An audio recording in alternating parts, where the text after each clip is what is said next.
All day. Right there. All day. Red eyes.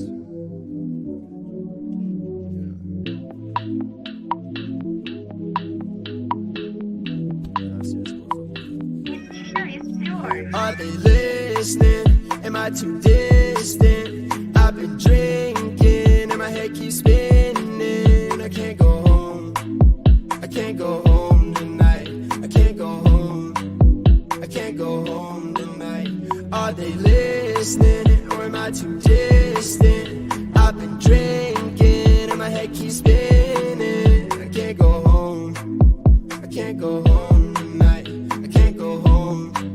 I can't go home tonight. No, no.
What is up, everybody? Welcome. And thank you all for joining us. The first live stream of the channel. We've been up for a little over 2 weeks now, and I wanted to do something a little special. It's July. We're at the halfway mark of the year so far. So heck yeah, gonna be joined by some friends and some guests here. Caitlin / Raid Mom, thank you so much for being here. I love that everybody just calls her Raid Mom. What if I started? She is You mother. started. She is mother. Where's Megan Trainor? We need. Crossed over from Destiny to here. God be with us. Yeah. We've got our good friend Tim, the Joker, aka the many names that you have, Frightful Film Fiends. Yes, unfortunately. Hi guys. Hello. There we forms. go. I love that voice. It's so sick.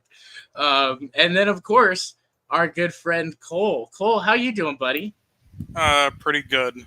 Thanks and for yeah, being here, man. that is very confused in how many names you have, Tim. Yeah, I know. Do I might call as you well just Tim? get rid of mine, to be honest. I might as well get rid of my actual name because no one actually calls me Tim. Hey, I'm the only one I think that does. Yeah, like I don't think it's good to have like 5 different names in your username, but you know. It's fine. Yeah, just from experience, so. You're probably right. You're probably right. Yeah, probably. But yeah, so we're here today, guys. We're just gonna kind of have a good conversation, chill as friends, and talk about some of our favorite things of the year so far. We're not limiting it to just movies, so it's music, whatever, memes, Twitter. There's fuck all for it's all for. I legit just booted something off my list about 30 seconds ago and added a new thing. Oh, okay, Nice. okay. Yeah. This is already getting interesting.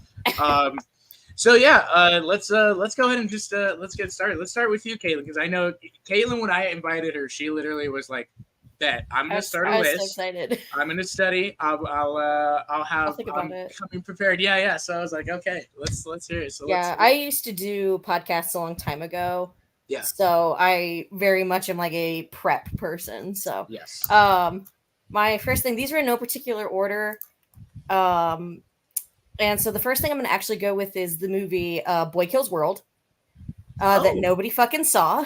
Yep. Still Um, haven't seen it. Sadly. you still haven't seen it? Oh my god, it's incredibly Cole and I are gonzo meaning and to. wild. You need We've to. been meaning to. We've been meaning. And the problem is nobody saw this movie. I looked it up.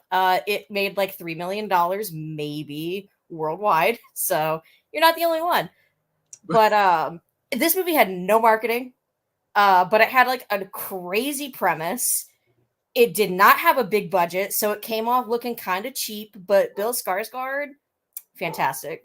Highly recommend. If you want to watch something that is just mindless, crazy, you gotta watch Boy Kills World. Absolutely. I absolutely wanted to see it for sure. I love the trailer. I love the concept of like narrating in his own head and stuff and all that. Well, there's like this twist that comes about 3/4 through that you don't see coming that turns everything on its head. Okay, nice. Yeah, I really want to see that. Well, Cole and I have been meaning to. It's been one of the ones we talk about watching over the last couple nights. So I'm surprised Cole hasn't seen it. I know. I was surprised Cole hadn't seen it. Did you see it, Tim? I did. I saw it later on, unfortunately. I think I saw it like in the second week of its running or something like that. But no, I really enjoyed it.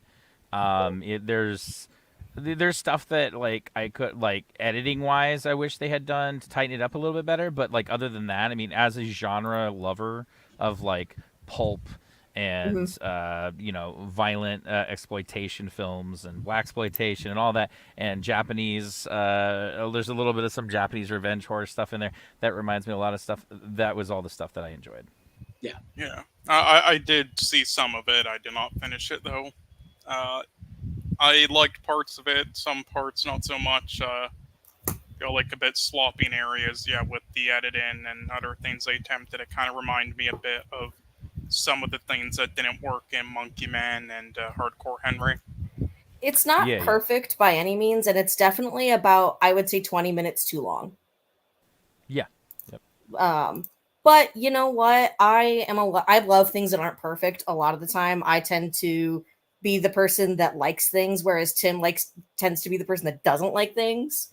That's all. Yeah, it's hard to please me. Well, my just thing is, calling him out like that. It started early. I've known him for like 10 years. To be fair, when it comes to genre films like that, they're supposed to be rough around the edges. Exactly. Right? Like, there's a way you can do it. Like there's people who do it and they don't realize they're making schlock, and sometimes that comes off to be like so bad it's good and it's great even when it's terrible. And then there's some people that make those, the genre films, and sometimes they hit what makes those things work, and sometimes they come off as too copycat and they don't work at all. And so in that, I can forgive it having rough edges. But when it's a film like, if it's an Oscar movie, right, and it's supposed to be, by these great directors, editors, writers, and everything, and I see something that's like cut around a corner, I'm going to be a little bit more harsh on that because they know better. But that's kind of how I go on that guy. Yeah, I do want to see that. That's probably when I'll end up checking out this week because I'm starting to catch up on. You should. Everything. So, Joker, how about you? What's one of your faves of 2024 so far? My number 10 that I have on my list is System Shock, the remake that came out this year. I loved it. I'm still playing it. Okay. If you guys have ever seen the original System Shock, it was a first-person survival. I'm about to bring it on. Yeah. Thank you. Sci-fi shooter horror type of a game.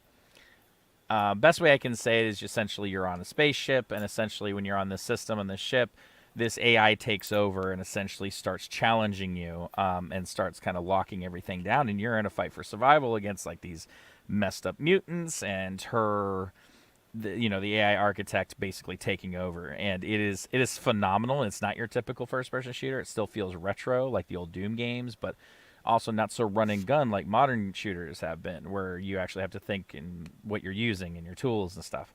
I had a blast playing this. I used to play the original. This remake is by far my top 3 favorite remakes of all time. It's right up there with Gears of War. So, let's see. This looks pretty sick. I didn't know there was a remake for it. And it's on console too. I highly recommend playing it. I wonder if it'll make me throw up though. The wonders of modern technology. Isn't that cool? making life easier for millions of people. Turn around now. What could possibly go wrong? That's sick. Welcome That to face my will haunt me death forever. machine. Oh shit. Okay, this looks right up my alley, honestly. Who do you think you are, insect? Do you think you can stand up to God? I will shape the earth in my image. I will Oh, that's hella creepy. Dude, that's super cool. And that's the horror element to it. I mean, the soundtrack's amazing, the visuals, but you can see they modernized it. They still kept some of the retrograde to it, and I love that. There is a very retro style that they kept in there. They didn't completely erase. Like, there's some edging you can see, like the weird, like digital edging, and they kept that in. But beautiful 4K graphics, wonderful frame rate, and they modernized the controls without it being so unrecognizable in the end. So that's my favorite game of the year. That looked Really? pretty sick. And was that a Xbox exclusive or is that on? You can get it. From what I understand, it's on Xbox, it's on PC, on Steam, and I'm pretty sure it's on PlayStation. I could be wrong by that, but it's pretty much on everything except for the Switch. So, For sure. Yeah, that looked pretty sick. That honestly looked pretty dope. And that when did you say the original came out? oh my, the original came out 94. 90s. Yeah. Oh yeah, I was gonna say like mid 90s. Yeah, 94. Yeah. So yeah, it's Okay. old. Looked it up. That's- So the reason I knew Old that. remake. Yeah. Well, IGN gave it a 9 out of 10. Yes, of course. Yeah, and Who cares what 9 IGN out of 10. That's says? good. That's good. But yeah, I don't really care what IGN said. But no, they're not wrong in that review. They kind of hit the nail on the head. They did complain about some things I thought was ridiculous, like some of the difficulty. I'm like, it's supposed to be difficult, but okay. yeah. But yeah. That looks sick. And that came out earlier this year? Like Yeah, early in it the came year? out.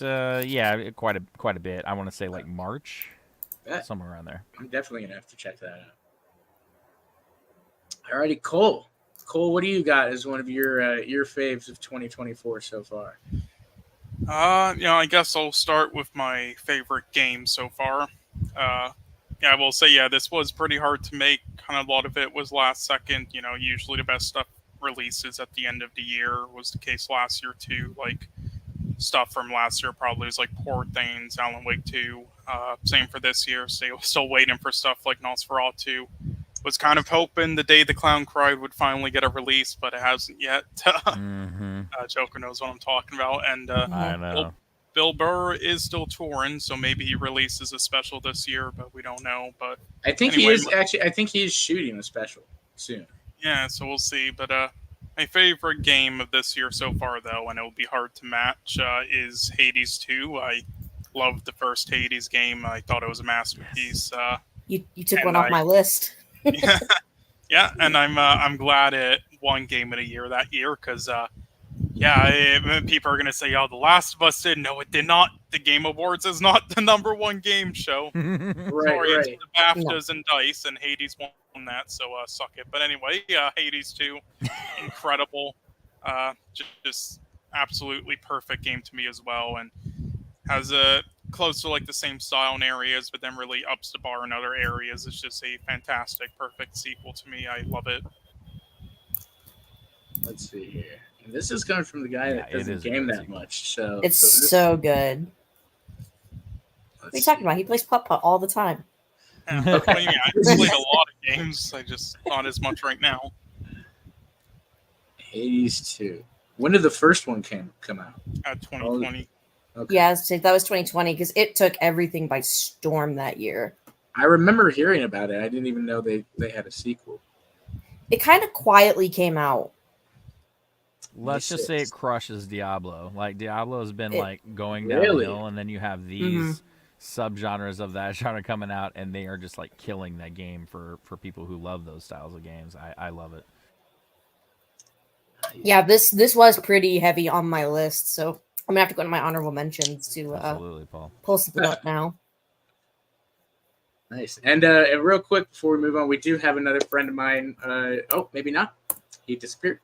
Oh, all right. Well, maybe he'll be back. Fantastic. Can't believe this would happen to us. was about to join, and then was gone. Yeah, I'll have to check this out. I haven't played too many of these types of games. It's a But- great introduction into that sort of game. Yeah, Mm-hmm. yeah, I've wanted to for a long time. I remember hearing about the first Hades, and that did really well and stuff. So I'll have to Yeah, check and the this music is beautiful. out. Oh yeah, nice. Alrighty, well for me, my first one is a little bit of a troll, but a little bit not of a troll.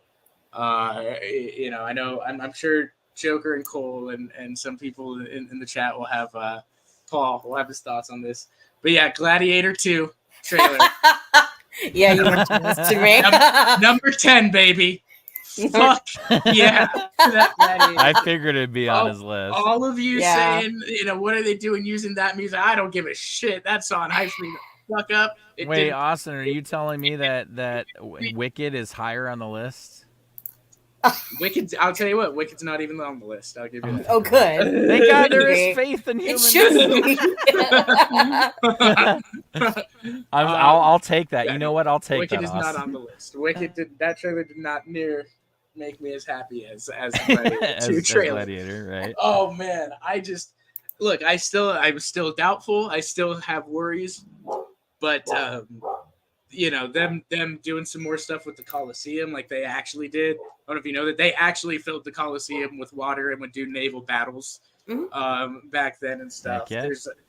There's a lot of cool stuff in that trailer that I was like, I was impressed. Denzel being like this sleazy, Yes. kind of working Yeah. for himself type person, but like, yeah, I was like, I like that he's not completely a good person, and that's refreshing. I like when Denzel plays villains. Yes. Personally. absolutely. I'm eating my words from literally last night when I said no one's gonna want this movie. Now I'm like, fuck.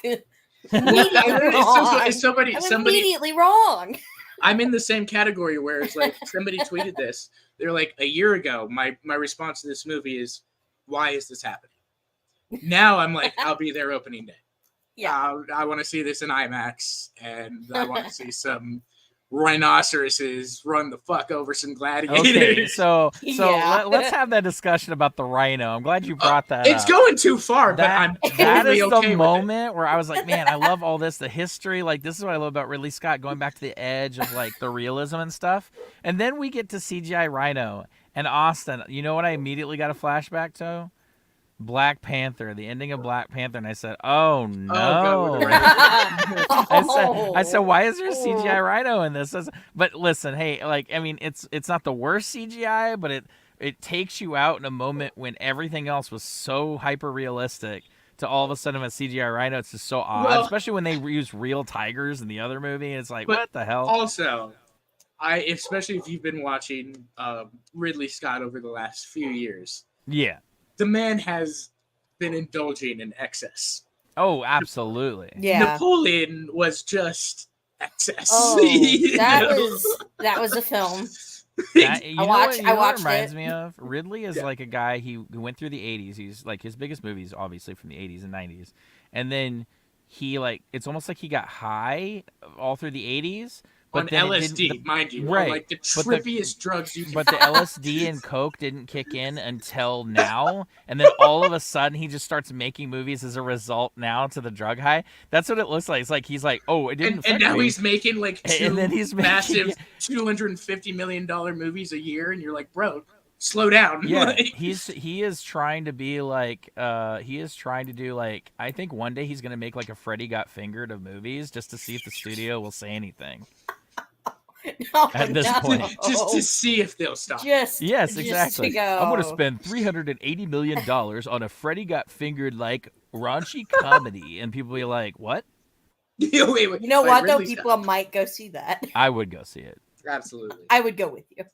Yeah. Yeah. So I mean, I'm hoping that this is a return to form for Ridley, in a sense. He said something that kind of encouraged me last week, where he was, he talked about being kind of, upset that he was never asked back for any sequels like Blade Runner or Aliens or any of these types of things. And he said he always had the idea for Gladiator 2 and stuff, but he decided to keep it to himself because that was the sequel that he wanted to do himself. He wanted to make himself and not hand it off to anybody. So hopefully it's a bit of a return to form. Paul Mescal has been on a hot streak. I would hope that this continues that, you know. Cole, what do you think of Gladiator 2? I know you're a Paul Mescal lover. Well, yeah, I You don't were know staring how at it's like those to ads. feel. You know it. Uh, You know it. Jesus. Look, I'll give it a chance. We'll see. I hope it's good. And just his track record hasn't been great as of late. But Paul Mescal, though, yeah, I've been loving his films. Loved God, what was that? After Sun. I thought that was honestly a masterpiece, and I also thought the other film he did, All of Us Strangers, was a masterpiece too. So yeah, he's been All of Us killing it Strangers is lately. great. Yeah, I got to see those ones. I was about to make a really like slightly crass but funny joke because you were saying you were being sarcastic with Colin saying that he's a Paul Mescal lover, and I was gonna say yeah, so is Andrew Scott, which is a reference to that gay movie that he's Yeah, All of Us Strangers, right? which I is a was great gonna movie say, by the no, way. It's one of the best I gay didn't films to learn come out in that. years. I'll have to check that. Yeah. Yeah, I've heard great things about that. So did the trailer tickle any moments from the trailer tickle your pickle, Cole? Besides Paul Mescal shirtless? Not really. No, just that. Not Denzel. You didn't. Did you Oh, at least yeah. enjoy the Denzel hoking up the screen a little bit? Okay, yeah, that was cool. Yeah, he's like, Okay. "You're gonna be my instrument." I'm like, "Yeah, boy, I'm gonna be your instrument." Wait, what? Yeah. No, But it's Cole, let's be honest. CGI rhinos. Jesus. Hey, those rhinos. They were amazing. that rhino's gonna fuck some shit up. I'm gonna laugh if that rhino dies in the first 30 seconds and it's out commission. I'm like, what was the point? CGI rhino ran into a wall. To just blow $1 million on a Yeah. fucking CGI rhino. Yeah, Duh. CGI rhino. There's sharks in the water too in the naval battle. So That's cool. What the fuck? I didn't. I see hate that. sharks, but that's cool. Yeah, that's fucking That's sick. pretty rad. Yeah, and also somebody else I thought it was funny. And also when you got Denzel doing the classic dab up and laugh in your trailer, come on, you know this is gonna be good at least. So yeah, that is number 10 on my top 10 fave things. Okay. Okay. Nice. Caitlin, what's next Yeah. for you? I'm debating if I also want to go with my troll one that's just for Tim, or if I want to go with the serious one. I'll take any. Yeah. I'm excited. either. Okay, I'll do my troll one, which is just for Tim. So I've been doing this challenge every week this year. I've been going to go see a new movie every week, and I have been diligent, and I have not missed a week yet. Heck But I've seen this trailer probably 20 times, yeah. and I have seen it with Tim more than once. It is the fucking trailer for Twisters. That horrible fucking sequel to Her most Twister from the anticipated 90s. With film that of with the that year. country Right. music, ride it Yeah. down, I'm riding down. And I only picked this to make him laugh because there's one point where every time we go to a movie, we turn to each other, and it's every time stupid fucking Glenn Powell turns his head and he goes, "You don't face your fears, you ride them." We laugh every single time, and it's to the point where now in my house we walk around like bow-legged, like we're fucking cowboys, and we say it. Okay, It's bad. It's so bad. I love Twister so much. This movie's gonna be dog shit, but I've seen the trailer like actually 20 times. She's So- seen it. Let me just say, she's seen it so many times, Austin and I Cole, know that all like the when we're words. in there, the I trailer, mean, I can put it even the on right now. logo comes up, and I say, "Oh no, here we go." The logo comes up, and here we go. And I And know what it. did she I know do? the whole thing. She quotes the Yeah. entire, either quotes the trailer or waits for that one quote, and I look at her and I just shake my head and say, "Oh Jesus. God." It's Yeah. so bad. Lord. It's so God, well, bad. you know, I have faith in it. Honestly, I don't think it'll be amazing, but look, it has a somehow a defend it, Raid Mom. fantastic director doing it. All Yeah, right, it has a great And, director yeah, that's behind it. It true. just seems weird. That like them of all people to do a sequel to a film. Yeah, that's so like, I don't know. what, 20 Maybe it'll years be old? well I shot, and then love maybe we'll know Twister. it and embrace it. So I have I faith agree. in Yeah. it's also good. I I'm love so That's Twister. true. That's true. I love Twister. Twister, fun fact, is actually the highest grossing movie of my birth year. And so I had that's Oh, wow, that's yeah. my little It- connection to it. I I'm gonna genuinely go love get my Twister. walker now. When I was a kid, I was like super afraid of that movie because I live in like kind of near Tornado Alley. And so we would get thunderstorms and I would cry because I'd be like, my dad's gonna been sucked out of the fucking cellar. Like, I mean, I definitely understand why they're doing it. Like, I definitely get, obviously modern day technology, all this type of stuff. Like, yeah, there's you can do some cool. I don't know if you guys have ever been to Universal Studios. They got the little Twister ride over there. That's pretty fun and stuff. And like, so I think that's the big thing behind it is modern day effects, all this type of stuff. Let's get 2 big tornadoes, fuck some shit up, and have them merge into one giant tornado, and all it needs to be. Exactly. Yeah. So look, at least it was that film in your birth year. Jesus Christ! I looked up mine. It's fucking Phantom Menace. Oh, mine is Jurassic Park. Cole, I'm so sorry. Yeah. At least I have born a good when Jar Jar was, Cole. Oh. Oh God! You almost made me spit out this delicious LaCroix. It's kind of warm because it's been sitting here for a while. That's you're bored with Jar Jar. It's Yusa's birthday, Cole. Get away from me! Yeah, we are not friends anymore. Sorry, I had to do that. Terrible Jar Jar impression. Misa Loco have same birthday. I'm gonna show up to Cole with like a birthday cake, birthday dressed as Jar Jar. Oh, He'll just trip in the doorway with the cake. No, don't you dare! That'll be the day Cole dies. No, might kill him with the cake by accident. As long as Tony's not. Yeah, but look, at least the silver lining is on the exact day I was born. I believe it was when Being John Malkovich was released. So I'll take that. Oh, that's. I was good. born the That's week a great that movie. Jurassic Park premiered. Oh, and I'm just like, yes. Yeah, I was born the weekend Twisters came out. Nice. Yep. Oh, we lost Jeff. Where did he go? He's gone. Uh-oh. Into the night. I mean, it's like 8 p.m., so... We lost the Joker. We lost him. The tornadoes hit him. Yeah, Twisters came for him. Yeah. Two of them. I mean, we live about half an hour apart, and the weather actually looks fine here. I don't know what it looks like there. Okay. He's just getting flooded right now. He's just like, ugh, I'm over here like, I have to make sure I leave by about 10:30 because I have a movie to go to. And he's like, ugh. Sorry about that, guys. I don't know why I dumped out there. No, we thought the Twisters came for you. Yeah, we got right. No, fortunately, those have passed. You mentioned about like movies that came out when we were born. One of my favorite movies came out. I was thinking like July of '86, and it was Flight of the Navigator. Oh, Flight of the Navigator. Yeah.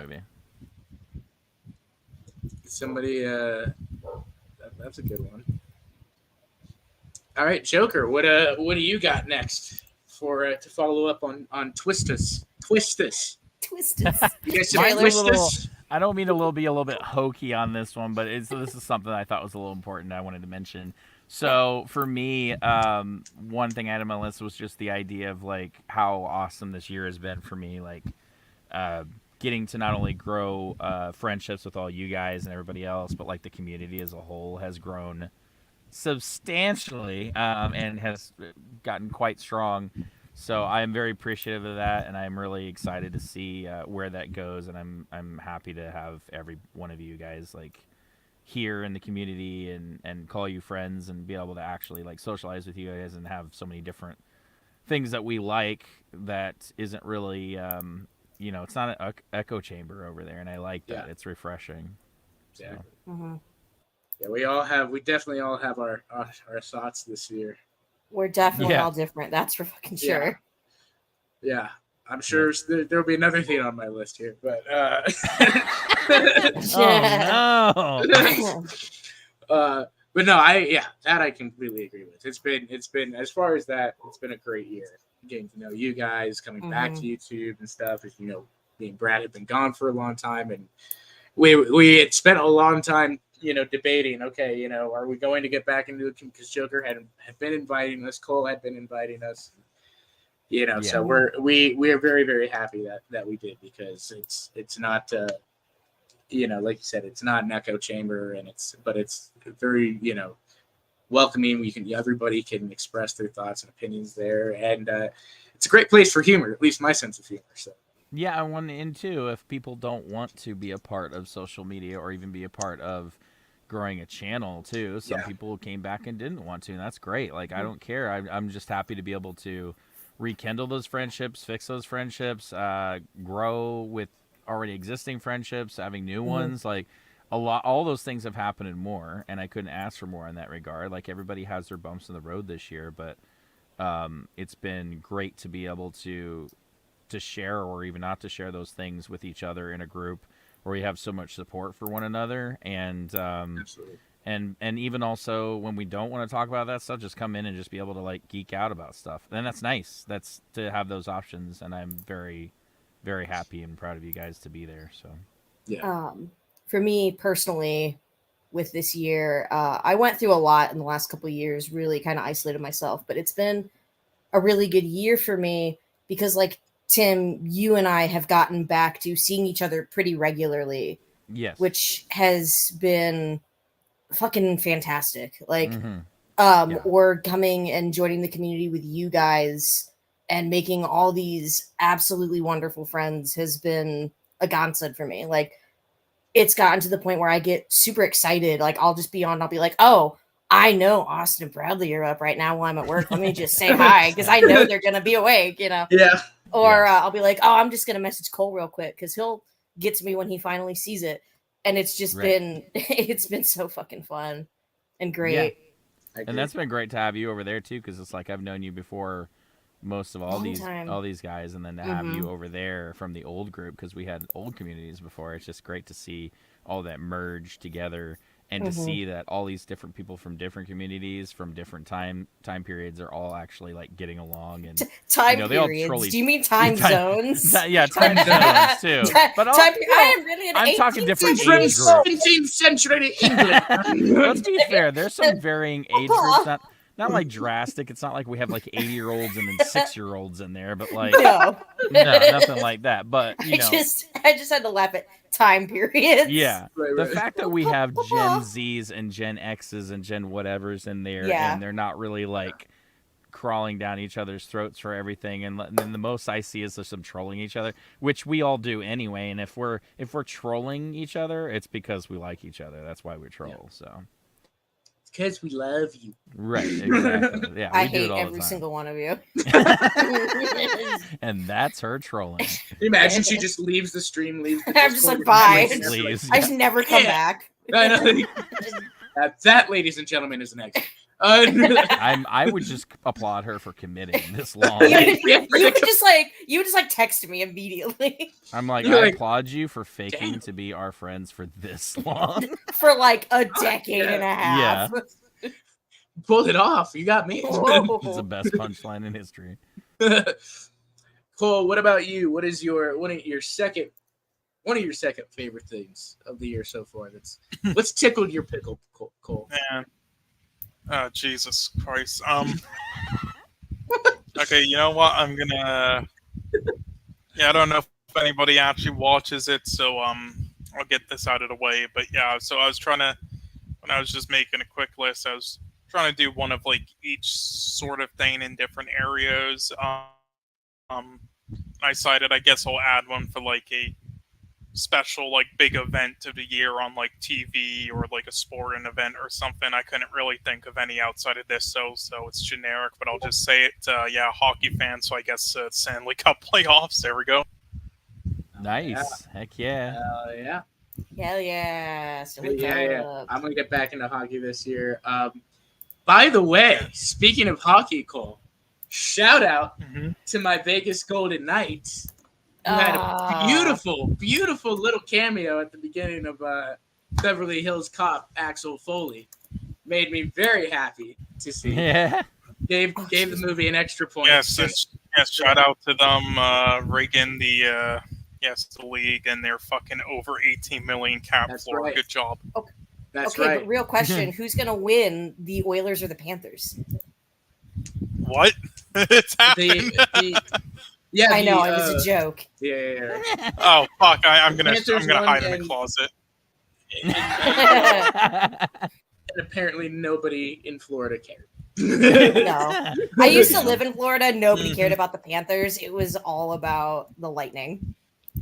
No. Yeah. Oh yeah. I basically I made a tweet the other month saying, okay, so whoever wins this, they make an agreement to host it in Florida no matter what. So they actually host it in a good city and invite every Oilers fan there. So there's actually fans present at the parade. There isn't a good city in Florida. I'm sorry. Damn. Well, there's like one. I hate. Yeah, because it's all underwater. I hated living there. God. There's one. Yeah. Good city, one. Oh, I mean- what's that? Miami. Oh, you don't like Miami? Come on. Yeah. No, Miami's okay.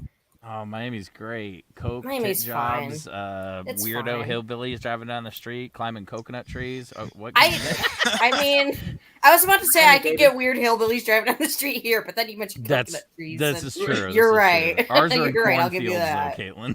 Yeah. Dear Ugh. God. That's Ugh. scary. Yeah, no. I'm big. I'm gonna try to get into hockey this year. I love going to the Golden Knights games here and stuff, and it's probably get more into that this year. But all right, and then let's see. For me, my number two, one of my favorite things of the year so far. It's got to be. Let's see. Yeah, I'll put this first. Probably the new 21 Pilots album, Clancy. Oh, I okay. think Yeah. is just. It's been a long time since I've heard an album all the way through, and you may not love every song and like, be your favorite, but like you can listen to that whole album all the way through and stuff. And that was one of those albums. I thought it was phenomenal. They've been telling the story and this lore for a few years and stuff, and so I was very, very, very happy with it. I don't know if there are any other 21 Pilot fans here, but that definitely I did listen to that album, and yeah, it's like near the top of like lists for rock albums and songs. So rock alternative, I really, really loved it. They've always done. I love their mix of genres. The ballads and rock and rap and alternative hip hop and media. Like they do it all, and they do it all so they can do it all in one song. That's what's so incredible about them for me. So I really, really enjoyed that album. Highly recommend it if you haven't listened to it yet.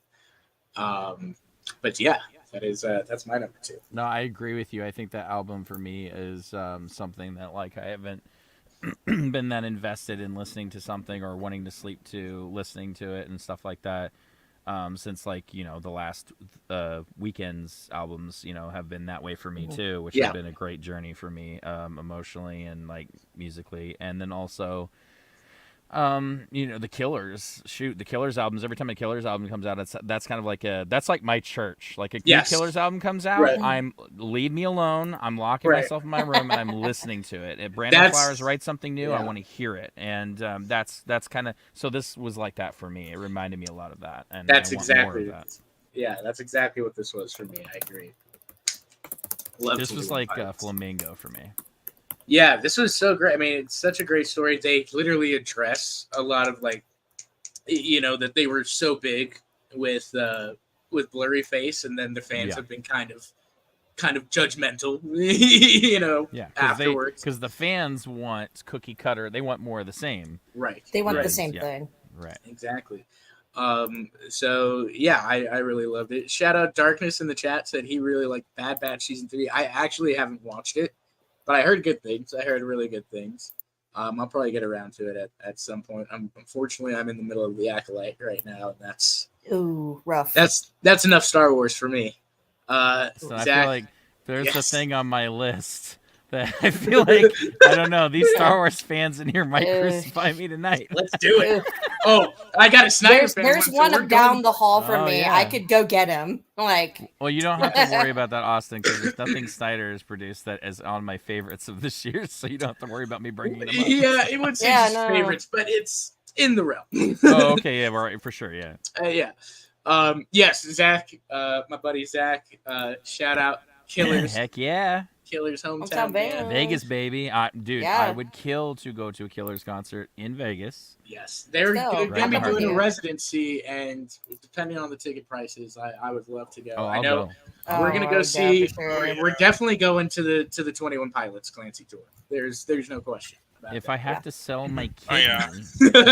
kidney, Yeah. Same. I will go. I'll let you sell me so that you can go. my. No I'll one wear- would want me. I That's will. fine. I'll wear a Jeez, 1970s no one would pimp want me. outfit. I was gonna say, yeah. You just see. No, you just, I mean like my organs, like fucking. Oh, go for my okay. organs. Well, I'll still wear the pimp suit. It'll be Okay, really sounds confusing good. for people, but I I'm just doing it. imagined Tim in like that like 80s blaxploitation mustache. Yes, thing yes. like Little that, with a afros. big old pimp I'll do jacket. You know I'll go. You know I'll go the, a whole the nother cowboy step further. boots and everything. Austin, let's be fair. You know my sense of humor. I'll go a whole nother step further, and it Oh, might yes. get me shot. No, we'll Oh do. my god. This will be Tropic Thunder too. Yes, Jeez. A Mexican guy playing a black Yeah. guy. Yeah. Like, it's fine. What's the Yeah. matter, Cole? What could go wrong?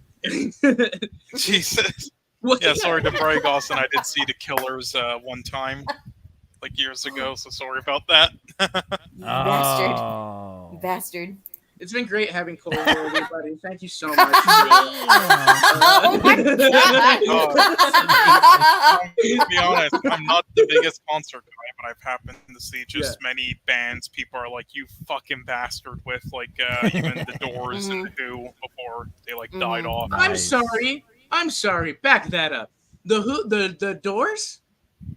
Yeah, it was the Doors and the Who. I don't think one of them was actually like the original ones because I think like Right. some of the main guys like were dead by then or retired. But it was like Specifically, Jim Morrison.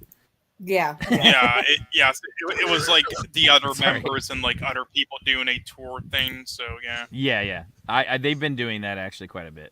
They still Yeah. still record things. They re-record things too. actually. Yeah, I mean, my favorite like live concert experiences ever is still probably like Foo Fighters and Andrew WK. My favorite concert is actually my next thing. What is it? Nice. So have you guys ever heard of the band Twerp? They used to be called Tupperware Remix Party. They had a new album called Digital Nightmare that came out this year, and they're like this rock, funk, jazz, EDM band that wears like these crazy outfits. Like one guy's dressed as like a cat in like a commander outfit. Like one guy's a robot. It's fucking crazy. But they had this new album called Digital Nightmare that came out. And oh my God, I took a friend of mine and he turned to me. He looked me right in the eyes. He goes, "What the fuck did you bring me to?" Because done? they have like a full scripted like stage performance that they do. Like, oh, it's absolutely insane. They had this weird jazz guy that like opened for them that was like super strange, but it was the most fun I've ever had at a concert. And that album, Digital Nightmare, is so good.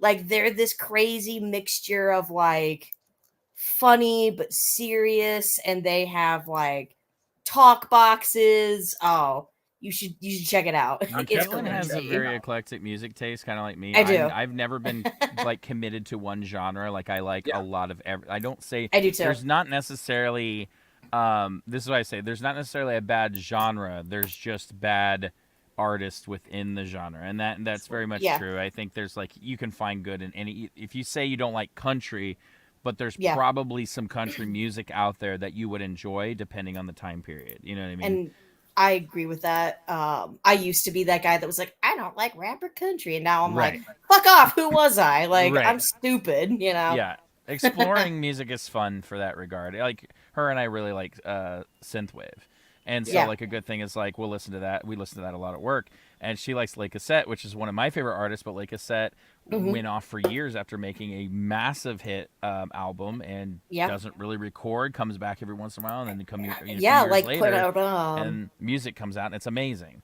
Yeah, put out Should Have Loved You Better. Was that last year, year before? And it was last year. amazing. Fantastic. But they, some of these artists, they vanish for years on end. They record stuff, and then out comes one single 10, 15 years later. But synthwave is such a huge genre now. I mean, you'll find something anyway. But yeah, I agree. Yeah. Look it up. It's crazy. It's super fun. That sounds awesome. Yeah, I'd probably say my best concert experience was 21 Pilots. I saw 21 Pilots literally like right after they released Blurry Face. Yeah. So brand new tour, they just started it.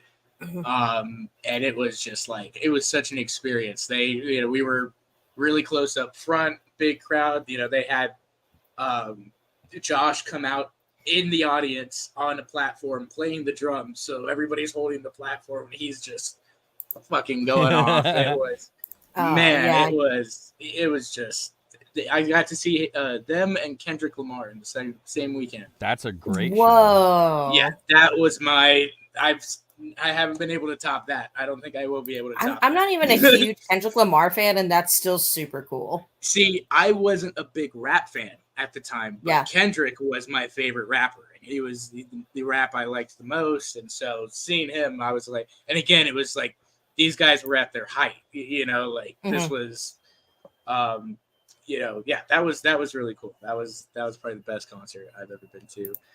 Darkness here says, has anyone seen X-Men 97? That show was amazing. I can't wait for season 2. Good. I agree. How did I not put that on my list? Oh my god!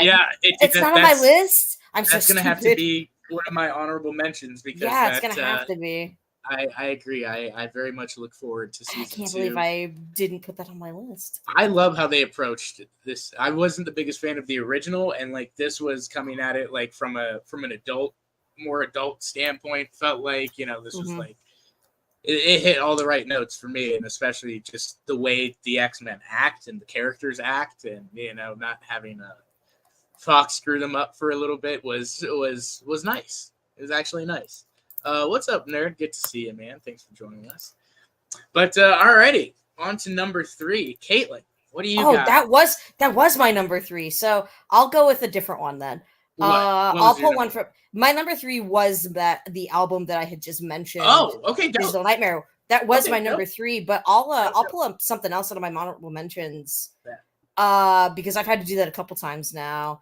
Can I go with my own tattoo? Do it. Absolutely. All right, then we're gonna go with my own tattoo. We're gonna go. I can't fucking. I have this tattoo of a crab, and I'm trying to fucking little get him crab up there. That's hang on, let me get a good I always picture poke for you. the crab. He does poke the crab actually, but I have about 12 tattoos now, and that's my new one. Is this picture of a crab, and I don't have a good picture on my phone for you, but yeah.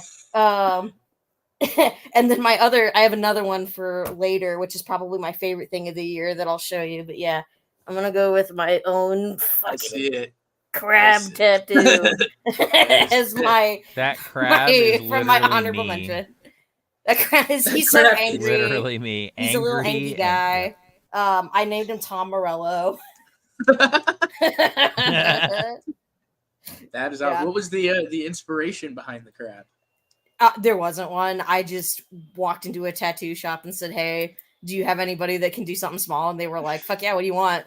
And I said, "I want a crab." And they were like, "All right, cool." and then they were like, "Do you want a friend for the crab?" And I said, "Fuck yeah, let's go." So then they gave me the stingray to go with him. That's cool. Sick. Like, you want a friend for the crab? That is awesome. I was like, "Yeah, fuck yeah, let's go." So yeah, I'm gonna go with because I threw mine in with yours. We'll go with my own goddamn tattoo. I like it. Hey, that's awesome. I love that. I can't wait to get another tattoo. It's been a few years. But Yeah, I have 12 now. Next week she'll have the cannot wait. entire ocean floor on her left arm. No, my left that'd be arm, great. bro. My left arm is taken. My left arm is all films. Like I've got RoboCop on this arm, and then Furiosa is on this arm. Now Oh, I got a shit. question because Yeah. I know you're a big fan, Caitlin. When are we Yeah. gonna get Godzilla on that arm? This arm is actually all going to be action movie stars, so we probably won't Okay, get all Godzilla action, on okay. this arm. But the next one is probably going to be Kurt Russell in Escape from New York. Nice. Okay. Yeah. Ooh. I was gonna laugh. Gotcha. You said Escape from L.A. No, God no. That'll be my next one. That's amazing. the next one that's planned out for this arm, but it's going to be a while because this arm to add on to is extremely expensive. Both of these cost me probably about $1,600 a piece. Mhm. Yeah. So You and Brad We'll have to schedule your Godzilla tattoo appointments together. I'm sure. hell yeah, You'll get that. let's go. Right? Brad, if Brad were awake, I would say, hey buddy, I'll come out there, find a place to go, we'll go. Hell yeah. Brad's crazy enough to just his first tattoo of like Godzilla is like just on his entire chest. Oh no, we should have RoboCop- started small. I want RoboCop was my first tattoo. Like I want him- it's just I 12 told him- hours. He has to get a mini Gogeta tramp stamp. Okay. So it's a little Godzilla right above the left cheek. With that thick glizzy Godzilla, yeah, Exactly. that'd be perfect. Yeah, that'd be perfect. And it's gonna work. We might even call it Glizzy. Just like That's Yeah. hilarious. But yeah, that's. I'll move on from my tattoos because I just was like, oh shit, I threw mine in with his, so I need a new one. Yeah, that's I mean, fine. it is technically art, so it all works. You know? Exactly. Yeah. Exactly. Cole, what do you got for number 3 there? Top. Oh yes. Number 3 is Joey Mills, only college twins. No. Hey, that's on my list. I had Joey, if you're watching, I'm in Vegas. See it anytime. What did I do? Hey, I didn't do anything to get kicked. That was them. Joey, if you're watching and you want his number, I'll give it to you. He knows. if you're Joey watching, knows where to reach me. So if he wants the it's number, fine. Jesus Christ. Okay, so number 3. Well, actually, I was gonna ask. So, I mean, can we put like deaths like O.J. Simpson or like mass murders? Like, can we do that? That's up to him. I like how you don't ask me before. You asked me Columbine on was the my street. favorite, bro. Columbine number 3.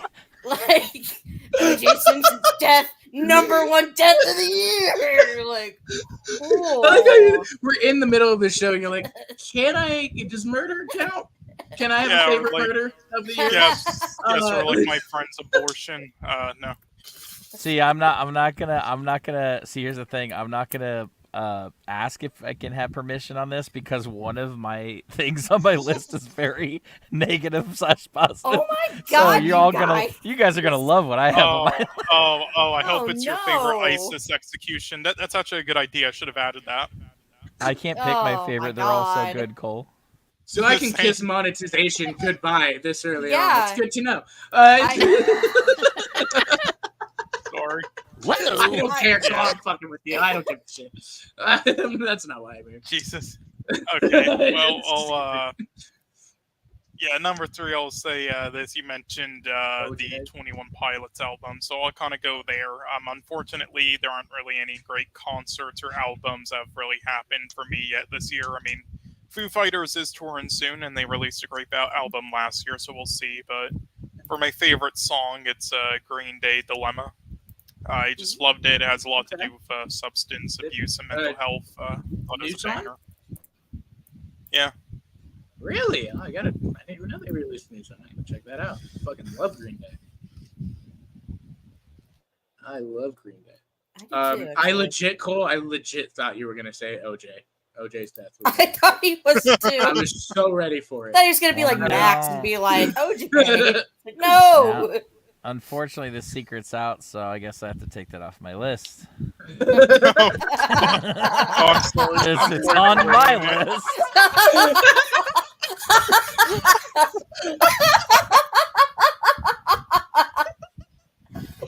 That is so great. That's so He said, "Well, stupid. shit." Oh my god, you guys! I was over here like, That was I good. don't know, man, and you're like, I'm just gonna add a murderer. That was so good. Hey, suppose, all right? It's Suppo- only, Alleged. Alleged. yeah, look, Oh he's my innocent. God. Right? He ran 2,000 yards in a season as a quarterback. He's innocent. That's right. That's great. How that works. This is the best run in history.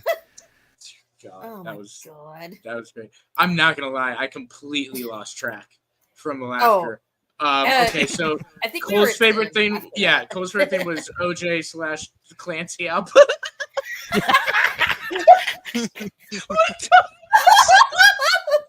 Man, I just too bad we can't say the Jeffrey Wait, Dahmer.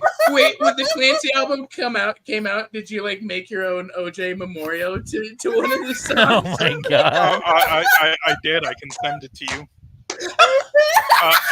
Yeah, I did. If somebody does make it, I will legit post it on the channel. I don't give a fuck. I will put it on the channel.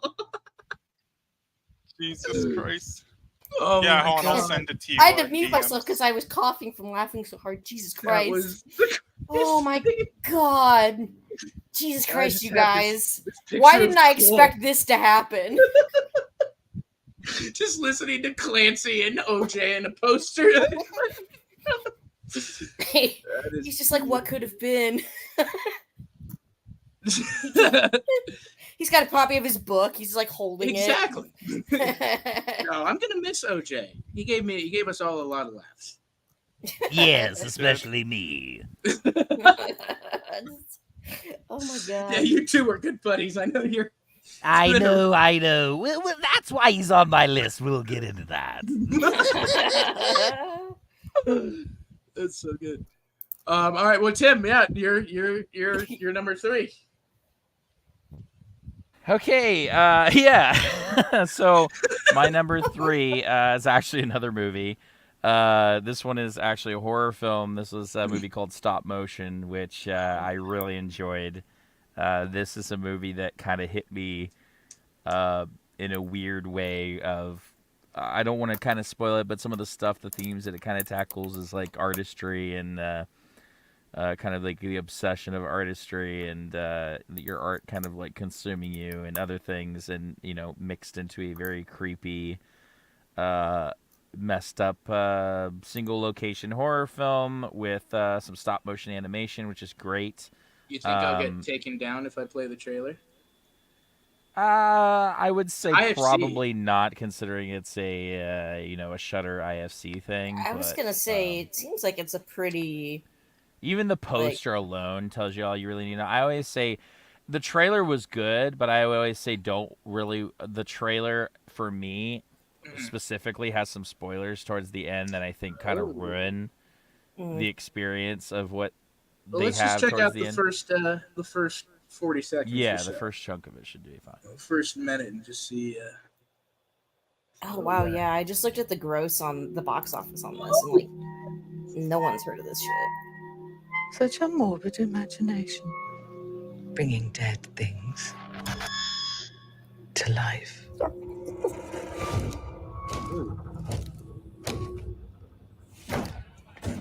Hey, she emerges from her cave. Hello. When do you think you'll finish this film of yours? I don't know.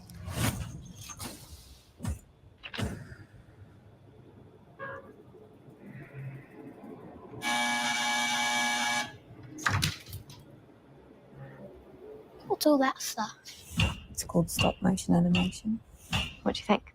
It's a bit boring. It's not finished. I mean, it's not boring. Make a new one. A new one. Yeah. I know a better story. You want to hear it? There's a girl. All right, well, let's stop there because that is kind of. Yeah, if you love stop motion animation as much as I do, and a lot of people have been pairing this up with Mad God, which is all stop motion, which is fantastic. God, yeah, Mad So God if this gets you into it, watch this and then immediately go watch Mad God. That is fantastic. But yeah, the themes of this were interesting. It's something that I've always kind of gone back to. At first, I didn't know if I liked it, and then I watched the second and third and fourth time, and I really enjoyed it. So yeah, great creepy film. Interesting themes. I think specifically people who create art or people who are in the film industry specifically might get something more out of it than somebody else would who's not necessarily doing those things. But it is definitely something that affected me in a weird way. So definitely one of my top. It's in my top 10 or 15 horror films of the year so far. So it's fairly high up there. Yeah, that definitely looks. I do want to see that. That looks really interesting. I like that concept a lot. Like stop motion coming to life like that, but in a horror vibe. Like it's interesting. And I always like single location horror films. I think typically the storytelling is better when you have it in one location with very few castmates and a great soundtrack, great environment, and some creepy atmosphere with some, singular storytelling. I'm really kind of getting tired of this over-bloated, convoluted storytelling in horror. And so it's refreshing to always see smaller stories being told. And it reminded me a lot of the first time watching the first Evil Dead, where I'm like, oh, this is nice to be in one location. Then you flesh it out in sequels if that's what you're going to do. But, this definitely is not something that also feels like they're trying to sequelize either. I didn't want something you're not going to have, it's not like something they went in with the mind of we're going to turn it into the next Scream, which is also refreshing too. Not everything has to be that way. So, yeah, I agree. I definitely do want to check that out. But yeah. So for me, my number 3 going on here. I'm sure this will make some more people upset on the internet, but I don't care. Definitely one of my favorite things of the year so far is this beautiful. Oh, okay. Beautiful Hallelujah. picture. I'm into it. I'm so into it. These beautiful set photos. Getting to see that absolutely gorgeous Superman suit. I know people are bitching about it, and I think it looks so good. I love it.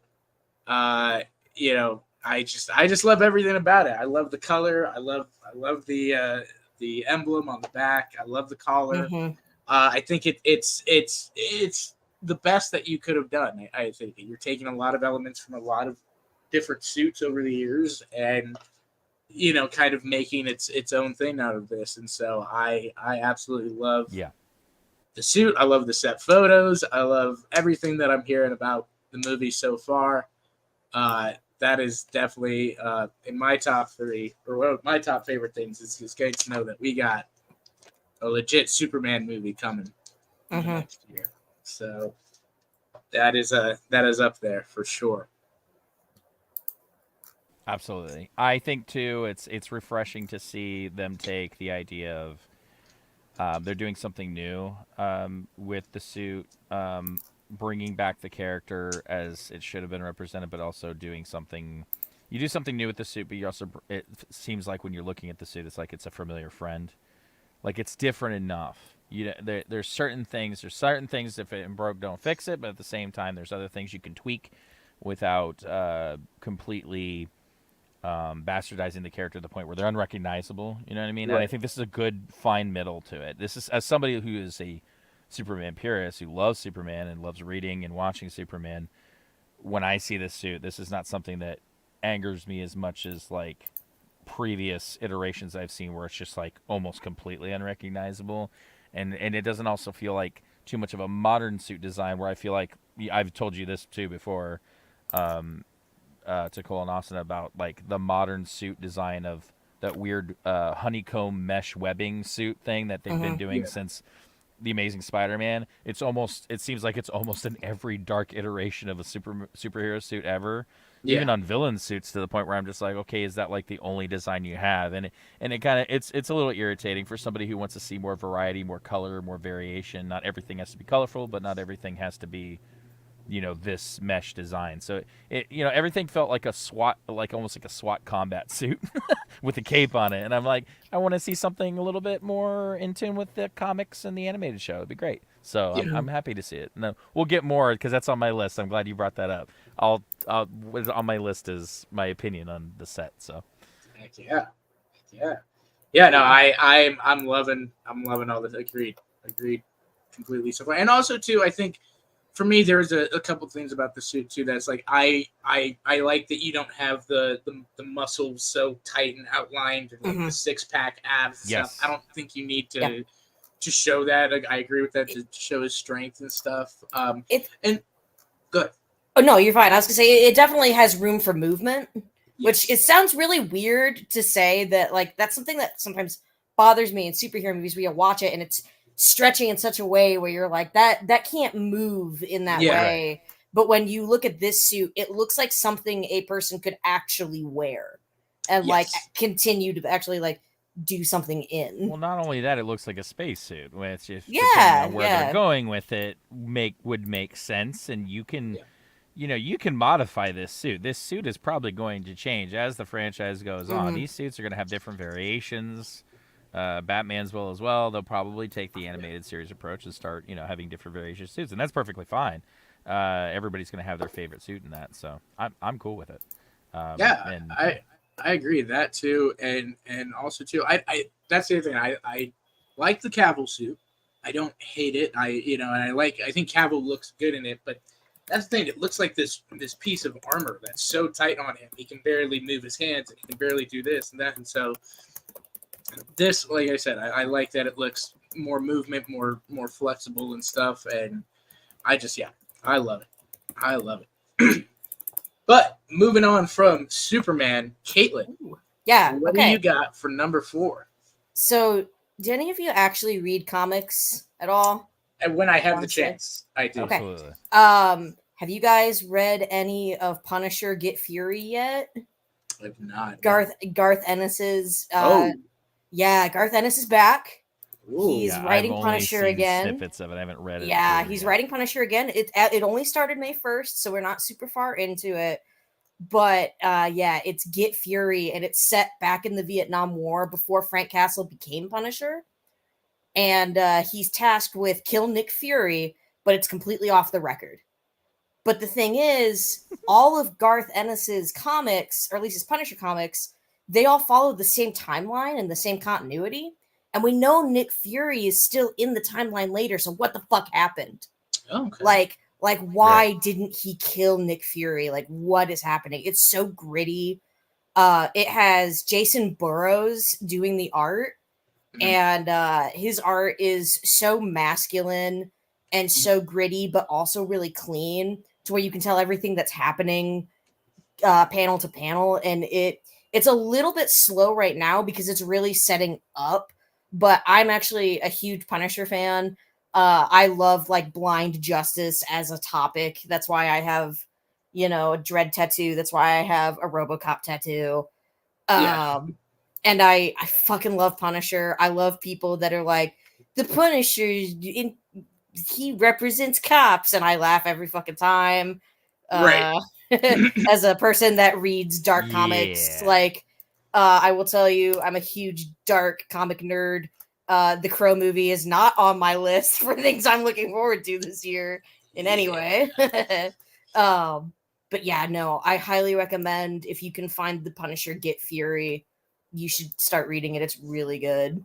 I would definitely try. I love Garth Ennis. I know that Garth Ennis is back and he's killing it. Yeah, that man can write mean comic books. So I didn't even know he was writing the Punisher right now.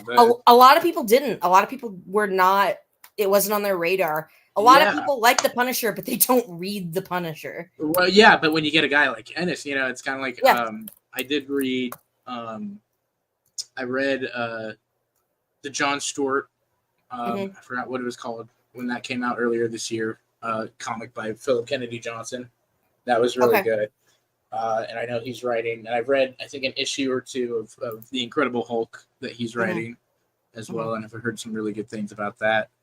But yeah, Ennis and Punisher, that's a good combo. Yeah, right there. I mean, he wrote it for years, so it's It's really good. Highly recommend it. Ennis is he's prolific. He wrote The Boys. He wrote Preacher. Like, Yeah. Crossed. Wrote one of my favorite twists in comic book history, even though I have problems with The Boys as a whole, that he wrote some of my favorite twists of all time, which is a shame. I don't know if any of you have actually seen his Ghost Rider comics, but if you're a Ghost Rider fan, I need to get recommend those. checking out Ghost Rider I need to comics. get They're those. very Let me good, look and see if I can pick those up. And he has some cameos in there that come in from the characters that are utilized pretty well. So Yeah, because that was a Road to Damnation, right? That he wrote for Ghost Rider. well, he helped write for the video game back when the movie came out, to tie it in to do his own thing, and then he did the Trail of Tears and stuff like that. Okay, yeah. I've never read it, so I should pick that up. Yeah, it's good stuff. Nice. Yeah, I'll definitely check that out. I did have to just share this real quickly. Ladies and gentlemen, this is what Cole has been listening to the... Cool. I'm sorry, I had to make that image because I said I know exactly immediately how I'm going to do this when you said that album. And I said, I'm putting his face right on that fucking...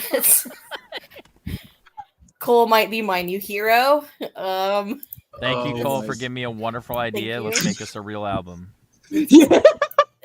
We'll get our friend Jesse on it right away. No, I want to actually get the band involved in this. Oh no, that'll never happen. But that'd be amazing.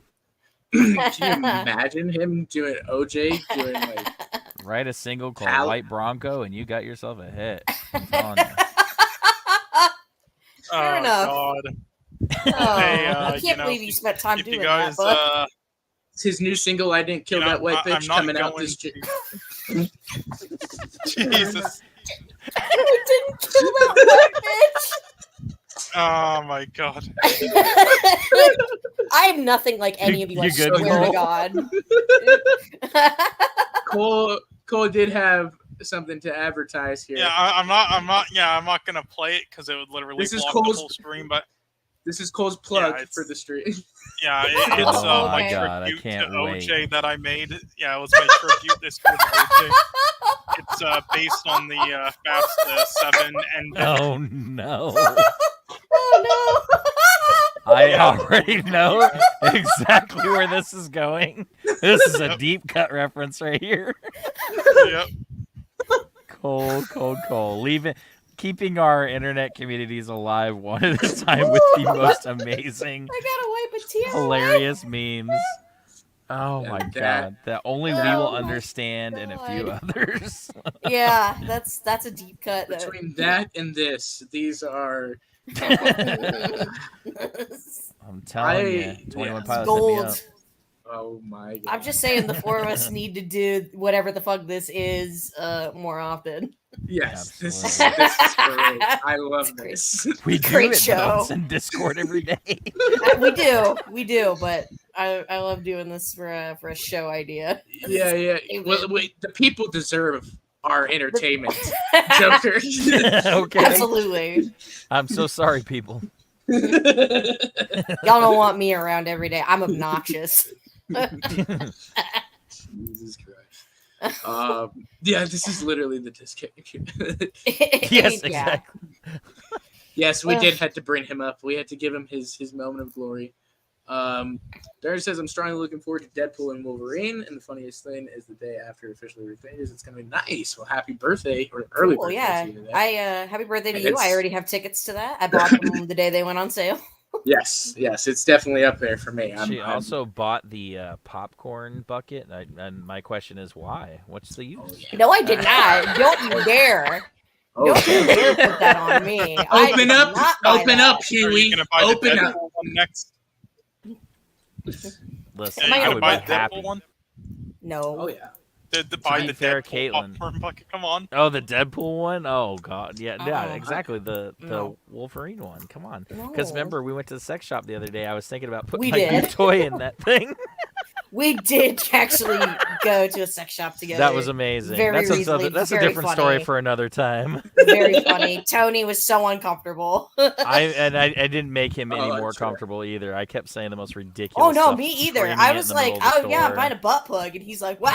Oh my look, god. Caitlin, what was my quote of the night? What did I demand that they should have that they did not They have? needed in twink Buffalo? Joey buttholes. Mills. Yes, I said, "Where's You my were Joey saying Mills twink balls? Buttholes. Where? Why is it all Oh, yeah. strips?" Oh, if you were getting Why is it not all anymore, sorry, buddy. See, Yeah, I was this, very this is the disappointed. type of homophobia that the gays are mad about. It's true. This is Right. it. This is it, truly. Dear God. Oh my god. On that note, Joker, what's your number 4? Yeah, what's your number 4, buddy? Oh my. Can't be the death of OJ anymore, so. No, he's higher up on the list. What were you talking about? You were talking about earlier something that you didn't. What was it that you didn't like or something? That I didn't Mentioned like? earlier, Austin, that you didn't like on your list when you were talking. There was something Oh, that specifically. Oh, Wicked. Oh yeah, Wicked. Yeah, Oh, Wicked was that's not on definitely the not on this list. Yeah. If we were doing a different list, no. So one that's on my list that I wanted to talk about is actually another movie, ironically enough, Asphalt City. Ooh. Oh, yeah, I know this. Not one. that scene, not the scenes, just the movie. Asphalt City. Let me tell you. I know you think I'm going there. We'll get to that. No, so sorry. It took a second to hit too. Asphalt City. No, great movie. Genuinely a really great film. Cole and I got to watch it together. I was very, very, very surprised at how good that movie is. It's extremely high on my list. It's very tricky because I keep shifting it around some of the movies that I've been seeing as of late. But it is one of my favorite independent films. Yeah, Asphalt, exactly. As of late. Yeah. It has Ty Sheridan in it. It is. I was very, very surprised by just everything in general. The story, the script, cinematography is my favorite thing. The size, yes. Yeah, we'll get into that. Austin knows. It has probably one of my favorite sex scenes in film history in a very, very long time. And let me tell you, as somebody who is a very much appreciative of somebody like Ty Sheridan and how gorgeous that boy is, let me tell you what, that sex scene was everything I hoped for and more. You'll know when you see it what you see. Yeah, it's But great gritty movie. It's really messed up. It has some wonderful visuals that kind of go with certain religious themes that I thought were fantastic. I thought there were some really interesting parallels to like Satan and the devil and fallen angels and this whole like protector angel thing. There's some really interesting weird themes there. The editing is great. The sound design is really great. Really gets you paranoid. So yeah, highly recommend it if you want great character acting work and a great little indie film on the level of a budget like something like Drive or something like that. That's not like super big, but also has some really well-known stars that are acting their asses off. I highly recommend it. Yeah. So yeah. Yeah, I definitely enjoyed it. I Deals love with Sean the Penn. EMS Big people, Sean Penn. so yeah, big Sean Penn fan, and it's good to see him. Yeah. Yeah, Return to I form. like He's Sean always Penn. You know, even if he stole that Oscar for Mickey Rourke. Oh, stop it! He's not wrong. He's not wrong. I mean, even he said so. By the way, hello. Stop it. Oh yeah, everybody, RJ. welcome. How's it going, RJ? Welcome, RJ. Hi, I know I'm super late. Sorry. I was eating dinner and I was watching X with my dad. He hasn't seen those movies before, so I showed him X. Well, you're fired. It's okay. You're halfway late, so now you can only talk about 5 things. Yeah, sorry, bud. You get 5 okay. now. How's it going? But no, I agree. I did enjoy Asphalt City a lot. I love the performances. Yeah, very underrated movie. And Joker and I talked a lot about this. I was shocked that it got as bad as critical reception as it did. It did not feel anywhere close to its Rotten Tomatoes score or anything like that. So And the director's previous work has been great too. To be honest, it's kind of shocking that this would be an Independent Spirit Award winner for me for sure if we Yeah. were still hopped up on that, but for sure. I was very pleasantly surprised, and it'll probably be in my moved somewhere in my top 30 films of all time. That's how much I like it. So Really? nice. I definitely enjoyed it, and I highly recommend checking it out. But with that, let's go to Cole. Cole, what do you got, my guy, for number 4? For number 4, damn. Let me see. Yeah, I guess for number 4, Okay, this isn't part of my number 4, but also I did actually forget this now that I thought about it, so I'm going to quickly show it. If I were to pick a favorite meme of the year, it would be this. It was by my friend on Twitter. If you guys remember this moment. Let's check this out. I might remember, Oh, but I'm boy. not positive. Oh boy. Yeah. Oh my Oh my god, yeah. Oh god. yeah. I remember this one. I love it. That's Cole, right. I'm glad that this is in your top. It is a classic one. I honestly got scared there for a little bit because I thought you meant the other one from the Oscars. But you know what? Who cares? Oh, fuck. This Well, is... no, that would be my number 1, you know. Oh, no. Well, Yeah, actually, this is amazing. or number 8 to represent the inches, but Damn.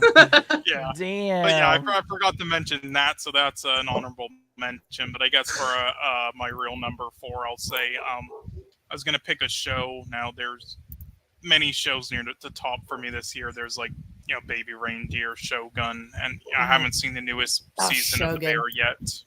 But it would probably take the top spot once I do. But my favorite is still Invincible. I just love everything in that show, and the last 4 episodes were bangers. Absolutely. It just covers so many storylines and things in such a short amount of time, but somehow executed it all perfectly with none of them feeling left out and none of the pace and anything feeling butchered. It's just incredible. How did you feel about the break? That was hell. They shouldn't have done it, but whatever. Yeah, that weird. Yeah, well, if they didn't, then I guess it wouldn't have been 2024, so hey. True. They brought that. And yeah, I completely agree. Those last 4 episodes, I was like, damn. That's the show I was expecting. I really enjoyed that, and I look forward to the next season. Hopefully it's out. It follows the comic really well too, honestly. Yes. That's what I've heard. It doesn't because I've had some friends that I'm like, I am very tempted to go, and I do know some spoilers. I know some things from and stuff, but I'm still kind of debating. Do I go and just read it and then watch the show alone? I'm enjoying watching the show, having the visual and and I'm sure it's going to tell at some point do things differently from the comic. I read it after I watched the first season, and honestly, it hasn't diminished my feelings about season 2 at all. Yeah. And I really don't mind knowing what's going to happen because it's just so good. Yeah. Omni-Man is my boy. Like, oh yeah. Omni-Man. I love it. I love it. I did not know you were such a big fan of that, Cole. That is. I didn't either. I learned something new about Cole today. Jesus. Okay, well, thanks.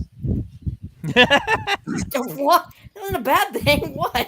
Cole told me he's really excited for a certain plot line that happened in the comics that hasn't happened in the show yet, and he hopes it's brutal and messed up. I'm just kidding. He knows what I'm talking about. We won't go there. Amazon won't ever go there, but that's sad. Alrighty, RJ. I know you're late here. So we are on number 4 out of 10. So like top 10 of the year. Yeah, top 10 favorite things of the year. It doesn't have to be in a particular order or stuff or anything. So, just what's one of your favorite things of the year so far? I'll go with the You know what? I'll start with this one. This is probably my biggest surprise of the year in terms of a movie I thought was going to be total crap and actually surprised me by being somewhat solid. That was Dungeons and Dragons: Honor Among Thieves. I actually Okay. really Yep. enjoyed that movie, surprisingly. Yep. Like, I had no expectations going into it. I was somewhat familiar with the directors. What are their names? Goldstein. Yeah, Goldstein, Fraley and Goldstein. Like, they've done like some comedy. It was the Jews. I'm sorry. I'm so sorry. I'm so sorry. No, They've not done, like- Hollywood, Austin. I told myself I wouldn't do that. Yeah, they've done some comedy work before, and they've wrote for like some movies before, like some of like the I think they've wrote a bunch of comedies in the past. They directed that horrible National Lampoon Vacation remake, which is god awful. I'm sorry, also what? I wrote- don't remember what you're talking about. Exactly. No, I know. it's gone. They also Never wrote mind. Spider-Man: Homecoming, the first one. So like I said, no expectations really, but going into it, like, it's a really solid like action fantasy comedy. I think it plays the D&D tropes really well. It has a really good cast that has really good chemistry with each other. It's just a really fun movie that I feel like kind of got lost in the shuffle because I feel like no one really checked it out. It was kind of like one of those things where like the word of mouth didn't really come until streaming when more people watched it because nobody really wanted to like take the risk of seeing it and paying for it, you know. But that was also a heavy streaming month too, and a release month. Yeah, it was. But it was really good though. I really enjoyed it. It's like I said, probably one of the biggest surprises of like, oh, a movie I thought was gonna be crap actually being somewhat good. You know, you're not wrong by that. There's I felt the same way, and I play D&D, so I had a blast with it. But Same. There's a thing too that I think helped it quite a bit that I was surprised by, even just having him involved, was Chris Pine. I think Chris Pine is a fantastic actor, and I think he's underappreciated. Unfortunately, I think he's very, very talented. And when I see him play roles, typically, if I'm not interested in the movie, but I see him, he's either the lead or he's some kind of a character in it, involved in some way, I'm normally more enticed to watch it just because I've underestimated him before and then been pleasantly surprised by his acting prowess and his acting chops. So I'm always pretty enticed by what he's doing, and I'm glad that he's like doing so much different weird stuff. Like, he's definitely not tied down to being like a big massive Hollywood superstar, and he does take smaller projects, which is great. Kind of the way that Jake Gyllenhaal did there for a while, where like he kind of can bounce between, you know, a big project, multi-billion-dollar project, to something smaller, and normally excels in either. Yeah, now Jake Gyllenhaal's doing movies like Roadhouse for Amazon. Right. Hey, I forgot about Roadhouse. I did see that. You guys It from was, Roadhouse. I still haven't seen that. Bradley hated it. I know some people really enjoyed it though. That's the crazy thing. It's not good. I have the feeling I'm gonna enjoy it. I mean, to be fair though, Bradley is like, I had Bradley watch it on movie night to watch the original first before he saw it. I And love the then he original. saw the new one, and it completes. It's when you have that. I think if he had never seen that, he might have enjoyed how dumb it is. Right. I'm kind of the thing where I love the original Roadhouse. That is like one of my. I'm not even kidding. Like my top favorite films of all time. It's ridiculous how much I quote that movie, but that movie, that newer movie, is so hokey and ridiculous that it still made me laugh. Not in the same exact way the original Roadhouse did, but in a completely different way. So I was entertained by it. It didn't make me angry, as typical remakes do. But I could see why it would piss people off just because that original film is so damn good. So. Yeah. I mean, we all need to watch a guy doing Tai Chi by a pond, you know? Yes. Does it look good? No. But it does look like the type of schlock I could enjoy. Look, you got Conor McGregor whacking. That's good. You know, I was like, okay. The most overacting I've seen since freaking Aquaman and the Fast and Furious. Sometimes I kind of love overacting. I was gonna bring that up. Hold up. Like, I that felt was like that was some year, Academy Award nominated level Yeah. acting. But that's what I was gonna say. From what Him I've painting seen, those dead guys' nails, best thing I've seen in a movie. Sure. yeah. From what I've seen, it seemed like Jason Momoa and Conor McGregor were just like, you know what, I'm just gonna have fun with this. I don't care. No. Let's just have fun. No, I agree, RJ. And sometimes that could be like the saving grace of your film. Like, even if your protagonist and the writing's not all that great, If the villain is just, you can see the actors having a blast and making this wacky villain, like that was for me, like as much as I love/hate the Fast and the Furious franchise, going in, because I hated that last one so much, I didn't expect this to be any better. And to go in and see Jason Momoa completely ham up the screen was the highlight for the. I was rolling in the seats at the choices he made, and I was shocked to see him play such a fun character again. But like, yeah, I think that can make or break your movie, and I think Roadhouse is no exception. Yeah, I agree. I mean, so I'll have to check it out to see it. But RJ with the Dungeons and the D's, the D&D. Let's see. Oh, there we go. Let's see. So bring him in and see how long it lasts. But Bob the Goon. Yeah, Bob's here, huh? What's up, buddy? What's up, Bob? Hey, Bob. I am here. It might be a little loud. I don't know if you can hear me. Actually, we can hear you just fine. Oh, all right. Yep, Yeah. sound good. What's going on, everybody? Man, we're just talking about our favorites of the year so far. You know, They're forcing me to like things this year. No one's forcing you to do anything. Okay. There's been some good ones. This is one of my favorite. The Clancy 21 Pilots OJ collab. God damn it! That is I laugh amazing. every time I see it.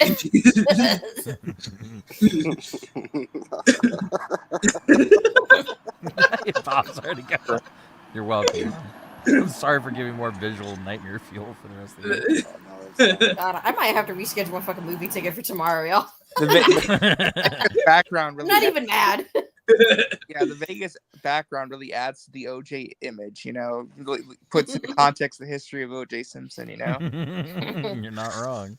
You know, fun fact actually, the opening intro song that you guys heard, a friend of mine, he used to be a bartender, and actually was OJ's bartender for a solid year. Oh OJ my would God. go to this specific place, and he'd sit there and drink and talk sports and try to hit on ladies. He said it was very. He says, you know, it's just you want to be that man's friend when when you're in that position. Did he get a confession out of him? he said it was horrible. He's like, every single day I want to ask him, did you do it? Yeah. Well, we all know what happened when somebody asked him that on that podcast a few years ago. Those kids asked him, and he's like, I don't want to talk about this anymore. That did not go over well. Yeah, exactly. I told him, I said, just write it on a napkin. Did you do it? And then slide it under his drink. Oh Under my his God, Mai Tai. No. But Bob, we are on number 4 of 10, or some of our talking about our favorite things of the year so far. Do you got any not limited to movies? You know, it can be music. We've talked memes. We've talked tweets. We've talked. We talked about the death of OJ moments. Simpson. Caitlin used her tattoo, so that counts. I did. I panicked because I had to pick a new one off my list. The death of OJ counted. You know, to be quite honest, I don't know if it's because I get high all the time, but what's even really gone on this year that would even be considered good? Wow. Oh, okay, Bob. Oh wait, I'm trying to think. Oh wait, this is last year. What year are we? I thought we're in 2024, aren't we? Yes, we're still in 2024, Bob. OJ just died not too long ago. No, I thought we were talking about last year, so I got confused. No, we're talking about this year. Oh my God, I messed up then. Oh no. I wondered, and I just didn't point it out. I was like, Yeah, 'cause man, I he's thought we were definitely talking about a movie from last year, but whatever. You know how the stream name is called 2024 year guy out there in review so far. Literally says. Because what's I your thought favorite about it. bong hit? That's a good question. Yeah, did you have a bong rip that was just particularly good this year? Yeah, it was probably the one I just took before coming on here. Nice. Fucking year I'm in. Well, this will be a fantastic show then. Hell yeah, Bob. Bob, you cracked me the fuck up. That was the greatest. First he goes, first of all, I've been high most of the year, so what year is it? Second of where are all, we? Oh my god. I That's mean, amazing. I don't know. I haven't really had a favorite. I couldn't list 10 things that I liked this year so far yet. Are you kidding me? I had a hard time narrowing it down to 10. Well, that's not Oh, true. really? You said you told me Yeah. in full text a long time ago your top 10 things, and everything from 1 to 10 was Madam Web. That was I was like, clearly this man's high. Yeah, see? If I you want must to have see been high son of When that. you watch the scene where the villain was like talking off screen about the girl's gonna kill him one day with that great ADR, he's like, you know what? This is a movie of the Oh year my right here. god. RJ, if you want to hear I- Bob lose his mind, we did a God. review on my channel live. You can hear him literally break in two as he's describing the scenes. I could not. I damn near lost my Oh. shit. That was hilarious. I remember at one point at the end of the fucking movie when those fireworks burst through the top of the building. Right. I got up from my seat because I was so like, what the fuck's happening? And I went, a firework can't do that. Like, and they just kept Right. yelling that. I just kept yelling, a firework can't do that. Did you guys like how the villain died? Getting crushed by, what was it, Coca-Cola? It was Pepsi. Yeah, amazing. Or Pepsi. Pepsi? Literally killed the villains killed by product placement. So brilliant. Okay, you guys, I'm telling you now, I have to request a refund because we're definitely running past this fucking time. I'm so sorry, Caitlin. We started. Oh, started a bit. Indian I don't film. mind at all. I'll go tomorrow night. It's All right. genuinely not a big deal to me. As long as you're having a good time, that is. Yeah, that is all exactly. that I counts. was like, I have a feeling I'm gonna have to reschedule this, and I don't care. What were you I'll supposed just, to do? I was gonna go see the movie Kill tonight, which is a Bollywood film Oh, that I thought looked interesting, and it's actually gonna tie into one of my things for the year. Nice. oh, Yeah, Nice.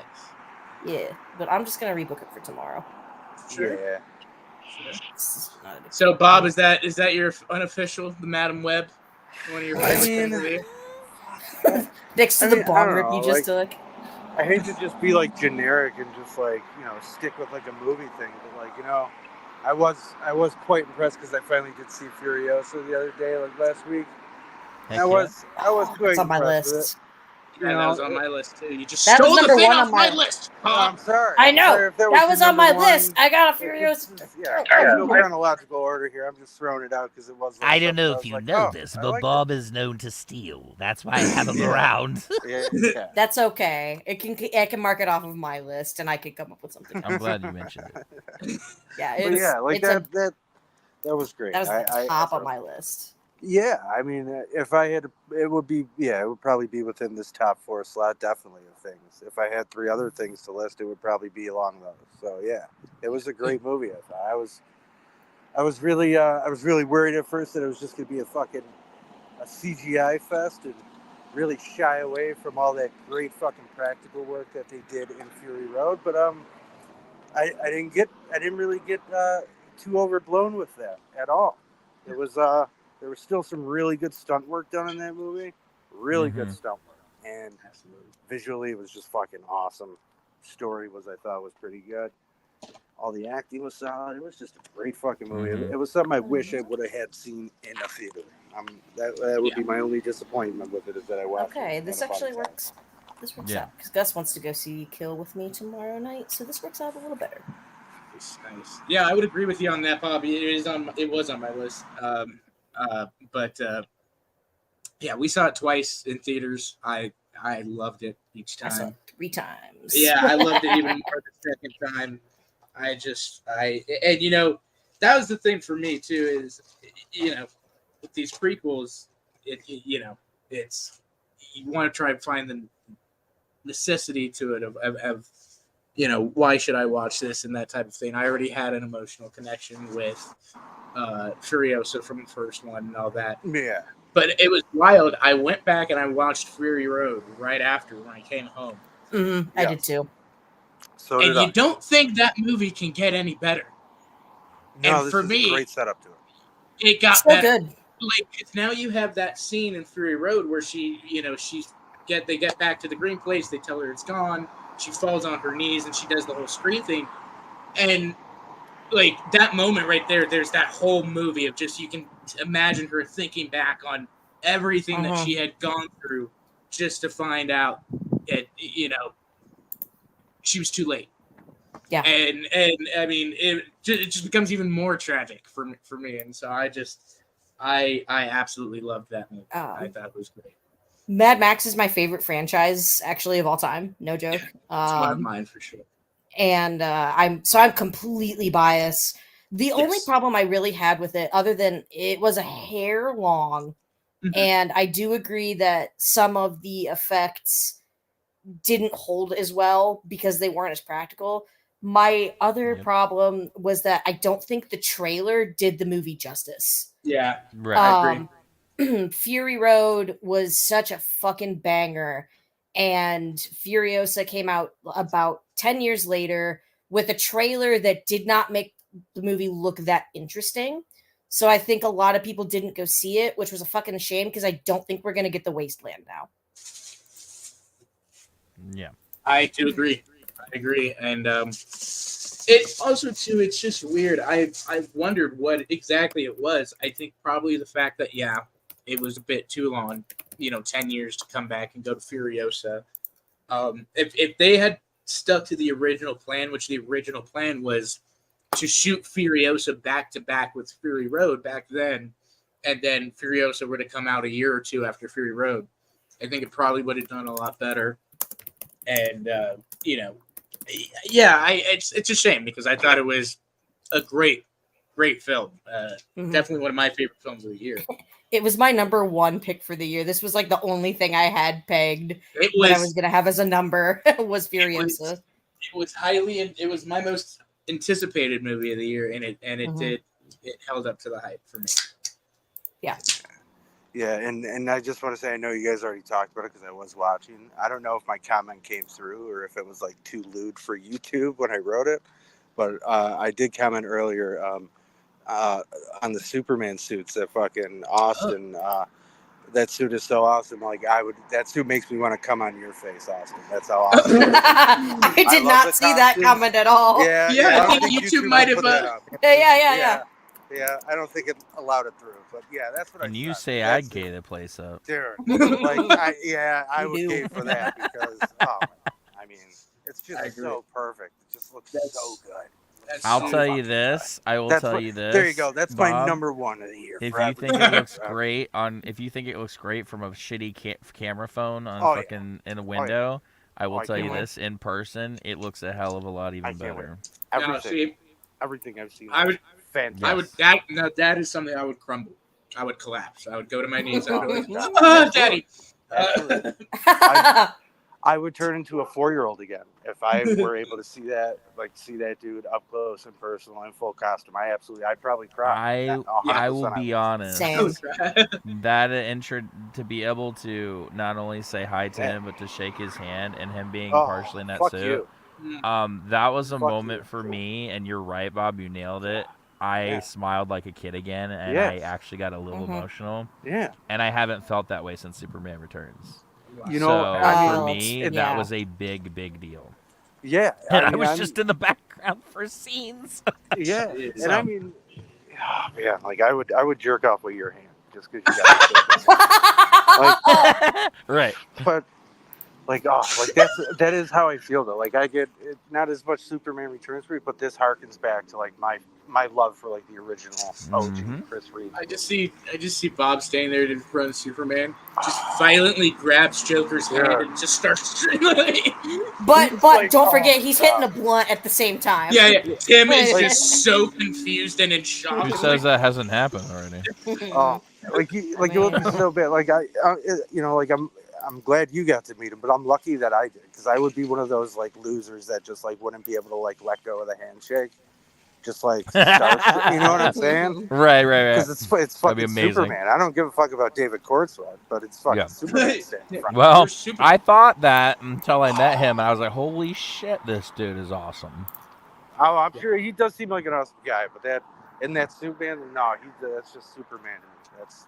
That's all I see. That dude is so perfect in every photo with his big fucking smile, playing with little fucking kittens and shit. I don't even know why I'm so excited about that. I shouldn't. Right. I'm 38 years old. I should be like, why is this fucking asshole fucking playing with the fucking cat and touching squirrels and shit? Who gives a fuck? But I don't know. Maybe because you I got wanna tired see of it. watching him murder everybody in his city for I three mean, iterations. you could be 100% true. You could be right, man. Maybe You it's just needed a fresh being palate over again. that. Yeah. And I think I'm gonna get a happy medium in between, happy-go-lucky and fucking blind murderous Mhm. rage. I think we're gonna get that gray area that we haven't had in a while. Yeah, I very much look forward to it. I think it's going to be a phenomenal film. And Sorry to go yeah, backwards on you. No, you're fine. It's You're fine. fine. It's fine. No worries. So for me, along the lines of that topic, my number 4. Well, it's kind of a weird one because it wasn't one of my favorite things of the year, but the ratio and the community support and stuff that happened because of it did become one of my favorite things of the year, and that was getting called. Well, let's see, I got called a lot of things on the internet this year. I was gonna say, what did you get called this year? Yeah, let's see. Yeah, you fucking border jumper. Yeah, let's see. I got told from everything that I'm a pedophile all the way to I should off myself in that I should get killed by the Mexican cartel. Yep. And have them hang my bodies as it was all because Well, I mean, that would actually be cool, though. They wouldn't be cool enough to get that, ritual. All because he dares speak positive about his excitement for the new Superman or have any slight deconstruction over the Snyderverse whatsoever. Even though he's a fan, how dare he be if he's not a real fan, because real fans would just suck Snyder's dick all the time, right? They wouldn't ever criticize something they truly, which, by the way, I've said, and I'll say it a million times over in my own community. If you're a fan of something, truly a fan of something, you'll criticize it when it's not going the way it should go. Mhm. This is why Star Wars fans have such constant tension in their group. Obviously, they go about it in the wrong ways. But if you're truly criticizing the film for what it is as the film or the show, you can talk about these things and criticize the things that you truly love because you want to see them do better. I've been doing this for years. So when I see somebody like Austin getting literally hounded online for him just doing what film fans do, or at least what they used to do before the internet came around, it's hilarious to me because there are certain fandoms that still fight this new way, which there's no sense of logic when they're attacking somebody like you. They're just pissed off that how dare you criticize the thing they love, even though you're not really completely lambasting it either, but whatever.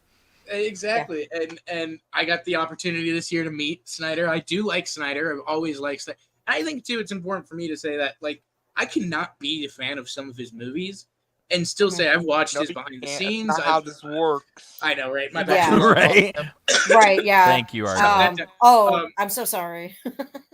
Yeah, but I can still be a fan of his movies and stuff. And I've watched enough interviews with him behind the scenes and stuff to know that he's a nice guy. He's may not be the best director out there and stuff, but he's a nice guy, and honestly, even his sets seem like a good place to be and everything like that. And so I respect him in that sense as a filmmaker. I do love 300 and Watchmen and those types of things and stuff. And so I loved getting to meet him. He was just a real sweetheart and talked to us for a while and stuff. And but yeah, no, apparently I went through all that through years before ever even telling anybody on the internet I liked a Snyder movie like Watchmen or anything.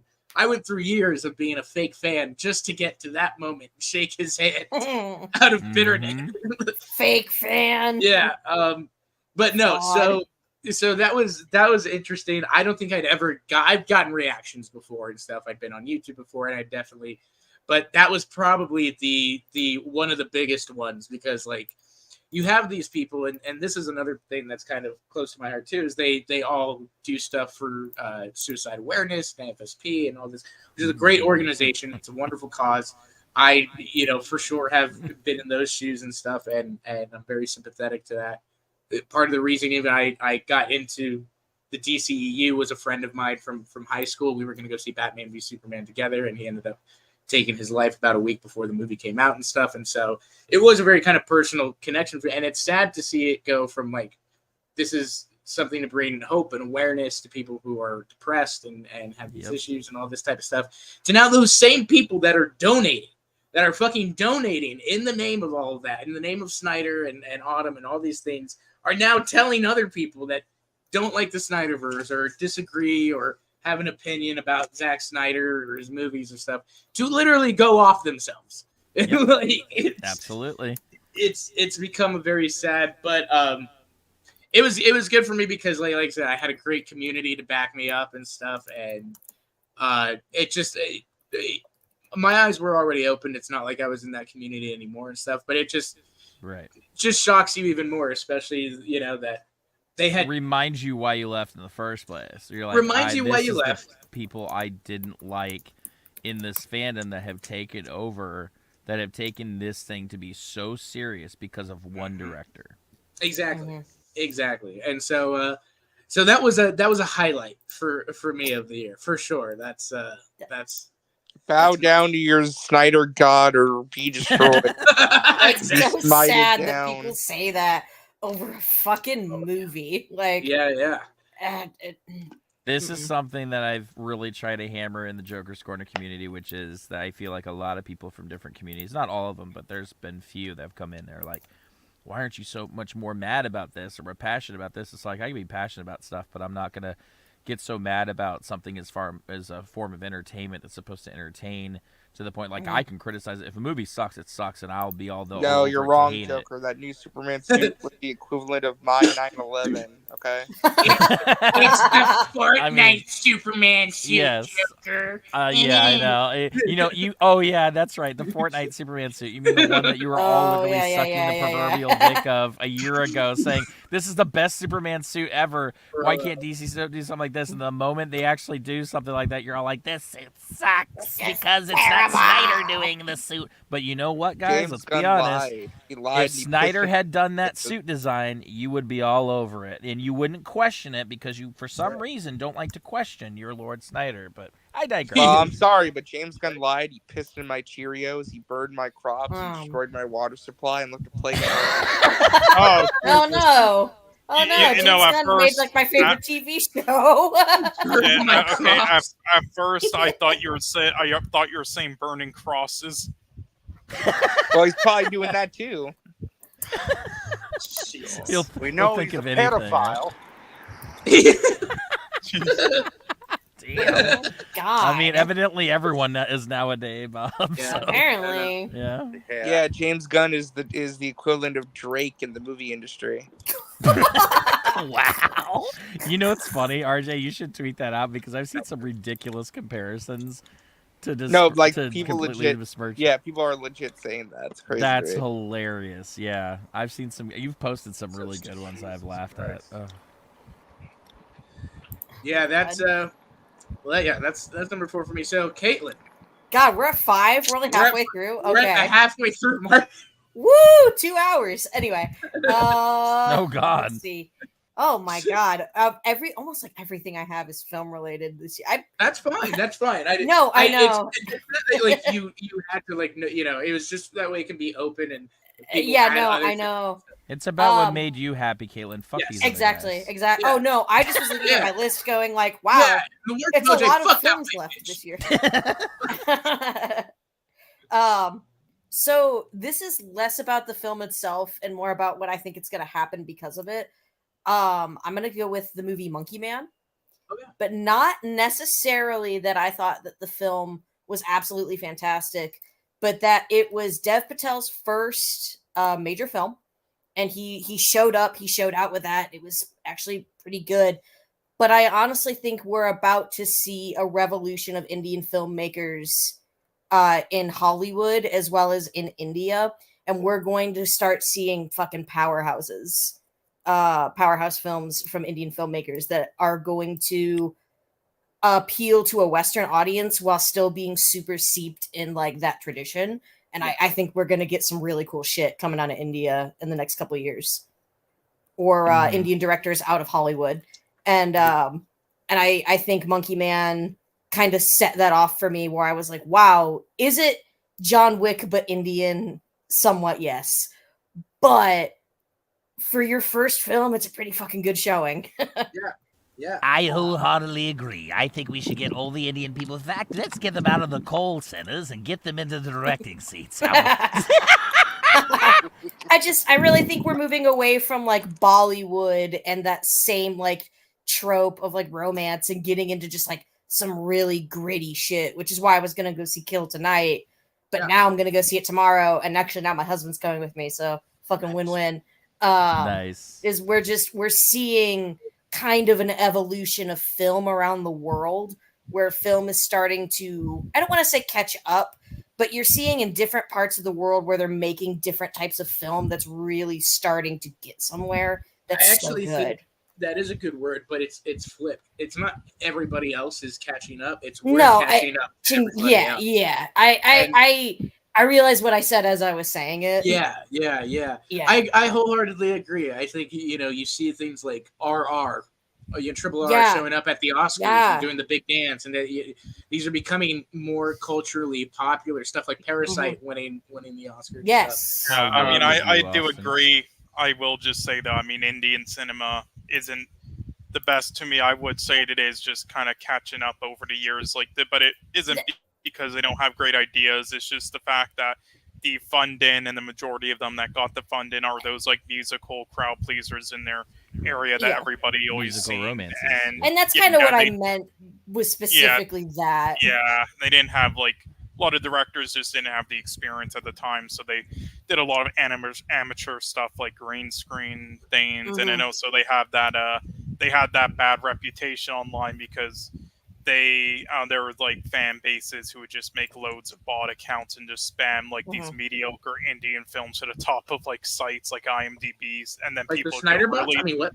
Yep. And hey, surprisingly, a bunch of them are from there in Brazil and stuff. Wow, no coincidence. Yeah, but no, I'm actually very excited to see very specifically where Indian cinema goes, because they're starting to get the funding, they're starting to get the technology, and they're starting to break away from that, like, we have to make the same Bollywood movie ideal, where we can kind of stay in that tradition, but we can get really gritty, or we can get really different, because I am as I've said before, I'm a huge fan of, like, ultra-violent action movies, and we're getting some really good shit that's with coming Kill, out. that's supposed to be, like, the goriest Indian movie ever made, right? Yeah. And I saw a trailer for it. Strangely enough, I was seeing Monkey Man, which I had only seen a trailer for like 2 days before it came out. And I was like, oh, it looks pretty solid. So I went saw it. And then I saw this trailer for Kill. I have not seen it again since, but it is like stuck with me in my fucking little brain that I'm like, I have to see it. And I don't know why.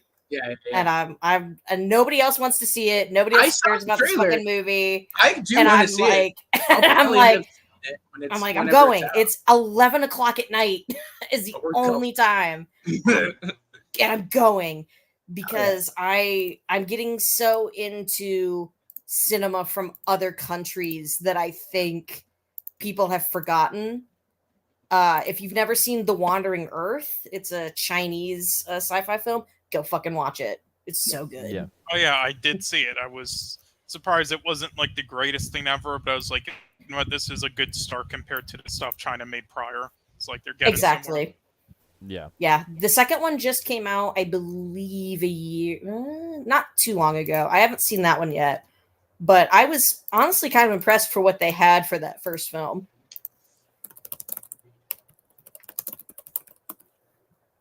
Yeah, I definitely do want to check out Kill. I think that looks, and I agree. It's going to be interesting over the next few years to see the influence of other cultures and other films and those types of things coming to here.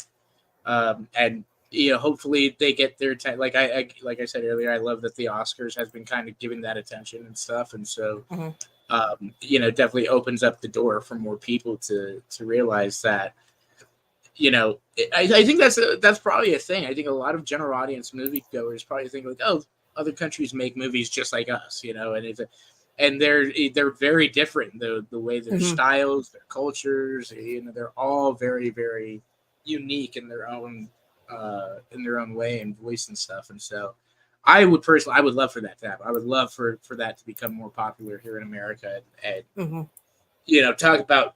I think that's the type of diversifying and diversity that we should be looking at, because these are again other cultures. It's not Americanized and stuff, and so definitely agree with that. Cole, what do you got for number 5, my friend? Number 5. Okay, so I guess I'll twink son of a bitch, you. Jesus Christ. Oh my God. Yeah, that's right. Yeah, I guess I'll get some trailers, the 2 favorite trailers out of the way. I'll start with like the game one first. This was going to be reserved. Did you say the gay one first? I'm sorry, what? Game. Oh, game. Nobody. I also gay. heard gay. Nobody heard gay. Everyone heard gay. Of course, you heard gay. Well, yeah, you all heard gay because that's what you wanted to hear anyway. Right. I mean, it could be labeled gay, but okay. Like, this was going to be reserved for something else. Like, I was trying to think of a favorite YouTube video of the year. I don't really have one yet, though. I mean, usually there's ones I love that are like great documentary style ones, usually on channels who make like obscure topics or lost media topics, stuff like Blame It On Your Hay and Nick Robinson that I really love, but none that have really stood out this year so far. I will say, though, there was this one story I just heard of recently. Apparently the internet was searching for this lost song called Everyone Knows That for years, and then it was just found like a week ago or so, and they discovered it was like in this adult film from the 80s, so that's pretty funny. But anyway, I decided to now switch it to favorite game trailer or surprise, I guess, which I guess I almost forgot about. For everyone, Cole has started with a fake out. That is the best thing that I've fucking ever. That is like brilliant.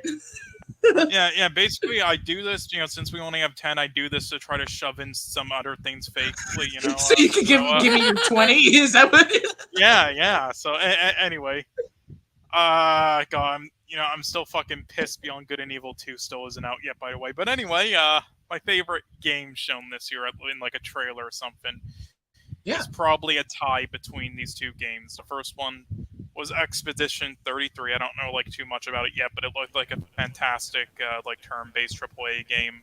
Looked incredible. And the other one is the new Gears of War trailer, just because I love Gears. Absolutely.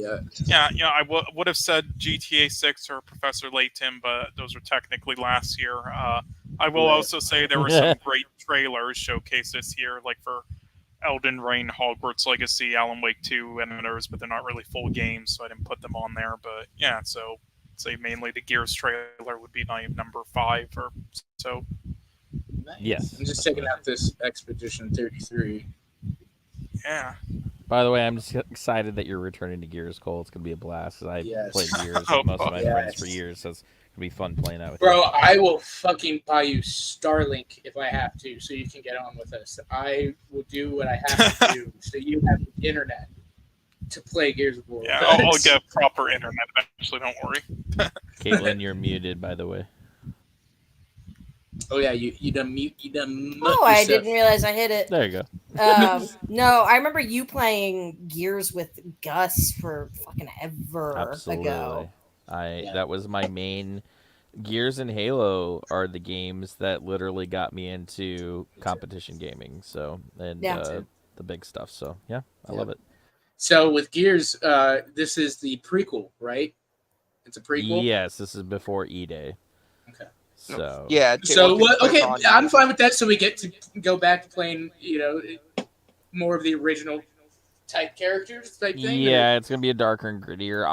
As a Gears fan, I'm kind of okay with that. And there's some other problems I have with them going backwards that I'm a little nervous about because we've already had books and stuff, and I think sometimes the less you say, the better. And there's certain things Marcus and others have said in regards to E-Day that I think were just enough without showing us too much. And so I'm a little worried by this. I think the gameplay will definitely be tight and fun, and with next-gen technology, it's going to be great, and it's going to look gorgeous on Unreal Engine 5, but I'm just a little nervous about... 2 things I'm nervous about, and I think Cole can attest to this. one, how are they going to handle multiplayer? Don't let that die and don't screw that up. Horde mode and everything else, especially. Wait, and, you're saying you don't like playing with 800 ping people from Pakistan? yeah. Don't let it turn into like a certain community takes it over and starts modding. Yeah, my thing is like I want that back again. And I want the storytelling to be good. And then if it's gonna go in a more quote unquote nostalgic route, I think it needs to justify why it's there and what it's the story that it's telling. And also keep it grounded in the roots of where Gears of War started without doing what some of the sequels did. Not that I have complete problem with all the sequels, but like the thing is that the sequels, even when they screwed up, they never screwed up as bad as Halo did with its sequels, with 4, 5, and beyond. Like they didn't completely 4? wash away the art style. Oh, 4, yeah. Oh well, I like 4. He likes I 4, like but 4 for like me is the moment where at the end of 4 they completely rewrite Master Chief and make everything that was interesting about him completely not interesting when they give away his his purpose. And I'm like, why? I think yes, and now that I do Then agree Halo with. 5 Yes, just shit that completely. I do agree with the prophecy thing was really kind of like, okay, we're going there. Right. I do agree with that. But I do like that. I think that was the main thing for me is I loved that, that idea of, Cortana now being the AI and stuff and, being infected with this. And is she good? Is she bad? What does that do to Master Chief and his relationship with her and having to kind of, for the first time in a long time, do stuff on his own in a little, And then Halo 5 tried taking that to the Halo next 5 fucked up. And then Halo they 5 just fucked all up. Yeah, they fucked it up. Yeah. That was. I mean, they were basically saying, "Oh yeah, Cortana's the villain of the series now," and then it's like, we're just gonna drop that. Yeah. Yep. And I was okay with her being like the villain for a moment and stuff because, like, for me that makes sense. She's AI. She can be manipulated, like if she goes, So, but yeah, I was 4 was good, 5 was trash. Cole, out of curiosity, who would you want to direct or make the Gears of War film? I haven't really. Series that will inevitably happen. Yeah, I haven't quite thought about that yet. Just all the people saying Zack Snyder is just fuck off, all right? Everybody's like, oh, here's basically like a Zack Snyder film. I'm like, no. On the surface, it seems like that. It's way more than that. And secondly, all right, even if it was like that, and even if it would match his style, no, he is incompetent with just every film aspect nowadays that it doesn't matter. Oh my god. I'm going to go against the grain on this panel. I actually do think I'd want to see a Zack Snyder Gears of War movie. No. I actually do you think want to see Gears be stupid? Because I'll tell you this. Gears, and Cole nailed it. On the surface, it looks like it looks like a dude bro military shooter. I will tell you, once you're in the game, you'll realize it is not that at all. There's way more emotion, story, and there's emotion and story to it for sure. There's way more deep lore into that thing. That thing is definitely a thinking man's military game. Like it is not a mindless shooter like it is marketed. It's fucking hard, is what it is. It's very fucking hard. Yeah. Like it's kind of maybe that's why like you have these games that come out and everybody's like, it's so hard, I hate it and all this. And like maybe I started with Halo 3 and Gears. Yeah, play Halo on Legendary. Come back to me, bro. Play old school Atari games and get back to me. Halo 2 on Legendary. Oh my god! Damn those jackals, the sniper jackals. Oh yeah, my god. But once you beat it and you get that one gun that just eliminates everything through the game, it's so much fun. So I agree. I don't think Snyder would be the right choice. I don't know who would be. Definitely be somebody that does. I think that's important, having a style but also that can handle the story. If Snyder's going to do anything, give him Fortnite the movie, because that's kind of a nothing. Oh my god. Yeah, And well, actually, you know what? You know what? Actually, I would. I thought of a director now that might work for it. Yeah. Before I thought maybe the director of Kick-Ass, but he's kind of been Matthew Vaughn. shit now. But Yeah. yeah, but he's shit now. Yeah, and I don't think director- his style would work with Gears. He's got that kind of like zoom in close up or like randomized style. Yes. So director I'm thinking of is I thought it would have been better for like a Call of Duty film, but he didn't, or Division film, but he didn't get that. So it would be I can't really pronounce his name, but Ilya Nashuler or whatever his name is. He did Hard Henry Nobody. He did some episodes for Peacemaker. He's done some short films that were pretty incredible, like war short films. His style, I think, is kind of perfect for Gears. I would say for Gears, either David Leitch. I think David Leitch could do well with it, especially with the action portion. And that's the other thing. Gears, yes, while being emotion and stuff, definitely because they're military guys and stuff, has that comedy element. So I think he could pull that off. But yeah, I think those guys. I'll have to look at this Ilya guy. Do you know which episodes of Peacemaker he did? He did. I know he did Heads of State. That one at least. Okay. I believe. I didn't mention this before because I think you guys asked me this, who I would have direct. And to be fair, for the first Gears of War film, I thought about this and I thought I would love to see John Carpenter direct it. And there's a reason why, because there's multiple of his films where he captures loneliness and like secluded areas really well. We already know he's good with horror and suspense and tension with group, with a group having to discover things or work together and having good dialogue together. I would love to see. He also has passion for video games. He plays games. He knows his shit. And if he's at all interested, I would like to see his take on it with that. With the original art style, because I think it would be a great thing to do to talk about. He's definitely shown interest in war and war stories. He's shown interest in horror, and he has some really great character stuff in his film. So I think that's kind of right up his alley in all three of those aspects. And you get a good cinematographer, and you got something amazing there. So I don't know. I'd like to see true. it. Wow. Also, I did just want to correct my bad. He didn't do a Peacemaker episode. He's just doing a new film now with Idris Elba and John Cena, I guess. Like okay. Okay. Interesting. I didn't know that. Yeah. I didn't either. RJ, what do you got for? David, Oh my God, sure. Oh yeah, that's right. So what I got for like what number are we on? Number 5. Oh, okay. So this is just like favorite stuff from this year. 2024, RJ.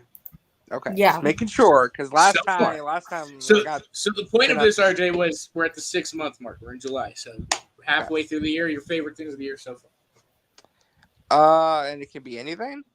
Anything. Yeah, anything. Okay. What was your favorite porno of the year so far, RJ? Debbie Does Dallas 3. Wow, that's old. That's that's retro. Damn. Yeah, you just caught up to it. Well, it's the remake of the third film. They remade it. Listen, he's caught up on cinema. He's not caught up on cinema. You know what I mean? Skinemax. Lord. I'm gonna cheat. Actually, you know what? No, it's fine. I cheated. It's fine. You know what? I'm gonna put this on the list because I actually did. You guys are gonna hate me for this. I can tell you right now, you're gonna hate me for this. If it has a minion on it, I'm leaving. No, I'm gonna put Godzilla X Kong: The New Empire on this. Oh, I'm out. I'm down. I want to hear his reasoning. I want to hear his reasoning for this one. I'm out. Joker, what was your number 5 for top 5? My number 5 is also Godzilla X. Well, the stream's gonna be a lot shorter now. Yeah. Okay. So should I move on? Oh, okay. Okay. Yeah. It wasn't as bad as I thought it was gonna be. That was kind of the. Oh, it was so much worse than I thought it was gonna be. No, I actually, to me, No. it felt like a great throwback to a certain era of Godzilla. Oh, honey. Oh, Well, you're not honey. wrong. He's not wrong. He's Just not the wrong, wrong- but it's unfortunately the Showa era. Yeah. I like how this is his top 10 favorites of the year, and he starts out well. It wasn't as bad as I thought it was gonna be. That's like me. He's got a point. To be Good fair, point. RJ, that's like me saying I hate the dentist. I have to go in for a root canal, and they do it. I'm like, well, it wasn't as bad as I thought it was, but it wasn't great either. I mean, like, yeah. Okay, that's RJ, this was put in the chat for you. Oh boy. It was good. It was actually entertaining. Dude, there was a scene where Godzilla beat the crap out of other apes using a baby ape. I mean, Okay, that's that like was Sure, funny. that was I give you not- that. I mean, I sure, give you okay. that. I laughed my ass off at that. I give you that. Okay, so Yes, if that I'm is not hilarious. also the world's biggest Mad Max fan, the other thing I'm obsessed with is in fact fucking Godzilla. And I walked into that movie thinking, all right, it's not going to be that bad. And I remember I turned to my husband and I looked at him and I said, can I have the last 2 hours back? now you know how I felt when I saw X-Men 3. What was wrong with Godzilla X Kong?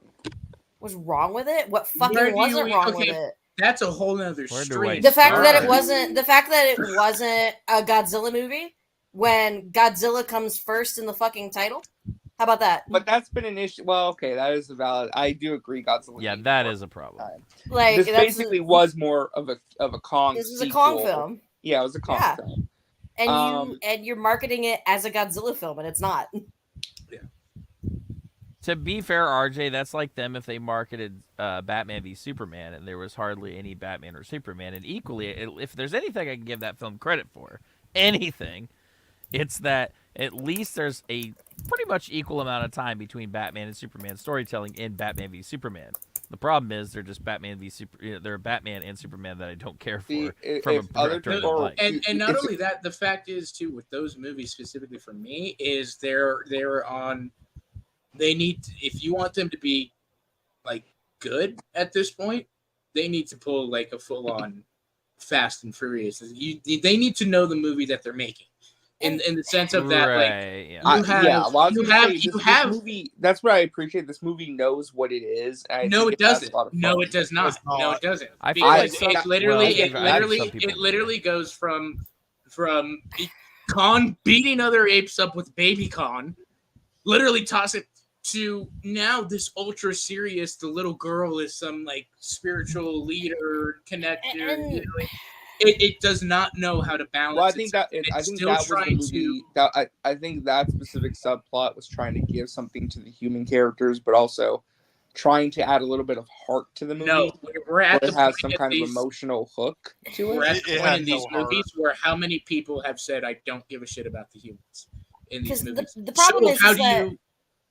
Sorry, go ahead. No, go ahead, Austin. Sorry. Well, so how do you address that? And it's just, yeah, you make these humans as ridiculous. They need to know that they're as ridiculous. Well, need they to be kind the of did Jason halfway Momoa though. I mean, you in had the- Dan Stevens' character, who's But even literally him, I did like Dan Yeah. Stevens. he was that was the basically one a thing I dentist did for like. monsters. He was a yes. veterinarian for the monsters. and he knew what movie he was in, but everybody else, again, it's the Fast X It's problem. the where- execution of having your cake and eating it too, and sometimes you can't do that Yes, in a but- franchise film with like Godzilla, something that is important as Godzilla. Sometimes when you try to do both, doesn't mean a director can execute doing both Yes, of those. it's like they did know what they were trying to do this time around, and after that fucking disastrous Godzilla versus Kong, but they fucking Right. failed miserably, and because Adam Wingard's a fucking hack. Sorry. Can I just say Aw. up front, I liked Godzilla versus Kong. That's Really, everything. I couldn't I tell. figured you might. That's- I figured you might. yeah, That's fine. You can okay. like That's it. fine, yeah. I mean, yeah, fair enough. I liked King of the Monsters, so I do like King of the Monsters too. I like think 2014. I like the 1998 Godzilla more than the new Godzilla that came out. More than wait, when you say the new Godzilla, which one do you mean? the one that you guys all seem to really love. Oh, my you're God, not friends no. anymore. Bye. We're not friends anymore. This is the end of our friendship. I'm kidding. I'm out of here. No, I'm kidding. I'm kidding, but I know. I will give credit to the '98 Godzilla movie. It's not a good Godzilla film, but it's a really fun monster movie. If you take out the Godzilla bit, it's hilarious. It's a blast to watch. Yeah. Honestly, I've always kind of felt the same way. Where there's some films out there where if you took out the name like Godzilla and you just stamped some generic name on it, it would be fine. Yeah, like Joker 2019. There's more than one movie out there. Yeah, Joker 2019 is one of those. Yeah, exactly. I don't know if it would. Name on it, sure. I don't know if it would make the filmmaking any better, but it would at least be better for me if it was just called Arthur Fleck. Yes. Yeah. Yeah. Which that's an argument I also made about Joker. Yes, exactly. It wouldn't be it wouldn't be the worst film ever if you just stuck a different name on it and didn't call him Joker. Like it might be like, oh, it's pretty serviceable. Yeah. Right. I agree. But yeah, I mean that's like barely qualifying for top 5. That's more just like, oh my god, that I that's love like that. the worst. That's actually on the bottom of the list of all the movies I saw this year. I love that RJ's favorites. If it were 2023, Avatar: The Way of Water would be on my list, and I get all the shit from everyone. Oh no, I would be with you on that. I actually liked that movie. That for me, by the way, all of you are gone. This is me and Caitlin's show now. I was gonna say Avatar: The Way of Water was probably one of the best films released last year. Echo Chambers. I don't know if I go that high, but I would definitely say I really liked it. It's definitely. Do you mean it was one of the most visually beautiful films to look at? Visuals and action, sure. The rest of it is literally 4 hours of filler and rehashing the first. It's an hour of it, okay, Mr. Exaggeration. No, but like I think honestly, to me, Way of Water has a way better story than the first film. I think it has a slightly better Jake Sully, and like the characters are more dynamic. Slightly better doesn't mean that it's better, like great. No, like I think the story's like really good in that movie. The writing's really strong. Yeah. I do think the writing is definitely stronger than the first one. I think the biggest issue. The biggest issue going on with the movie. That's because the first one was a very basic story of literally 18 other stories. It was. Of course, the second one's slightly better. It's still basic as fuck. It goes through the most cliche just character things ever, especially with like the fucking bully angle and everything. It's just the most cliche. It's a basic story. It's a basic story, but it's done very well. And it's retold in a new universe, new. So yes, I agree. Yes, it is an absolutely retold story and everything, but it's done well enough and entertaining enough, and with new elements enough, whether that be Pandora or whatever, that it was, it's entertaining. I do agree with Cameron in that, like, I think what makes those movies so successful and stuff is the aspect of family and culture and those types of things, and that's something that everybody can relate to. Everybody can relate to family issues or family problems. Everybody can relate to some sort of cultural problem. Exactly. Or even some of the weirdos that literally are like want to die because Pandora's not a real place. Can we discuss the weirdo fan base? No, that's not okay. Come on now. That is taking it. Like, oh my god, it's not real. But even then, there is a sense to that. That is, I think, that's cinema at its finest. That feeling of I want to escape my reality. And I'm so invested in this other reality that it's, that I think, Cameron and all of them have been incredibly successful with that world. That absolutely. When I go and see those movies, I'm in Pandora. I'm invested. Pandora. Yeah, I'm in this other world, and there's all these other things, and there truly is a great entertainment factor to those movies that I think. Please just give me Alita 2 already, please. Well, I was going to say... Well, now that Landau's dead... No, I'm kidding. I was going to say John Landau was one of the biggest champions for Alita 2. And I would like to see a second film. Well, hold on. So is Cameron. So is Cameron. And Rodriguez. I guarantee you Cameron is going to make a big effort to get it done in Landau's honor. You forget, Rodriguez said he would put up a shitload of his own money to do so. So yeah, I mean, exactly. And also I think it's a Disney issue. Well, from what I've heard, they've been in see, it is a Disney issue because here's the weird thing, and Cameron has talked about this. After Aliens with 20th Century Fox, literally, Cameron's talked about, they never questioned him again. He was able to do whatever he wanted at 20th Century Fox for years because this dude literally brought in, fuck if the movie's good or not, the highest grossing movie ever made. You know, like that does it. Exactly. So, and then still the highest grossing movie ever made. You know, like, so I think that was the thing is Alita was one of his harder flops in years, and then B, it was the switch to Disney and stuff. Also, Alita came out at just 20th Century Fox fucked Alita in a way, and Cameron talked about he was not we say it's a flop, but let's be fair.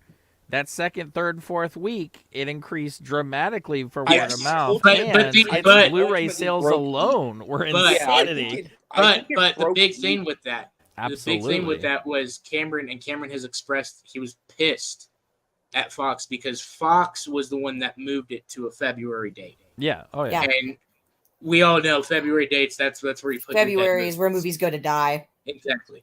And it's a very weird thing. It's still probably to this day, it's probably going to be one of the most successful February movies ever made. You know, so, but it's still like it. That was a 20th Century Fox, he fought with 20th Century Fox. He wanted it out in the summer. He wanted it to be a big summer release. Honestly, it probably would have been good as a Christmas release too. Think so? It would have been better in November. What was Christmas that year? I think the poor decision was putting it in the beginning of the year. A lot of people don't go to movies in the beginning of the year. They know that's kind of the unless spot. it's like a Deadpool or something that comes out for Valentine's Day. And even then, like that's Deadpool. I'm looking to see what was Christmas that year, or Black Panther. Like unless it's like a comic book movie, like it's kind of hard. There's no way. Well, the thing is, that year in 2019, on Christmas Day was Rise of Skywalker. Yeah, so Christmas would not have probably been a good idea. No. Well, Cameron wanted it moved to the next summer. He wanted it in June or July. Yeah, he wanted it in in July. The studio had already delayed it, I think, twice or three times. Mm-hmm. And so they were like, nope, we're putting it out in February. And not only that, they were literally about to merge with Disney, so it was going to be one of the last movies that 20th Century Fox. The guy just wanted to get it. It was one of the last movies with New Mutants to be released as the final. Oh my god, I forgot about New Mutants. Yeah. So that's that. It got dumped. It got dumped. It's crazy to me that other studios were threatened to release their film next to the final Star Wars sequel that no one already at that point in time. The entire fan base was fractured after the last films, which is hilarious to me that we are threatened by I mean, at that point they were so threatened by Star. It's just like, hey, well, Star Wars is going to make money whether it's garbage or not. And it's like, wow, that's how much of a gargantuan Star Wars was at a point. Well, also too, Disney's very influential with the theaters too, being like, hey, right. Oh yeah, taking over. Yeah, absolutely. Yes, and fucking Tarantino over. Yeah, remember that? I remember that. Yeah, that was brutal. Yeah, Tarantino's still mad about that. And he should be because they shouldn't be offering him jobs after literally cutting the rug out from under him. Yeah, that's crazy. But yeah, no, I'll love RJ. Like we said earlier, that's what's been fun about the Jokers community and stuff is that we can all love shit as long as you're open to realizing it may not be as great. Yeah, maybe more of a bias. There's and that's okay. There's going to be something that I'm going to bring up that is probably going to get me crucified. I guarantee this sentence right now is going to get me crucified. Listen, I'm biased towards the Matrix movies. You can like those movies fine. I like Showgirls. I think Showgirls is generally a blast to watch. Like I love trash. So I do too. What were we going to say, Austin? Something about Matrix? That's probably universe wise it goes like DC universe, Mad Max, and then the Matrix. Yep. So I mean, sure. and then Blade Runner, Blade Runner, Blade Matrix are Runner. very I love close. Blade Runner I so actually have a much. hot take. But Matrix, I love the Matrix Resurrections. Here's the hot take. Here What's we your hot go. take, That's my hot RJ? take. The Matrix. I think all 4 movies are great. Nope. I love all 4 movies. Oh, you mean the I- Animatrix? Yeah, you're right. Keep No, up. There I wasn't mean, a fourth. okay, No, there wasn't a sorry, fourth all film. 5 What are I you agree talking with you. I agree There with wasn't you. a fourth love film. all 5. Like, there's not a I single agree with Matrix movie I dislike. No. I agree with you. Austin, no. You I are agree with you. hot. I man. agree with him. I agree with him. The I'm sorry. fourth You are film. high. Okay. But I can say that's my bias. Also, the fourth film was not the greatest, but I understood the message and I got where the The director was coming message is from and they all that can't type of make stuff. a But, good socially Austin, aware film. Didn't you No. just tell RJ? Didn't you just tell RJ that they try to have their cake and eat it too with Godzilla X Kong, and they didn't know how to do 2 different things and ended up Yep. destroying their franchise, Yeah. which is exactly what But the Matrix fourth was Matrix not does. near like Because the fourth Matrix thinks that it thinks that it's Gremlins 2 and it's trying to be. No. It's like, hey, guess what? They It's literally. not. But they literally said that. Well, Like, it's the a director's meta literally saying they're commentary. trying It's a to meta do commentary on a reboots. meta commentary Meta show commentary, yeah. on They their didn't know how own to. on their own film with while like literally making fun of and literally tearing apart as like, hey, it's no big deal. I'll just completely rehash certain things as a joke for the meta commentary, which is exactly what Joe Dante did with Gremlins because he hated For what the certain studio things, was but turning not the Gremlins whole into. movie. But, Not the like, overall Yeah, and the message rest of of the the movie film wasn't was a just joke or terrible. reiterated. I'm well, sorry, if you're talking the people main defend through that line, film but like, so fucking much. Like, there would be tons of dog shit fucking visuals in that film, and people will say it was intentional somehow, but then other points, the visuals aren't dog shit. Like, fuck off. No, they just didn't know what they were fucking doing. There's no message to it. it's almost like not having the other brother involved, sorry, sister, or whatever, was a bad idea. It's almost 'Cause, like if they they- aren't great filmmakers. It's almost like they fucking flopped after The Matrix. Fuck. No. Hey, now, you leave Speed I Racer I alone. do like Cloud Atlas, so I don't care. You what leave Speed Speed Oh, Racer- Cloud Speed- Atlas is okay. Speed Racer's You leave- great. I do like Speed it. Racer's Okay. great. Okay. I'm gonna No, it's not great, no, but no. I like it. I like I'm it. I gonna don't say think something Speed about Racer Cloud was Atlas, okay. Austin. I kind of agree with you, Austin, on Cloud Atlas. The difference is the best parts about Cloud Atlas are directed by Tom Takwar, not by the Wachowskis. Because Tom Takwar actually directed all the best sequences in the film. All the Wachowskis did all the futuristic stuff, which is where all the wonky kind of stuff happens. There's some good visuals, but some of the wonky storytelling happens in the futuristic stuff. All the past stuff is Tom Takwar, which has already been a fantastic director. But it's the Matrix. See, that's the thing. I love the Matrix trilogy. I love that. For me, I do too. ended at the trilogy. I love the Animatrix. It's great in between stories between, and I'm done. There's no need for me to watch. I had no desire to see that fourth film. I will say that trailer was very intriguing, and I was shocked and surprised how much that trailer got me into the idea of I want to see a fourth Matrix, but also how are they going to do this? Because how do you just explain that these characters now exist? I'll give you, and I will that say, was like, what it's- screwed it up for me. That's why I say for me with Resurrections, it absolutely is biased. The movie has a lot of issues, especially storytelling wise with it. How I like the concept of, the machines have erased Keanu's memory and stuff, and he's back in and stuff, but Right. it was not executed that well. If they had advertised the film as being like literally a joke meta commentary of we're just kind of gonna fuck with what we had and do our own thing and kind of like make a wink nod film, Well, that would have it's been so- different. But that trailer was not at all that. That trailer was, we're gonna try to explain to you why these characters are back and what this other form of the Matrix is, and what I think that it's they a didn't very deliver. interesting film because it does come across as both cynical but also personal at the same time. Yes. It does. Where it's like it's the filmmaker doing something very personal. Well, Because essentially it's a love story between Neo and Trinity. That's what that movie is. It's a Well, love that story. was the trilogy, though. Why do I need that a fourth time? They I ended think- their story well, perfectly. They both think- died. I think it comes from it's from the way that the director talked about it, and I kind of understand where she's coming from and stuff. So I don't give her too much shit. But so it was kind of a double whammy with that movie. The studio came to her and said, "We're gonna make The Matrix 4, with or without you. It's happening." And at that same time, she had just lost her father. Right. And so for her, she did go at it from both ways as a personal. This is kind of, this is where I started. This is, a love letter to my father and that type of relations. Well, also it's a fuck you to Warner Brothers in that, how dare you come at me with that type of. Yeah. Well, yeah, no, I agree. That's exactly what I'm sure her head was. Kind of like Joe Dante's head was like when they said, "Hey, will you come back and do Gremlins 2? We need you for Gremlins 2." And he's like, "I don't want to do a sequel to Gremlins. I'm tired of seeing Gremlins as suction cup babies on Windows. I don't want to do that." Literally has a joke about how Gremlins are over marketed to the like he clearly basically spit on the original Gremlins movie and made a far superior sequel doing it, and it's a giant live action nod to Looney Tunes in that regard. Yeah, and I think I see where she was trying to do. I just don't think she can do that. No, she and now that I get, like for a lot of people, it wasn't successful. Now I do. For me, it hit in the right moments and stuff, and I think I just understood where she was coming from. And to be honest, I kind of felt I'll be honest, I felt a little bad.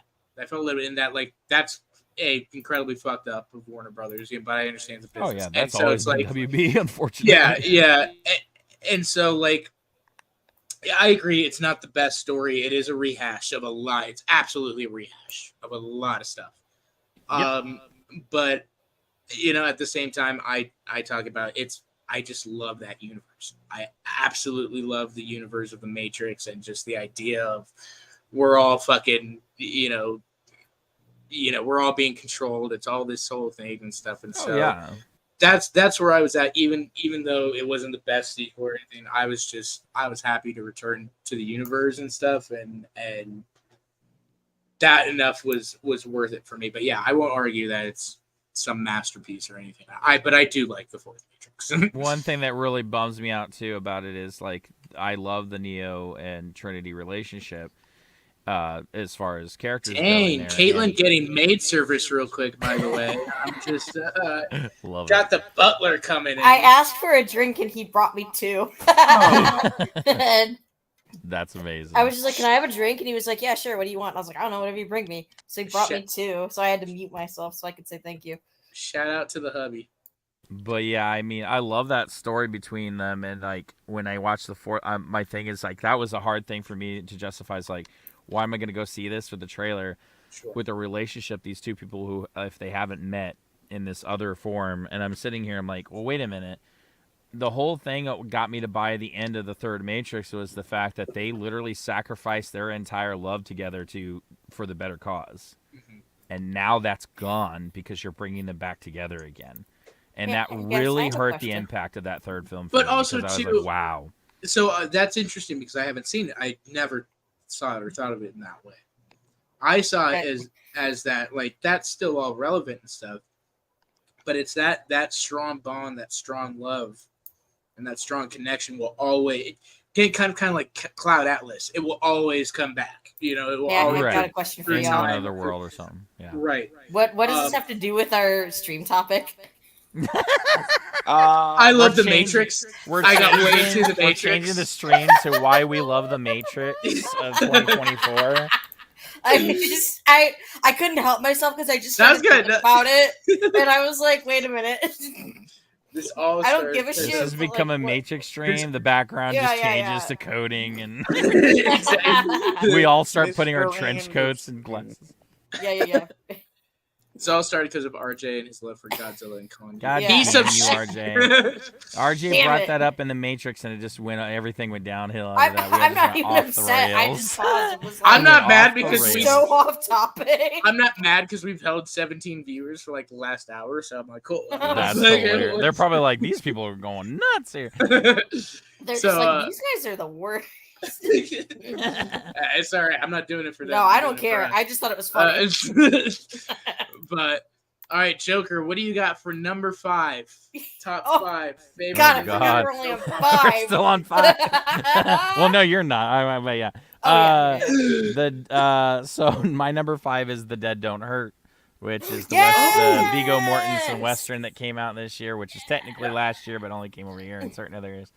But Very interesting. Yes. really great movie. Caitlin and I got to see it together. It was fantastic. We had some funny, weird experiences in the theater. Your husband not knowing that there was a yeah, Mason not knowing that about towards the end of the movie that this was actually not told in chronological order. It was actually going back and forth and not telling the audience that.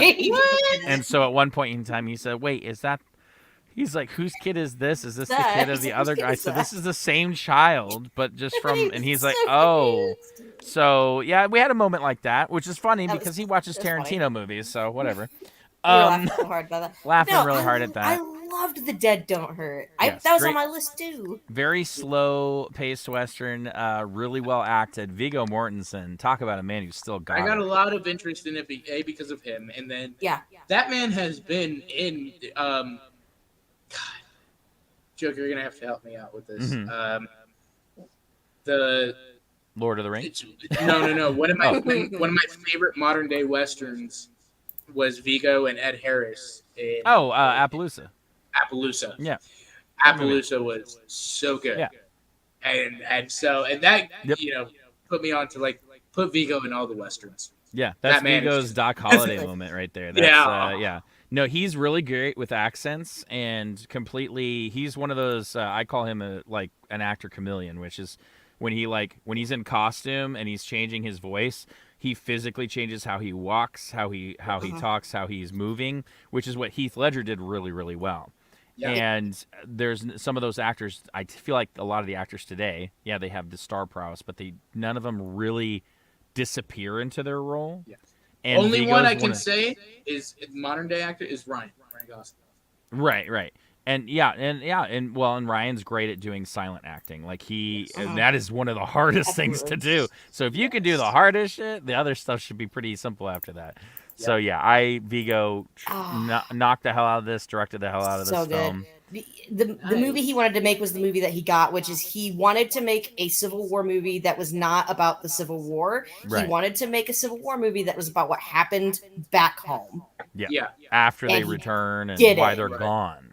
What's happening to the partners. He wanted to make it their perspective. Yeah, what's happening to the town and the partners when they're gone, and what happens when they return, and how does that relationship continue, and what do people have to deal with when the husband's gone? It was really, really well done, and I forget the actress's name, the French Canadian actress that's in that, but she's tremendous so too. Very, very great actress, and I'd like to see more of her stuff. He did great work on the casting, but that's all I'll say about the film.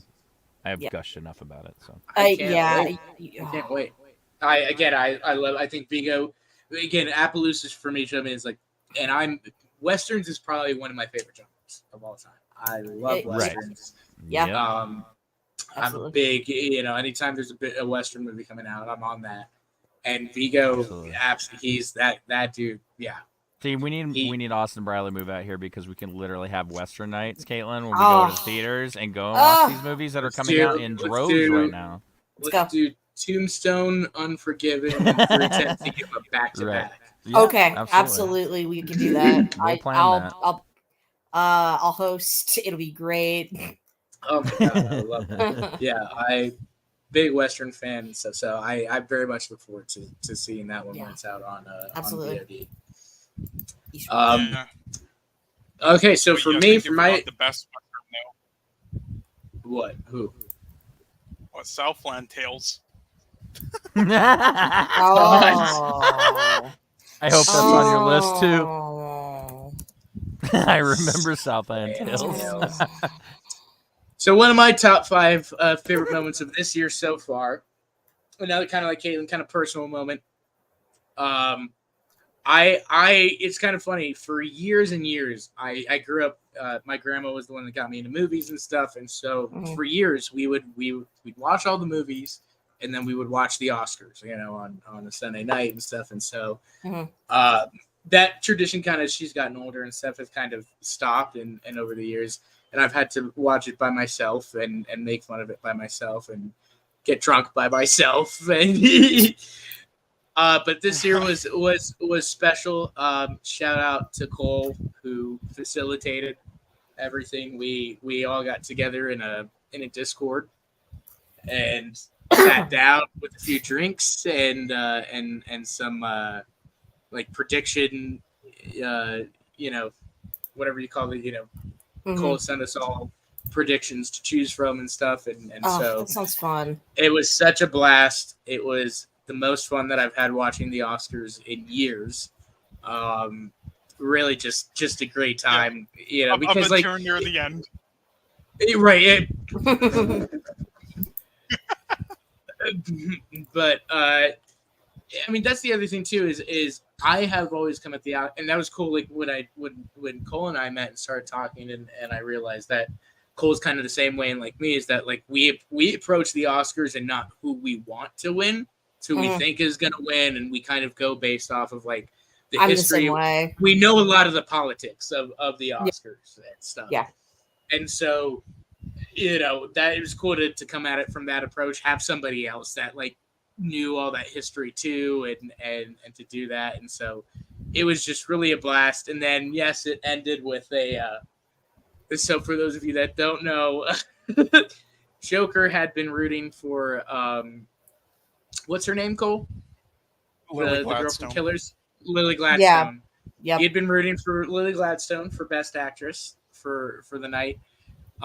Cole was rooting for Emma Stone from Poor Things. And it got down to, I mean, like, Joker was like, I need this chick to win. He said, if she doesn't win, I'm going to flash my dick on this. Yep. I know this story. And now, I hadn't even seen Killers of the Flower Moon, but I literally thought she's got it in the bag. Again, kind of based off Oscar politics, but also at the same time, like, it was a very great performance and all those types of things. I did not think that Emma had a chance, to be honest. Yeah. Well, she had more of a chance after like the costume and makeup win, because that usually leads to it. Usually, yeah. Emma won. Mm-hmm. And within seconds, our screens were overtaken. Yeah. Yeah. Percy showed us a picture of Tony, and then we were like, we would have rather had seen your dick. And he's like, okay, here you go. I hate to say, you guys, I've seen his dick before, so. It happens. I'm sure we know. And now Champ and Bob are all happy campers. I did get some funny comments after that, though. Cole did a bunch of retweets and stuff, and Cole did do an audio. Austin was like, I don't know. Austin like had tuned out at that point during the key moment or something.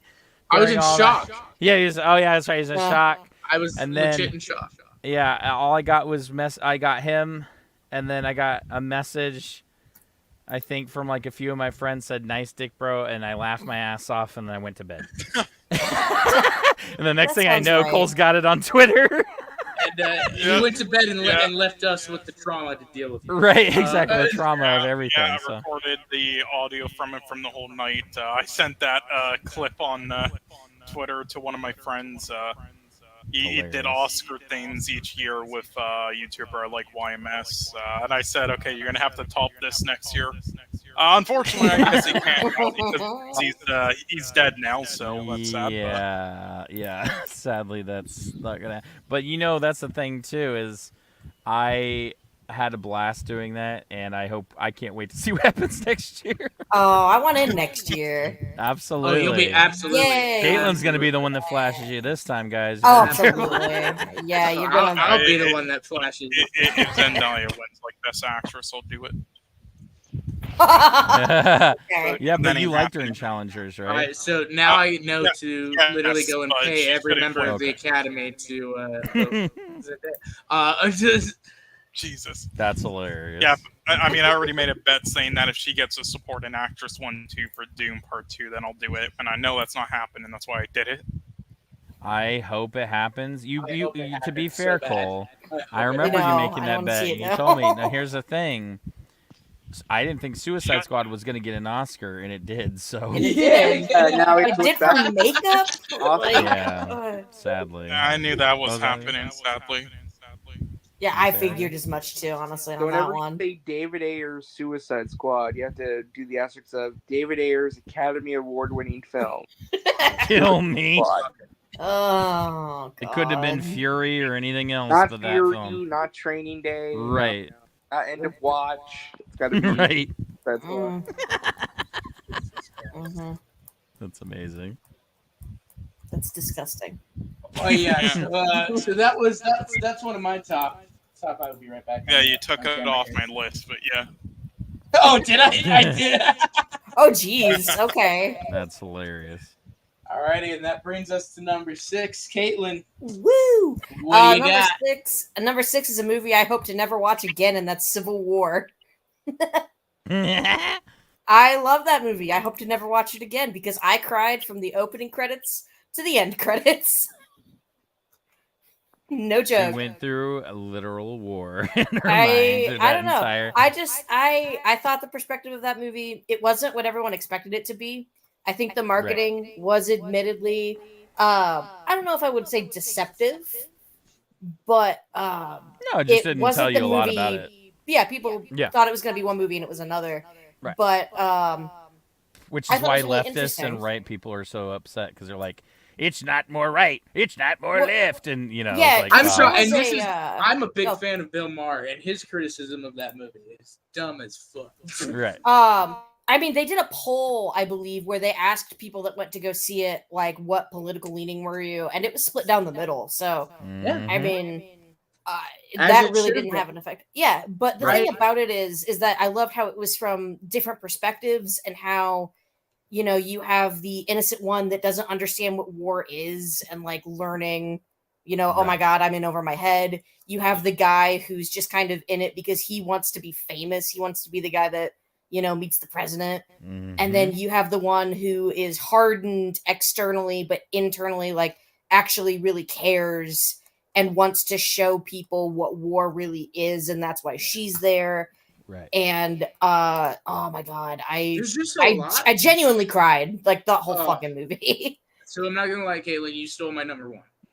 Yeah, that was up there with my... You stole my number 1. I was gonna say I forgot you and Cole had watched it together recently. Civil War. Yeah, Civil War was my favorite movie of the year so far. Yeah. I am very passionate just about that subject. This I thought like just what a phenomenal way of presenting that type of story. Everything about it. It's kind of funny. I told Bradley and Cole is like. I mean, I guess I kind of get the criticism of like, oh, there are no characters in this to like, but not really. Like every character, I don't agree with that. Yeah, every character develops and changes, and I love the way Kristen Dunst starts as this kind of one of her first lines is so that good. She's my favorite I'll take a picture of you. And as the movie goes on and stuff, she's deleting pictures. She's becoming more emotional. By the end of the movie, she literally can't even fucking handle. Yeah, she can't handle it anymore. That she's in. It's every talk about like, and especially within the time frame that it did it under 2 hours, the character development that it presented was just absolutely phenomenal. And the importance, I think, you know, while that line, some background characters. Yeah.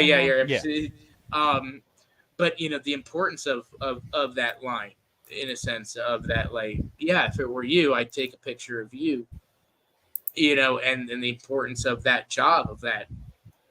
Us, the common people, yeah, we need to see that stuff. We need to know the cruelties, the heart, you know, all these things for us to be able to make a decision of what's the right thing and what's the wrong thing in that type of scenario. And so everything about it, I just thought, especially from an outsider perspective, you know, Alex Garland is not an American. I thought he nailed it. I thought he absolutely. Jesse Plemons, probably one of the most terrifying scenes I've ever watched. Oh my god! I remember just sitting there, and I almost got up and paced in that. And what was so scary about it is I know people like that. Yeah, I know people in this country who are absolutely like that.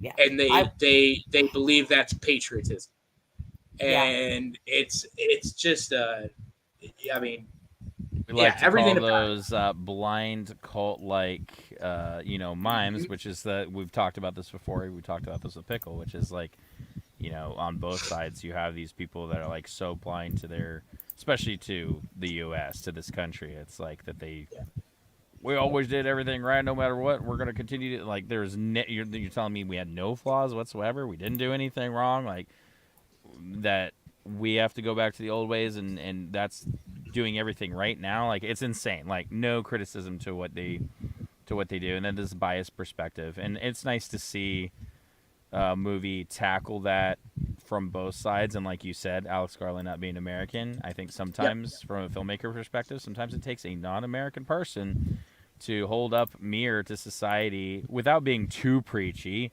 Yeah. And still having, because I mean, shoot, Paul Verhoeven has been doing it for years. And, Absolutely. Yeah, and his films. So I think it's great. Ooh, don't even start on how much I like Paul Verhoeven. We'll be here for hours. Right. Hours. He's my favorite director.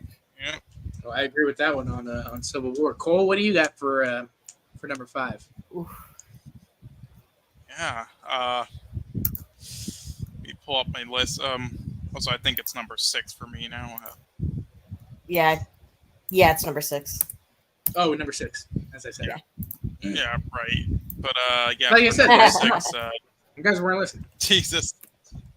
Yeah, I guess I'll go with the Nosferatu trailer. Fucking love that. Woo! Yeah. Can I just say, Cole, when I saw that trailer in the theater, I actually, not only did I completely, like, my entire body was raised with goosebumps, but the shot where after he bites the pigeon's head off and they show the shadow of his hand leaning over the city, that was a shot. It's kind of freaky, but that is a shot that I envisioned, like, that movie having, like, some epic, like, weird... That's the stuff I loved about The Northman, was some of the weird-ass, like, surreal shots, and I was hoping he would really amplify with shadow and stuff. And that shot for me is the money shot of the trailer. There's a lot of great shots in that trailer, and I love that trailer as a whole. But that shot literally sent shivers down my spine. I said, "This is what I want this movie to do," and I am so excited for that film. Absolutely, I'm excited for it too. Honestly. Yeah, same here. Yeah, it's crazy that it's coming around the holidays for Christmas, but it's great. Yeah, that's weird. I think that's perfect. I think that's perfect. You think it's like perfect? it, It's a It little is. weird, but I mean, No, it is perfect. All right, that's my Christmas. And you know what? It's a great Christmas. I Christmas. mean- Well, Hey, exactly I was like asked in this high year's school for me. what my favorite. You're not what right. You're not wrong, Cole. I was asked in high school what my favorite Christmas film of all time was, and this was like in 2014. It's Django Unchained. There's snow. It came out mine Hey, is I'm Jaws gonna 3. pick The Green Knight. Oh, I love The Green okay. Knight. Love The Green Knight. All right, I actually watched that recently. Yeah. that's hilarious. Oh, nice. Yeah, that's Um, awesome. great film. Yeah, I've been waiting like Jaws 3 literally is my 10 favorite years for Christmas movie, this. so. You know, he got the rights to make it like after making The Witch in like 2014 or 2015. Yes. Yeah, I knew it was like perfect back then, just his style, and then he's just held off of doing it because of how big of a task it is, and getting even better ever since. I'm just so excited because he's just not only like my favorite director right now with stuff like The Lighthouse, but his style just fits perfectly for it. Like I have to lower my hype going into it, or else it'll be impossible to please me. So Yes. I agree with you on that. My hype is so high that I'm like, bring it down, because if you don't, you're gonna walk in and then Bill Skarsgård is gonna somehow fucking disappoint you. Like, yep, I it's do like, love- oh, it's only an 8 to 9 out of 10. It sucks. yeah, I do love Eggers. I wasn't the craziest fan of The Northman. However, I only saw it once, and I saw it like as soon as it was available because I was like pandemic days, and so I do want to go back and watch that. But I've loved all of his other movies. The Yeah. like Oscar, I will say I maybe do- after you and I see love- Alexander, we can watch The Northman with Ooh. Cole again. Ooh, If you I need want to to, watch Cole. The Northman again.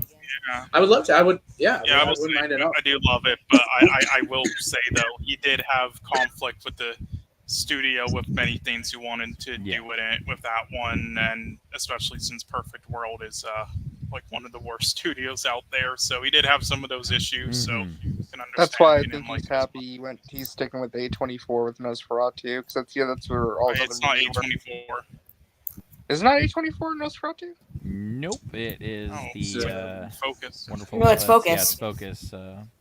Who was the Northman then? Wasn't the Northman Universal? Yeah, Universal. World. Yeah, well, Focus is still the same one doing this one. Well, Focus is the indie studio of Universal. Yep. Okay, well, I was gonna say because Focus did they did the Northman. I guess they're doing Nosferatu too.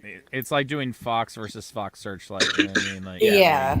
You're doing Okay. the indie dramas versus the studio. Yeah, the big blockbusters. Yeah, I'm really looking forward to excuse me, Same. Nosferatu. I think it looks great. I really hope that they don't reveal Skarsgård's makeup or anything until the movie's out. I don't want to see it in the trailer. Absolutely. No. I think I'm the with biggest you thing there. they can do right now for the marketing is what does he excite people with? What is he going to look like? What is he going to do? Well, What, unfortunately, during this stream, I haven't watched it, but I got the notification on my phone. The first clip revealing Nicolas Cage's character from Longlegs. Yeah, I don't want to watch Oh, that yeah. the movie. Yeah. Nah. And it's like, why are you guys doing this? Like, Because people suck. It's the marketing department. They feel like they got to. built it up so long. You've done such a great job. The movie literally is in theaters in 2 days. Yeah. Yeah. They Like- want to see. Yep. They want to I'm see those just pre-order avoiding tickets it. coming in.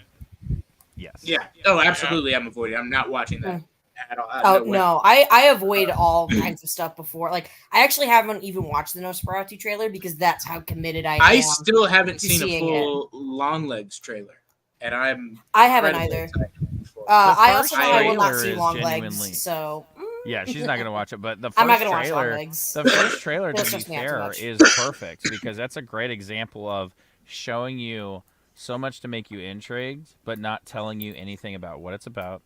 Right. Showing you some beautiful shots and introducing who your main character is, kind of, but not really even having much dialogue. A lot of the dialogue's in the background and it's muttered and stuff. Everything's secretive. You're trying to translate things. It is a fantastic trailer. I have watched that trailer like at least 100 times because it's a great example of a trailer where you could sit there and you can always find something more if you're like obsessed with trying to decipher things. Right. And that's great. Watch the trailer. If you want to call that weird number on your billboards in your city, do it. It was fantastic. Bradley told me about it. It was genuinely creeped out. It was fun. And then don't do any more. Don't watch TV spots. Yeah. Don't watch teaser trailers and in any of the future trailers yeah, at all. I've become, as I've gotten older, the person that doesn't watch a lot of the trailers, or maybe I'll watch the first trailer, but then I'll just stop Yeah. because I don't want to know. Right. Some things I will, but overall, I try not to overindulge in that sort of thing, so I don't get an idea of something that it's not. Well, Mason Yeah. and I will be seeing it soon, so I will try my best to You're review fine. it I will on not be the watching account it. without giving a spoiler review because I'm not. It'll a give me a spoiler heart guy. attack. I'm good. We'll see it. We'll see it Thursday night for sure. I'll actually have a heart attack if I watch that movie. We'll be seeing it. I look thank forward to Longlegs. But yeah, that's my main thing with Nosferatu. Don't show me Skarsgård. Yes. I love the mystery of it, and I'm Mhm. really excited. I'll be there. I'm so You excited. better believe. What's funny is I already have a tradition of going to the movies on Christmas Day to avoid family, but also because I love movies.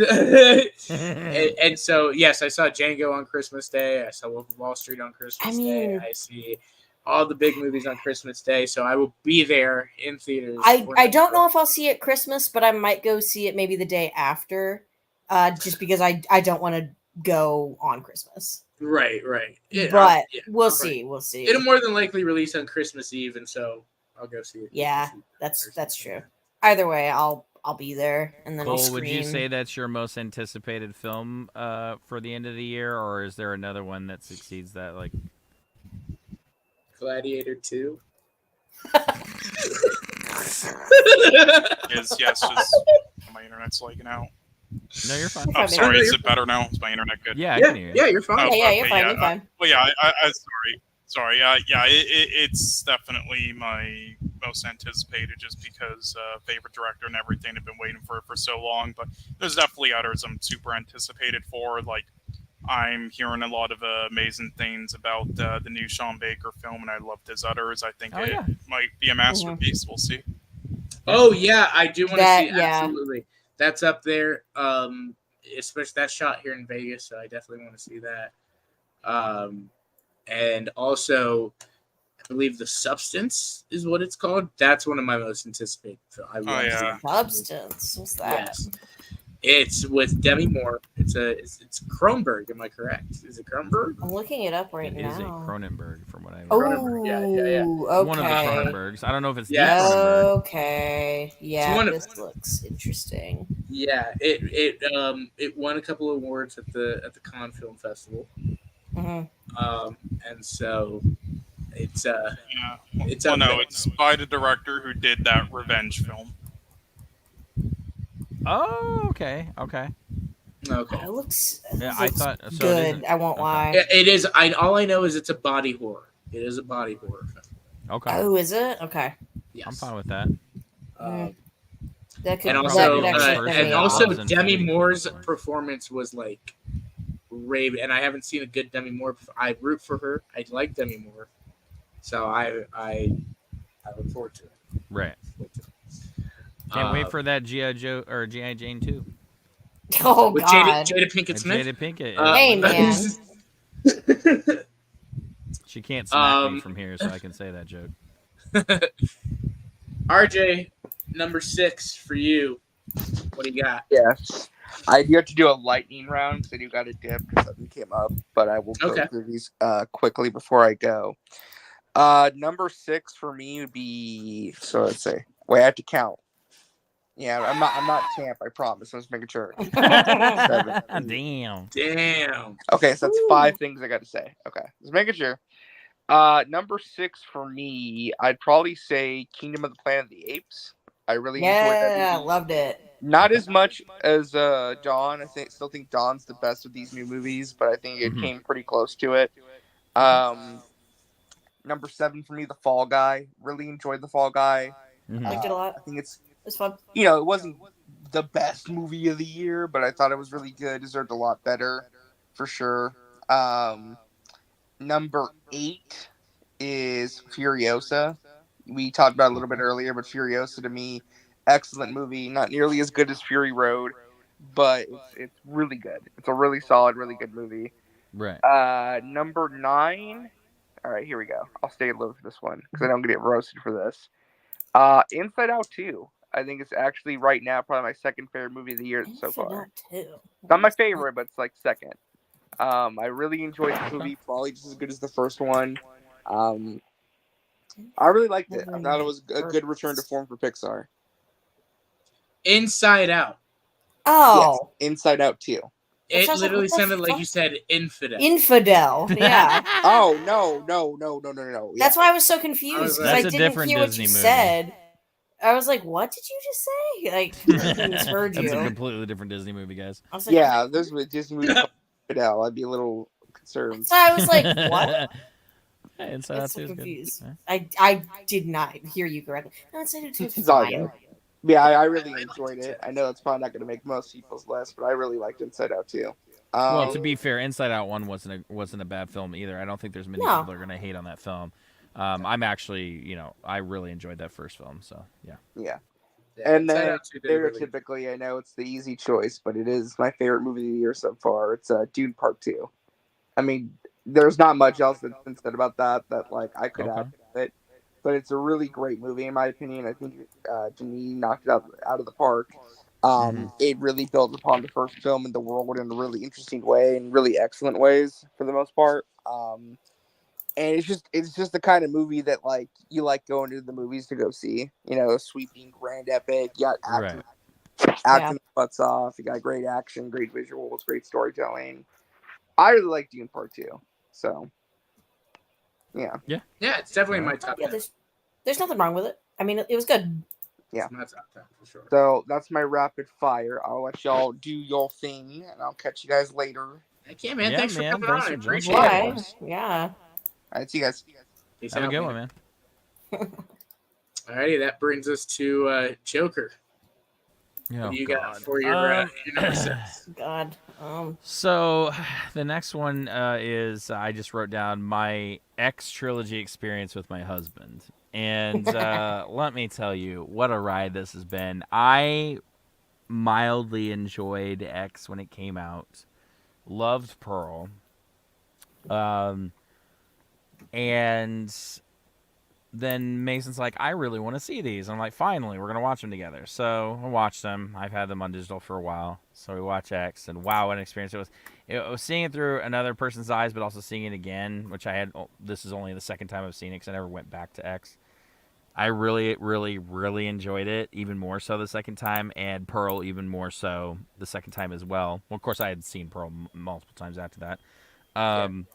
And then to be able to watch that literally like a week before before Maxine came out was a whole nother experience. And this is just me encompassing that entire. It was great. Mason genuinely was like, I haven't seen him that into a franchise horror thing since maybe, obviously, his obsession with Nightmare on Elm Street. But I hadn't seen it since I introduced him to Evil Dead. Like, he had never seen Evil Dead, and I introduced him. It was like, bam, bam, bam, one after the other. He's obsessed with the show, everything. And he's like, holy crap, they've never made a bad movie. And I was like, yeah, I know. That's it. And that's what it was like for him. It was like, you know, there's very, very few franchises that have never made, like, a bad, you know, thing. And Mad Max is one of those. Like, Mad Max is a franchise that hasn't made a bad film. And also, you know, in the case of that, of, you know, Evil Dead and stuff. So I think it felt great for him to see that again.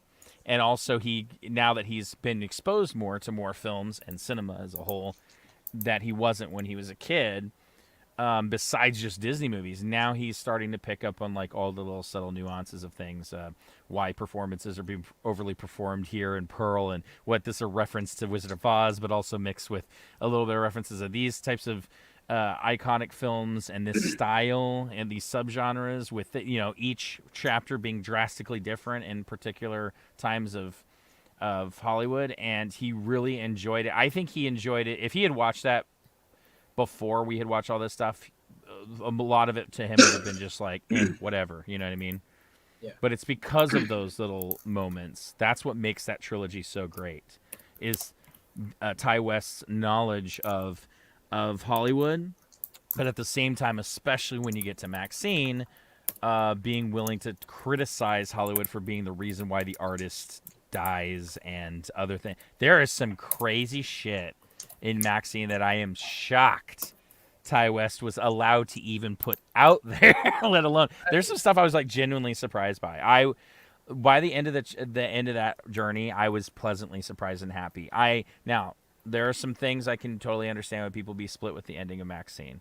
Mason and I even mentioned that I thought the ending was just like almost completely out of nowhere, kinda, but then not really. But at the same time, when it happened, we were happy with what they did, because it was such a genre-bending thing to do and such a wicked choice that only Ty West would have the balls to do it. And I'm not going to give it away, but the twist is so very specific for that time. And one thing I can give away that I don't think is a secret is that last film is unapologetically a Lucio Fulci or a like just a full-on Italian giallo nightmare. It nails the 80s aesthetic, not like in a romantic way where everything's all neon lit, but it shows the dirty, grimy stuff that I missed from like those pulp movies in the 80s and stuff like, you know, watching like the Tom Holland directed like crime movies of the 80s. It feels like that.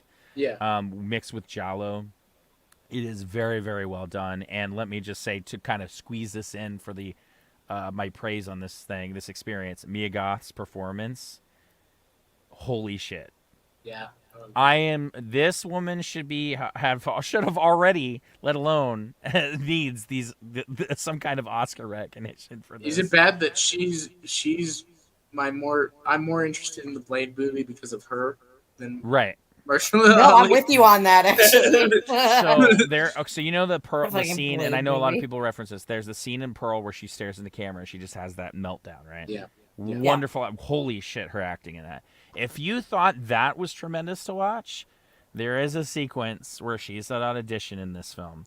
And that one, for me, blew that one out of the water. To be able to do that 3 times, and for Ty to be able to do this 3 times, shocking. Now, is the movie end the way I would have ended it? No, because I would have done a very harsh, messed up, dark ending that wouldn't have necessarily been a very happy ending for certain characters.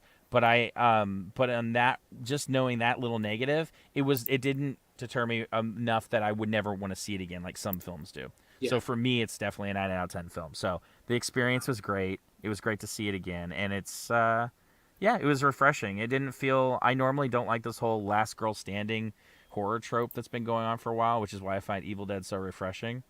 But this is one female protagonist horror film that I was genuinely happy to follow. So yeah. I look forward to seeing that one too. We'll probably see that one this week. That one's gonna be good. Yeah. All right. Let me know what you think. Oh, I can't wait. I liked X and Pro a lot. So, also my boy Kid Cudi produces those movies. So right. Kind of biased. Absolutely. And hey, what a hell of a franchise for Kid Cudi to come in and produce. And for them only to be made at like what? $4 million.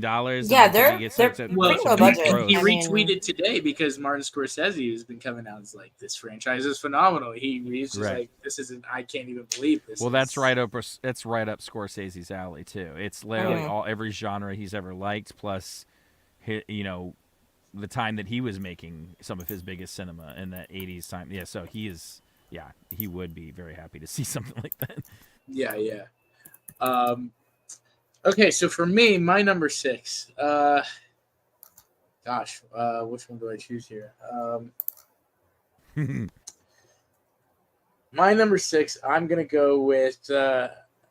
Let's see. I guess another personal thing. I got to. I've kind of been on this like deconstruction. I used to be Christian and all this other thing, and so I've kind of been like on this thing of like interviewing all these Christians and all this type of thing, but who are still like in it. And so that's been a big highlight for me, talking to and doing that interview that I just did. And then I just did another one with somebody else that'll be coming out soon. And so that's been kind of a highlight of my year. And also seeing, just where religion is going in modern day culture and 2024 has been very, very interesting to watch for me, at least. So that's my number 6. Or like you said, how certain religions adopt certain human beings and make them their new god. Yeah. Oh yeah. That's definitely a big one. Don't mix your politics and your religion together, everybody. Yeah. Woof. Joker knows about that. Joker and I have a very similar background. Don't worship any old pasty man unless it's me. Unless it's me. I would used be to be happy Catholic, to I be get your it. commander-in-chief. Joker for president. Isn't that a comic book where Joker runs for president? It is. Well, technically, I took over as king. I became king. I killed the president. That's a whole other story. The ending of Civil War was definitely my doing. Oh, no. Yes. Spoilers! Me asking for the quote. Right. But yeah, that's my number 6. Caitlin, what do you got for number 7 here? So number 7 is actually something it actually has to do with Cole. That was very meaningful to me specifically, and it actually has nothing to do with anything that came out this year. But there was a day, a few months ago, I sat down and we were just talking, and I said, I want to watch a movie. What should I watch? And he goes, you should watch The Lighthouse. And I said, okay. And I sat down and I watched it, and I just gave him every reaction that I had that day to watching The Lighthouse. And it was so fun to watch him reacting to me watching The Lighthouse. And then I ended up watching French silent film on his recommendation directly after that. And it was just the best fucking day. And I'm just like, fuck, that was such a good day. I still sometimes think, I go, man, I should really watch this other silent film that this director made. Like, it's such a personal thing to just me. And I was like, fuck, I really kind of want to bring that up as like one of the things that happened to me personally this year that meant a lot to me, which was watching The Lighthouse and Cole watching me watch The Lighthouse. I don't think Cole understands how influential he is into like literally he like throw in a curveball like, hey, you should watch this film if you feel like stuff I've never seen or a film I haven't seen in a very, very long time. And then he'll recommend I watch it, and I'll watch it, and I have a completely different emotional experience. I no joke, I have a whole list on my phone of films that are just, it's literally a whole list. It's got like 20 movies on it of just movies recommended by Cole. Yep. that I intend to watch. Mm-hmm. Hold up. Wait a minute. Let me put some. Thanks, Cole, by the way. We appreciate it. Yeah. No, fuck you, Cole. Fuck you for giving me more shit to do and more shit to watch. Anytime I get more film, I'm happy, man. Yeah, I appreciate No, it. me too. I don't know. Literally, a whole note of things Cole has given me to watch. Yeah, it's that's funny exactly because what mine Cole looks laughs. like. Cole laughs at me because I write down everything he tells me to watch. I do too. I do down. too. No joke. I have. Hang on. Let me find mine. I have like a whole fucking list. By and the it's way, all Cole, just movies. everything. This is all great and everything, but when are we gonna see your personal film? There we go. Yeah. And you like- know what I mean, giggity. Oh. Yeah. Yeah. No. See, I have like a whole fucking I had to list go there. of just. Oh movies. yeah, no, yeah. If I like- showed you my list, you'd be like getting dizzy by the time. Oh, I got way more than that, but yeah, no, I just watching The Lighthouse and reacting to it, and Cole being like, "Jesus Christ!" while I watched it. Great day. Yeah, that's. I wanted to put that on my list of things for Fantastic the year. I appreciate it. Yeah, bud. by the way, I still have a picture of Mason's jaw wide open watching The Lighthouse. And literally, one particular scene shot, and he has got the most confused eyeball out of his socket look I've ever seen in my life, and it's one of my favorite things I've ever seen. There's one point where I was watching The Lighthouse where I had my hands like this, and I was standing up, and I was like squatting, going, because I don't know, that was the reaction I had. Your and brain I broke. I love don't it. know. Great fucking movie, great time, great day. I had to put it on my list. Joker, what about you? Number 7, right? Number 7. Yeah, number 7. So mine is another film. This one is Horizon Part 1. Yes, this was on mine too. Wow. Oh yeah, I had it. a coming to Jesus moment that night with Caitlin. We did. It was we really very did. crazy. I said, "Holy shit!" There's one point I looked over to her. I said, "Anybody who said that they couldn't do a Red Dead Redemption film, they have now been proven wrong with this one film, and we haven't even seen part 2, 3, or 4." And that's insane to me. We kept looking at each other going, remember, this is supposed to be bad. Yeah, remember? Yeah, we were joking. We were referencing all the articles and people hating on it. We were like, remember, this is supposed to be a terrible film and a horrible vanity project. And then we said that before the credits, before it's open. We watched it and then it would get really quiet. You know, we're feeling the scene, and then we look over and be like, this is supposed to be terrible, right? Well, yeah, it's so it's terrible. supposed to be boring, and we're not supposed to like it. And at first I thought we were like, oh, do you find it terrible? Like, we're questioning, like, do you find it terrible? And no, we realized we all in unison really enjoy what we were seeing, and even Mason, who now, if you know something about my husband, just because he falls asleep during a movie doesn't mean he's necessarily not interested in it. He falls asleep literally, and there could be a tornado ripping through the house, and he'd fall. He's just I'm the same when way. he lays down, when he's too comfy, and there's a movie on and it's comfy, he'll fall asleep. I'm the same way. Right. So you guys get it. Well, so he fell asleep even a little bit to other movies we had seen in the past, but this was one where he stayed awake for the whole thing, knew exactly what was going on, and by the end of it, he was like, "Yeah, I really enjoyed it. I don't know." He was like, what the "I want fuss to go is to the about." next one." Yeah, he is happy to go see what happened next. So, performances, cinematography, writing. Everybody's saying that this should be a miniseries. Go fuck yourself. I'm tired of this streaming bullshit. No, this should not. This was really refreshing to see something. Not just something my grandfather would have loved, but something that I genuinely could see if I had kids, I could take my kids to this and they would appreciate something too. This is not just a old man generation film. This is something that all generations can go to and actually genuinely enjoy. And I think that's something that Costner really understands because of the topics he talks about. And it is not a one-way street conversation. No. You said something to me, actually, I think after we watched The Dead Don't Hurt, where you said, I really enjoy watching Westerns with you. And I went, oh, hell yeah. And seeing Horizon, made me realize, yeah, I also enjoy this. Right. I actually have the revival of Westerns as a genre on my list. I wasn't sure if I was going to bring it up because there's been Western genre films coming out that have just been fantastic in the last year or two. Yeah. And between these two, I think we're seeing something that could be great. Shoot, even Nick Cage just did one 2 years ago. And that's the thing, they come out every so often. It's just people either don't hear about them. They're produced by somebody like Shout Factory in the case of The Dead Don't Hurt or something. And so people don't hear about them until they come out in digital or DVD or something like that, and then they can get a hold of it. But it's not something. But this is the first time in a long time, I think, that I've heard people at least discuss or talk about a Western coming to the theater in a big way. Whether they either talked about it negatively or positively or whatever, at least they're talking about it. You can't at least Costner got people talking about a Western coming to cinemas with multiple parts again.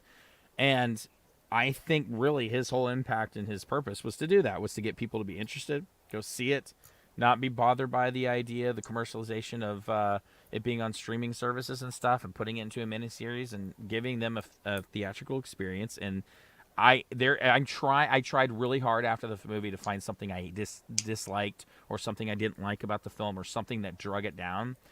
And it's one of the few films in a long, long time I genuinely cannot think of anything I hated about the film. There was a little bit of editing that I was a little but right, some of the stuff nothing that you bad, mentioned, but it wasn't something that it was not a game breaker at all. The editing was clearly it was whatever their choice, fine. You either like it or you hate it type thing. And because I think I mentioned at the time there were some cuts that I didn't love, but was fine with. But it wasn't a cut that made you feel they clearly cut something out here. That it just felt odd. They did a really but good it job. was fine. Right. Yeah. Yeah. So I mean, overall, that was so incredibly good. I kid you not, guys. That almost became my #1 film of the year. That is very hard for me not to say. I very much loved it. That it's not that it is, but I can't quite say that, but it's very close. Very close. We had a great time with that. I definitely could. Well, that's another one I look forward to seeing in theaters in the next week or so. So we're gonna get that AMC pass. And yeah, go. Absolutely. It's worth it. Take a bunch of people, dude. See what they're because that's a great thing. Take a bunch of friends and family and see what their reaction is, because everybody's gonna have varying opinions, and I'm curious what the general opinion is of that film with different age groups. You know what I mean? How are they? There's Costner fans, there's non-Costner fans, there's young, there's old, there's whatever in the middle. And how, some Western lovers, some Western haters, what do they feel about this? So, I look forward to it. I look forward to seeing that. Sure. Get out of here. There you go. Cole, what do you got for number 7? Number 7, okay. I guess I'll say my favorite movie of this year so far. Of course, there's been many, and many I'm still waiting for, as we mentioned. I could technically say Boy and the Heron as a possible choice, since you could count that as this year, but I'm not going to. Yeah, you guys did say Furiosa, Doom, many others, but my favorite is probably Challengers. I did not expect this. I did expect to like it a lot, as it's a Luca film, but it surprised me that it's my favorite so far. I'm gonna be real with you. I went to see it like you guys told me to, and I didn't like it. And I'm actually like I was a tennis player. I watch tennis. I watch Wimbledon every year. I'm super into it. I didn't like it.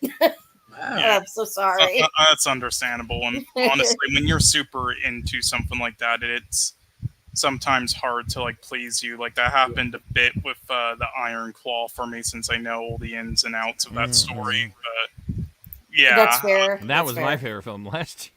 Yeah, actually, I actually know the ins and outs of that story too, and with the Iron Claw, and yeah, they cut out an entire brother that also committed suicide. Yeah, exactly. Like, because the director said it would be too sad. Yeah, I know. Yeah, no, I'm with you. No one cared about that brother. I'm just kidding. I'm a huge wrestling fan, and I have struggled to not just make this a list of top 10 wrestling. We only cared about the brother who could sing, who became champ in the end. Damn. Shit. No, I get you. When you're too close to something, sometimes you're just kind of like, Yeah. Yeah, you stole one of mine too, Cole. That was Challengers is one of my favorite things. Yeah. I can see why people really liked it. I just didn't. I don't, to be fair, I'm a Luca fan. I don't think Luca's made a bad film or TV show ever. Every single one of his pieces is tremendous. Even ones I thought I'd hate, he turned me around watching that show. And I also just love how it advertises a type of film the general audience is always, but then is something more than that to us. Right. And the thing about it is even if I'm like, I didn't really love it, that doesn't mean I won't recommend it and that I don't see that it is a good film. Yeah. I do that a lot where I won't personally like something, but I will still recommend it to people because I'll see like the merit in it. And that really was true with Challengers, is that it has a lot of merit. It's a very good film. I just didn't like it. It's hard to get her to hate something. It is actually very hard for me to hate things. It's very easy for me to hate things, but it was because there's so many things that let me down. So it's I think that's why we work so well together, is that I tend to like things, and if I dislike them, I tend to still see the merit to go, yeah, okay. Which is why when I'm like, no, I fucking hated Godzilla, X Kong, whatever, like that probably means a lot, and that I actually disliked it. Right. I don't dislike things generally. Yeah, no, I understand that completely. For me, I love the performances. I love the story and everything. Probably the only great Zendaya performance to date. Also, not wrong. I think so.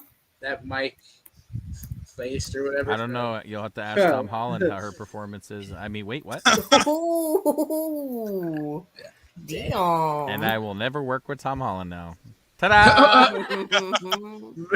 I mean, to be fair, I think she's okay at best. So yeah, no, I do like her in Dune a lot. I do like her. I don't that much. I'm sorry. I like when Paul is like, I'm gonna take her as my bride and fuck you, and she's so mad. And I was like, I love that she's so mad. I love it. Eat it, Zendaya. Eat it. You chose a better girl. God, that was hilarious. But yeah, no, she's just been like decent to me at best in like every other film. Oh, to you. So you've had her. What? Oh. No. He said in every other film. Well, maybe I have. Okay, but you know, you only heard half his fucking sentence. Cole doesn't kiss and tell. Yep. He had her delivered to his house when they delivered his Canadian milk bags. And now none of us will ever work with Zendaya or Tom Holland. Because Caitlin, I wouldn't want to for being Canadian because I say they drink milk out of bags. That's why I always tease them. I know you do. Yeah, I'm sorry. She was perfectly fine in Dune 2, but she's easily like the weakest actor in the whole cast, and the same goes for a lot of films. Yeah, Chalamet was the biggest actor in the whole thing. Oh yeah, he was great. Oh yeah, my hot take on that. Oh, sorry. I mean, here's my hot take. I don't like Timothy Chalamet that much. F you! I know that's my hot take, and I will summon every 15 demons in my body to defend that boy. Yeah, no, I don't think he's attractive. I'm sorry. Wrong. His face is creepy, Wrong. and I don't like it. You should be creeped out after what he did with the end of Dune 2. There's some great pictures with him and his girlfriend and on a vacation where he's.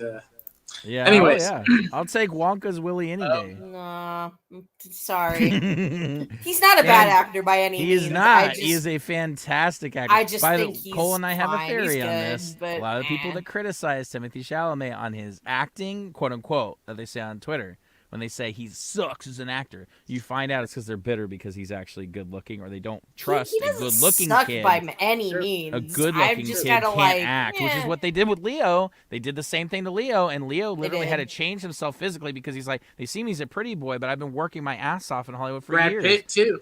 Same thing, and it's like you guys have all been tremendous actors that have been overlooked because you are pretty boy, but like genuinely have made great performances. I don't know. It's not that I think he's bad. It's that I don't think he's as good as everyone says he is.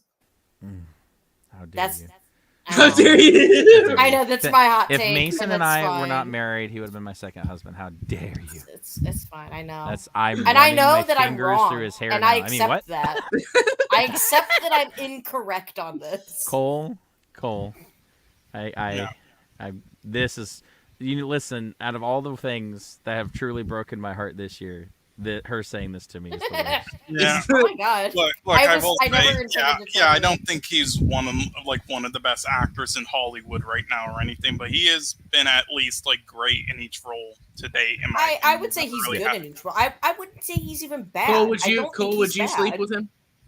What? Oh yes, oh yeah, but See? yeah. I will say there's That's only all been you like, need to know. I will say though, fine. there's only been like a few films though where I think he's been like absolutely amazing, and one of them is Call Me by Your Name, and then obviously Dune. Oh, I did like Call Me by Your Name a rest lot. just great, but that's why he's been in like everything in all these films because Beautiful he's Boy. He was great in Beautiful Boy. Yeah, and like I he's said, great. it's not that I think Beautiful he's Boy's bad. It's that I'm just like, all right. It's not like I'm not gonna watch a movie because he's not fucking Michael Cera, okay? Like, I mean, I don't even like like him Michael as Cera at all. Wonka because it's chocolate and it's chocolate. And I love it. You know? Wait, did you just criticize Michael Cera? Yeah, I don't like Michael Cera at all. Well, he's been doing better lately. I haven't seen anything since he came back to really have an Dream opinion. Scenario and Yeah, he does like dramas now. But okay, I'll go back and watch The only it. thing we She can hold won't against watch- him is he's in an Amy Schumer show. right? No, she won't watch Scott Pilgrim, which is one of my favorite movies of all time No, because of him. I've watched Scott Pilgrim. I just didn't I know, like it. but I mean, like in general, like rewatch. Oh yeah, I just don't like it. I don't want to really watch it. I didn't like it the first time. Why would I watch it again? Dare Like, you. I just I don't feel like like- Michael Cera. That's how I feel about The Baby Driver. I hate that movie. You don't like Baby Driver? Oh, I'm sorry. We're done. No, I love watched that it once movie. and I was like, no. No one likes Ansel Elgort. I I'm joking. He's I like- handsome, but he's I not know Timothée that there's another movie, fucking actor that everybody criticizes me for liking. That's Eddie Redmayne, so it's fine. Oh, okay. Austin Bradley might kill you for that one because they went through a giant Eddie Redmayne hate train. No, I'm sorry. Eddie Redmayne is shit. It's fine. I like Eddie Redmayne. There's He's nothing wrong pretty with to him. look at though. Those freckles. No, he's not Yes, with that I will. twisted nose and face. Listen, Looks like he's been I punched told a you, few Austin. I like scrawny, Stop it. Yeah, he pale, does. freckled-filled twinks that can He break really over my does. knee. He really does. Have you seen Mason? Absolutely. He's the most. Pasty French. He's the most fucking- European boys. That's it. I'm just saying, Mason's the most twink I know. Okay, Yes. like I could like knock him down and bully him. Like, not that I would, but I could.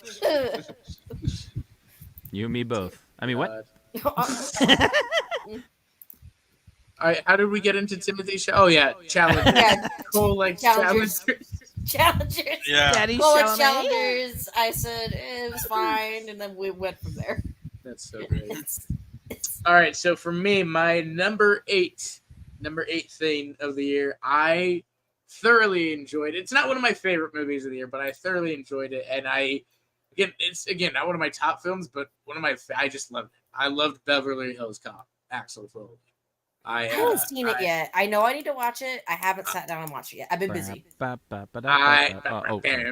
Exactly. Yeah. I've been busy and haven't been watching movies the last week or two.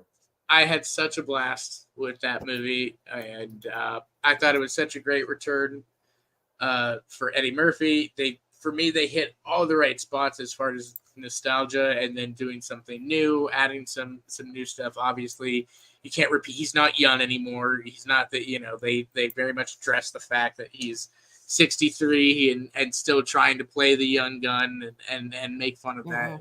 Is he getting too old for this shit? Oh wait, exactly. Wrong movie. So yeah, I really, really loved Axel Foley, Beverly Hills Cop. It's way better than the third movie. Yes, way better than three. The third movie, if you hated, and most people do, where it's so tonally off, this movie crushes the third movie. So return to form from 1 and 2. Yeah, it's what I've heard. I haven't had the time to sit down and watch anything recently. Yeah, Rosewood. Fucking love him. Yeah. It's great to have everybody back, but at the same way, like, make it work. Exactly. Because Coming to America 2 didn't do that. Coming to America 2 was it's strange. It should have, and it was so terrible. That movie is in my top 3 favorite comedies of all time. There's no reason a sequel to that should be that bad, and it's terrible. Yeah. I agree. Yeah, Beverly Hills Cops, they did it right, and I'll happily watch if they do any more, or if they continue. They have me in. Gordon Levitt was great, and him and and Eddie were great together and stuff. And so, yeah, that's my number 8. I just enjoyed the hell out of it. I really fair did. Enough. I love those movies. Did you know? Fun fact. Did you know at one point in time, they wanted Eddie to bring that franchise together with Bad Boys. They were going to have them meshed together at one point in time. And here's another fun fact about that, because they went through a lot of development hell when they're trying to get Eddie to do stuff. Eddie originally wanted to do a TV show, which is what was before this, and then that one got canned because essentially what happened was he would be there for the first episode or whatever, but he wanted it to be about, the sun, passing it down about the sun, right? Mm-hmm. And that would be the focus, so he wouldn't be in the rest of them, which is a terrible idea. Yeah, They tried to turn it into Shaft 2. Yeah, exactly. Yeah, no, I agree. It's Eddie Murphy is Axel Foley, and that's the reason we watch these Beverly Hills Cops. And also, again, characters like Rosewood and Sergeant and all those guys. Like, I love them all. And I thought they did a great job, with the family aspect that they decided to go with in this film. Mm-hmm. And stuff with the daughter and all that. So yeah, I really enjoyed it. I really, really enjoyed it. So that's my number 8. Caitlin, what do you got for number 8? Number 8 or number 9? Where are we? On number 8. We just went from number 7 to 8. Oh shit. Okay. Tony? So where's Tony? Okay, so this movie isn't good, but I love it, and that's Beekeeper. Fucking Jason Statham movie. It wasn't good, but I loved it. Yeah. Oh, I love movies where it's just Jason Statham walking around being Jason Statham for an hour and a half. Yeah, and that's all it needed to be, and that's all I wanted. And it got so fucking bizarre by the end, where you're like, I don't know what this story is anymore. What is happening? Absolutely. Yeah, I loved it. I have yet to see it. However, I do like me my Jason Statham. I enjoy it. Yeah. You just want to rub his little bald head. I do. I want to wax Who it. doesn't? I want to take the little... Then he just clotheslines the shit out of you. He's like, get on my... like, what the fuck? Don't touch my fucking head, eh? I love Jason Statham. It's so stupid by the end because it goes to a place that you never expect it to go to. Yes. And you're like, how did we get here? How did you get here? Another big reason for me to watch it. Love Josh Hutcherson. Love Jeremy Irons. Absolutely. So it's it's a movie that it actually plays itself completely straight, which is why it's so great. Because it knows that it's stupid, but it doesn't act like it's stupid. That he's a murdering beekeeper for the government. Exactly. I've actually recommended it. I love that scene from the trailers where Jeremy Irons goes, "He's a beekeeper. He works for one of the top secret government agency." I'm like, what the fuck? It's Academy Award winning actor Jeremy Irons saying this. You know what? I have a theory why they did this in the script, because the script writer was like, "Listen, we can't have him be like a shepherd or something like that, because the shepherd, the shepherd is the idea of like the peaceful man who doesn't want to be around society, right? He just tends to his flock, and he might need to fight if he needs to tend to his flock, right? You could do that, but that was done. That story's been done a million times. How do we make it for the modern day? What's the most peaceful, boring job a person can do?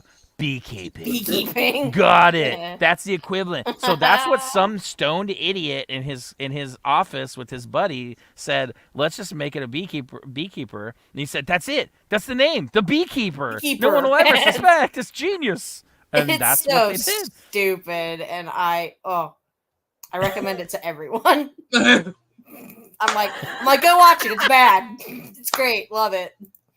Everyone should watch it. It's so stupid. Terrible. Please go watch No, it's terrible in a great way. In the best Feel my way. pain, please. No. I mean, I'd say it's terrible in a way that you love it. Like, you're like, oh, this is great. That's amazing. This is all I wanted it to be. Good God. Fucking love it. Joker, what do you got for number 8? Okay, so for number 8, oh God, oh shit. I know everything that I've had on my list is like off now. I'm like, God, we said everything on my list. Well, no, I made a boo-boo. I thought he deleted my.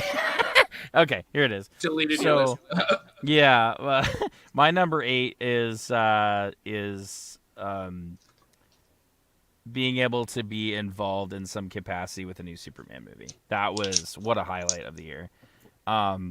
You lucky son of a bitch. Being able to be in background acting, getting to be able to meet those people, some regular background actors, some new. Everybody was really accommodating and sweet. It was really cool. And you know what? Being able to meet James and see his directing and his energy, and the fact that he was so kind and so fluid with everything and so professional, I was like, wow. Like, what?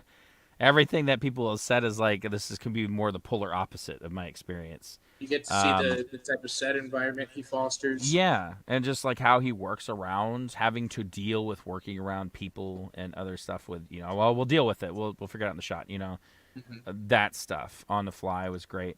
And getting to meet David Cornsweet and some of the cast, that was great. Getting to shake their hand, that was wonderful. Seeing the Superman suit, I literally almost cried. It was very hard for me. It wasn't the fact that like him or anything. I could give two shits.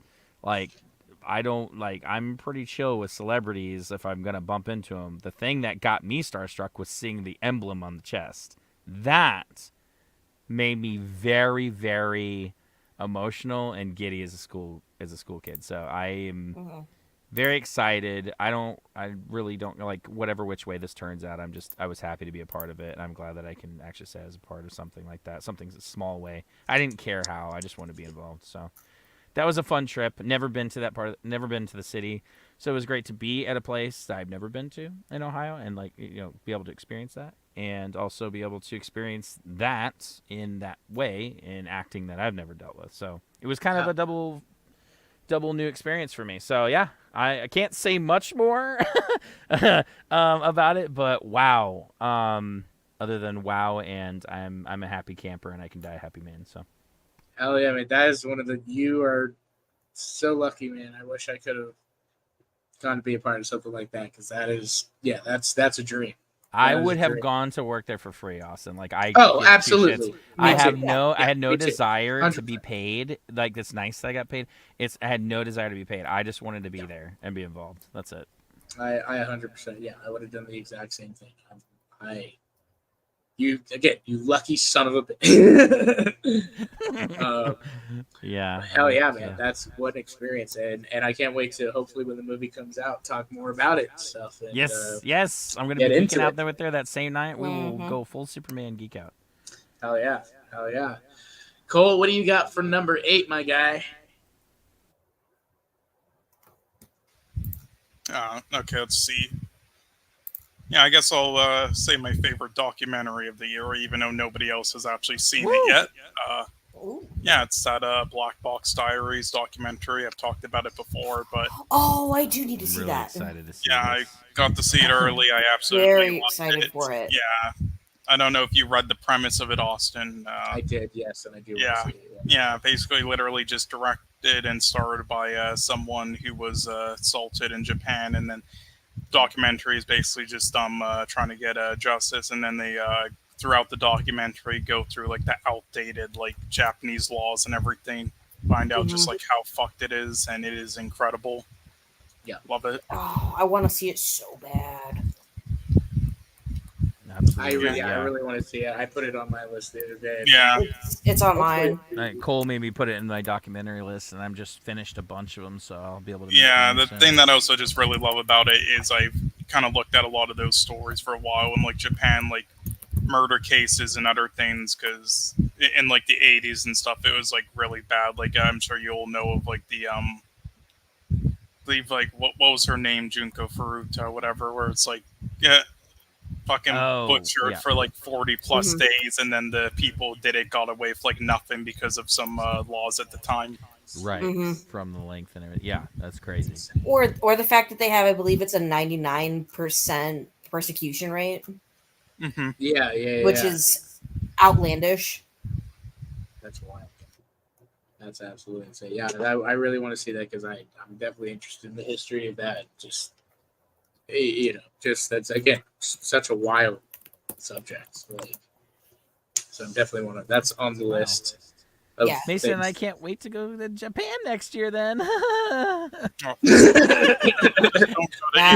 be fine. Dear God, that's a good setup for that.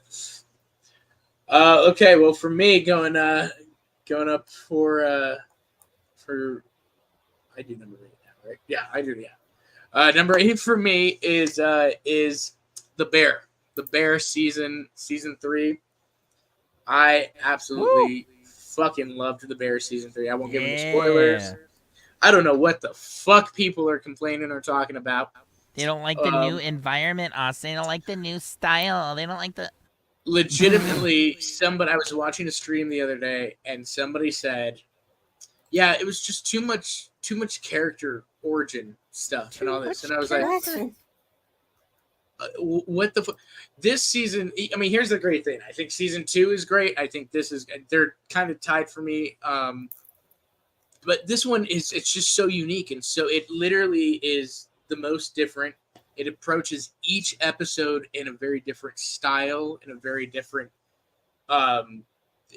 cinematic way and stuff. It's just so everything from the music to the cinematography to it's just I loved this season. They nailed it. I loved getting to you already and you kind of get a sense of what they're doing here. There's not one person in that kitchen that you don't know or don't care about. The fact is you have an entire ensemble cast in that kitchen and you care about each one of them. You know their stories, you know their struggles, and you are completely invested in them as characters. So no matter what happens, you're all in. And with an ensemble cast like that, that's a very rare and hard thing to do. And I think they've just, they're killing it. So Bear for me, season 3 is my number 8. I love it. And my number 1 is Jeremy Allen White. Ooh, I'm just talk about a hunk. Kidding. He's so good in this show. He is really good. He's super talented. I think he's easy on the eyes. I like the way he looks. But he's genuinely like him and Cameron Monaghan were really the only reasons I stuck around watching the later seasons of Shameless. Yeah, of Shameless. So I mean, other than obviously, the dad, and of course I love the sister too, but just in general, it's like that. Those actors are so talented. I could watch them reading the phone book, and I'm happy. I loved him in Iron Claw too, so I'm happy to see what he does. Great. Keeps doing. He was great, yeah. And man, give me the Bears season 4 ASAP. Right. I need that shit now. But yeah, Caitlin. Yeah, what's up? We're number 9, aren't we? Number 9 in the final countdown here. Okay, I'm gonna say it's gonna sound weird. Do you guys realize that Francis Ford Coppola has a movie coming out this year called Megalopolis? I cannot say Megalopolis very well. That's a word I cannot say. And that is actually a movie that I am highly anticipating for no particular reason. It's got Adam Driver, fucking Shia LaBeouf. Like, I'm I don't genuinely know. excited Shia to see it, LaBeouf. too. I love Shia LaBeouf because it got so much negative. I'm actually very and curious. He spent like $120 million of his own money. Did you hear about the shit he did while making it? Oh yeah, some of it, yeah. It's crazy. A little bit, but it looks so fucking wild in a way that I am like, what? You know what it looks like? That's the best way I can say it. It looks like something the Wachowskis would have dreamed up, but not executed right. And like he could be the one. It's almost like he got a Wachowski script. Said, I'm gonna direct this, and it's so bonkers even for him. Then I'm sitting there like, you know what he could do? In fact, give him Jupiter Ascending. Make him direct Jupiter Ascending. It would probably be a far better fucking movie because I don't know what the fuck that movie was. Jupiter Ascending was trash. But let me and my mom loves it, by the way. But I walked out of that. I walked out of that movie in theaters. That movie. I almost my mom did. goes. She said, "I love this movie. It's one of my favorites." I said, "Mom, you liked the Twilight franchise. That's not saying much." But even Twilight 2, I can say, is a better film than Jupiter Ascending. That's how bad Jupiter Ascending is. So, man, I just think Megalopolis looks. I think it looks weird and it right up my alley. I'm all about it. I'm gonna watch it. That's like my anticipated movie for the year. That like I tell people that I'm like I've never even heard of this. So I'm like, you've got to go look it up. It's not gonna be good. Cole, remember that picture of that guy who was drugged out in the seat with his pants down during Love Lies Bleeding. No, I'm gonna take. Oh my I'm God, have somebody take a picture of me doing the same thing, but it's gonna be to Megalopolis. I'll take a photo for you. Don't worry. If we go see it together, I'll take a photo. It's just my It's dick fine. out, and there's just drinks and stuff beside me. And I just fell asleep, and she's like, "What's going on here?" You can be like that old guy that kept getting up and the dead don't hurt. Oh my God!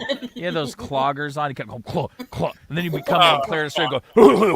Yeah, that shit happened to me during that King Arthur film by fucking Guy Ritchie. I went to go see it. There's that's some good. bitch snoring the whole time. Yeah. At least you had some entertainment during that atrocious movie. Yeah, I did. That movie was boring. Yeah, it was. I mean, it wasn't the worst thing ever. Surprisingly to me, there was at least some things they did that made it work at times. But yeah, it was kind of bad and boring. That was more entertaining. Everybody was just then taking photos of her snoring. It's like how do you make the story of King Arthur boring? I remember being so excited as a kid to read new books about it, and it's insane to me. Yeah, I have no idea how that shit was boring. I was like, what? What? That movie was trash. But alrighty, Jim, what do you got for number 9? We're on 9, right? Okay. Yeah, we're on 9. 9. My number 9 is witnessing the death of the Star Wars fan base and Star Wars as a whole. It was glorious. I'm It's so still happy. alive. It's not. It's dead. It's time to die, and I am so happy. Toys are literally, I go to Walmart and they're like a couple dollars. They used to be 30. It's hilarious. I'm watching everything fall by the wayside. I literally heard a kid when we went out the other day, and literally, okay, so the kids that we were with, we were going out to putt-putt, and they were talking about these Lego sets. Yeah. And they were talking about, I want this Lego set, I want this Lego set. And then Deacon, the older brother, says, what if they had the Star Wars one? And literally the other kid, I kid you not, said, he's like, who cares about that? No one cares about Star Wars. I said, see? Yes, see? Even the youth. And I patted him on the back. I said, I'm proud of you, boy. I'm proud of you.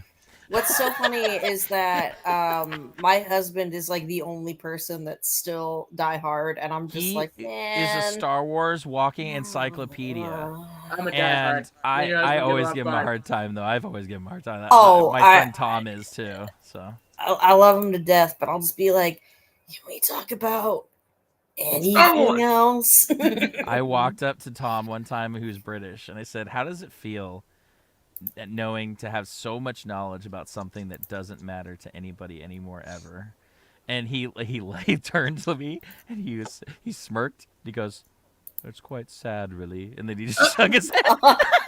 Sounds right. He was being overly dramatic, obviously. That's what we do. But it killed me every time because he's like, I just love teasing him about that stuff. I lost faith in Star Wars.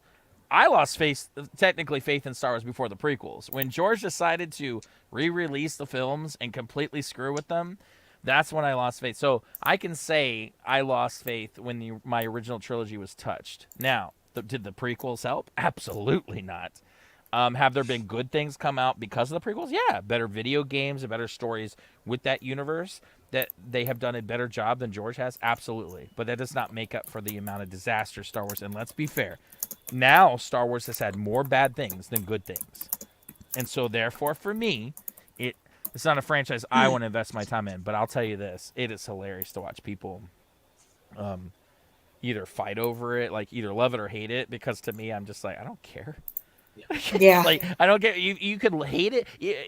To me, if you're hating on it so much, then you're saying they're breaking Star Wars. Like, Star Wars is already broken. And then there's the other people who are like worshiping it. And to me, they're equally as ridiculous because you guys are fighting over a franchise that fell apart at the seams a long time ago instead of trying to help sew it back together. And I'm sorry, that's just not going to happen with Disney running it. And that's fine.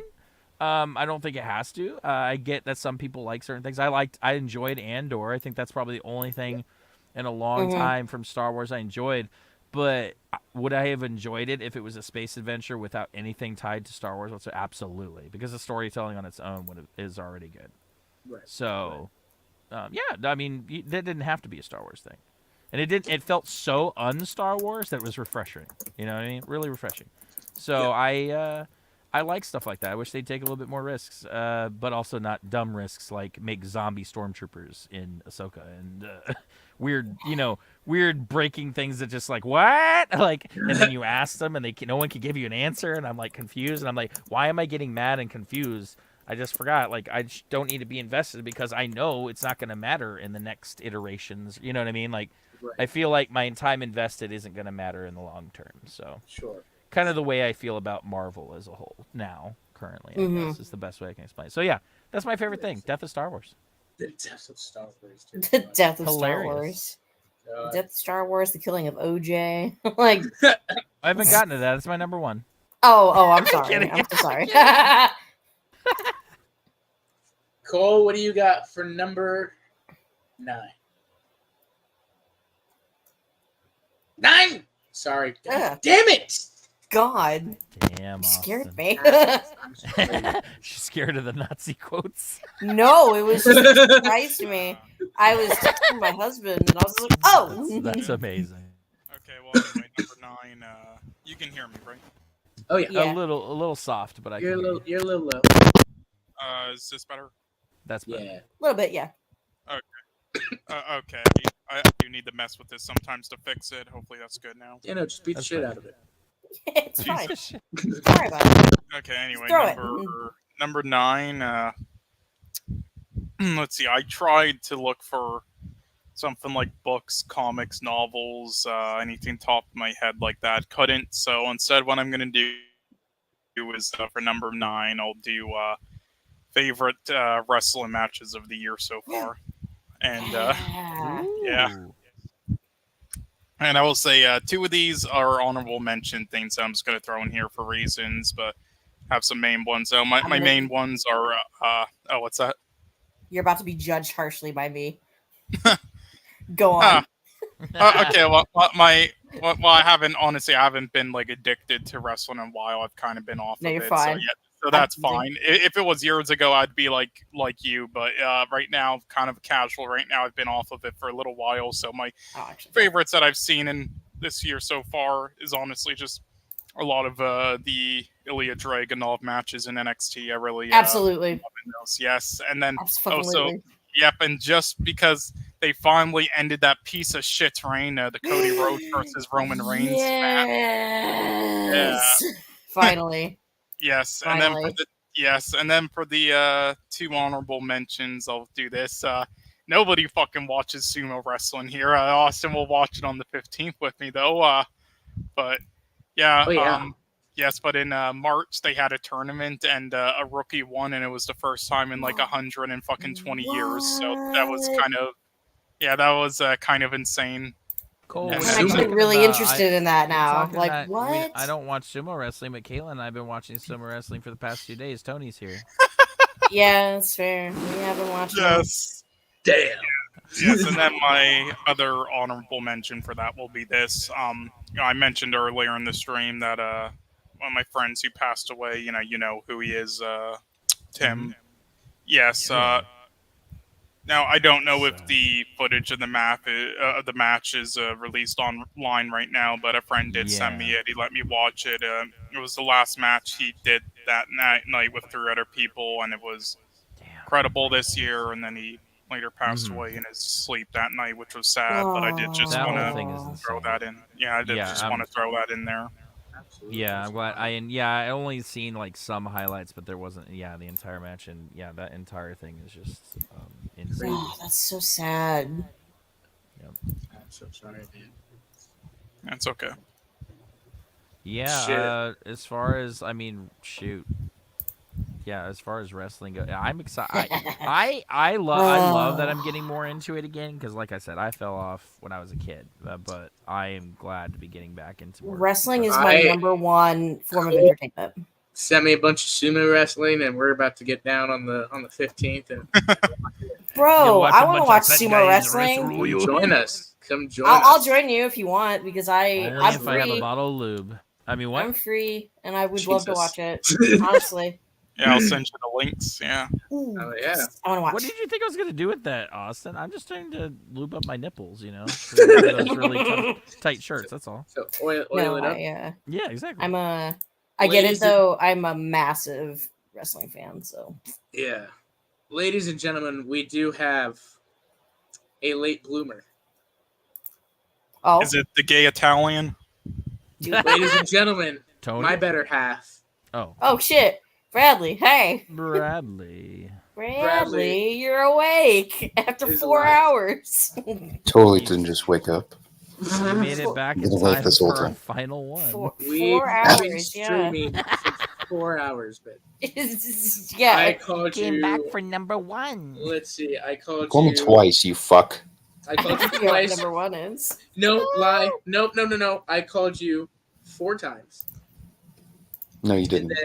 And then I spam texted you because that's usually how you wake up. If I No, spam you text. call me twice. No, you call me twice. My call log says missed 2 calls, so fuck off. Brad, did you get my 2 calls? Um, Because I called you twice, and if they didn't show up, then your phone's still busted. Busted. the way you said that is great. I was saying it like Mason says it. Busted. Yeah, I was gonna say that's amazing. This ghetto ass. Well, babe, we I have haven't- reached our 10th item. Yeah, last on one. the, 10. on the list. 10. However, 10. do you have any a quick run through or any streamline? You wanna do a quick rundown of what you Quick? Yo, 10 seconds, go. Just go. Just go. Just go. Just kidding. Go now. Top 10 favorite things this year. Cock. Damn. I mean, to be fair, Bob showed up, said, "I don't know what year it is." Said his favorite thing was the bong rip he just took, and then left. Yes. Bradley, I just want to say how original of you. I gotta play into the stereotype, That's all we care about. I mean, But what? yeah, But yeah, babe, what are before we all go through our 10th here, our final one, what are some of your favorite things or moments of this year? Favorite things of this year? Heck yeah. It's not ending, So far. Well, man, so it's far, not. Challengers is one of my favorite things of this year. Oh yeah. Still Great can't film. stop thinking about it after watching it. Great film, great soundtrack. Yeah, great movie. Not really a bunch of movies this year that are like really that would really stand out to me that like would make that list.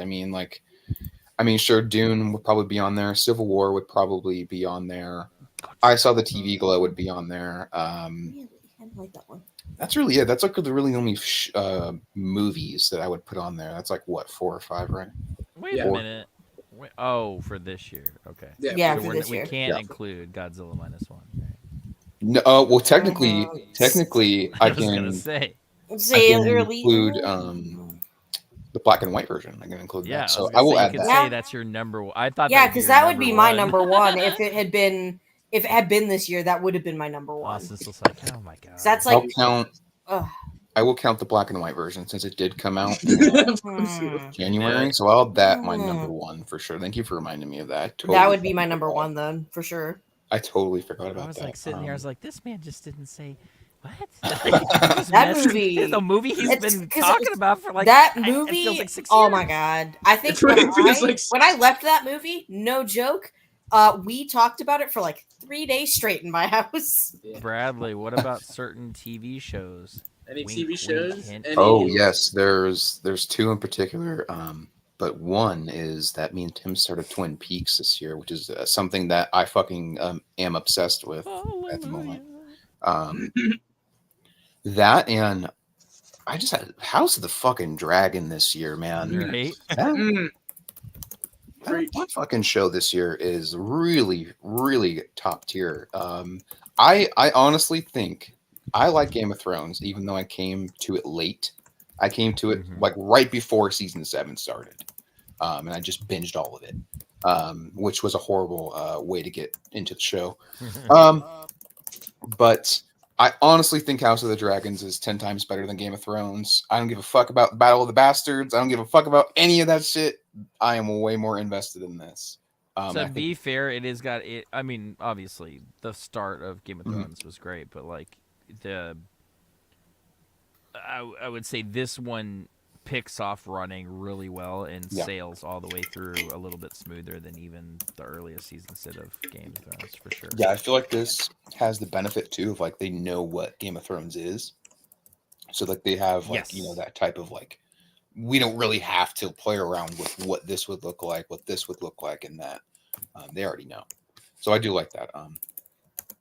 Great show, fucking fantastic show. R.I.P. the Queen, who never was. Right. But yeah, I think that's 6 or 7, right? Yeah. 6 or 7. Any music? Any events in your personal life? Raid Mom got a tattoo. I brought up the Axel drama, but like, so yeah.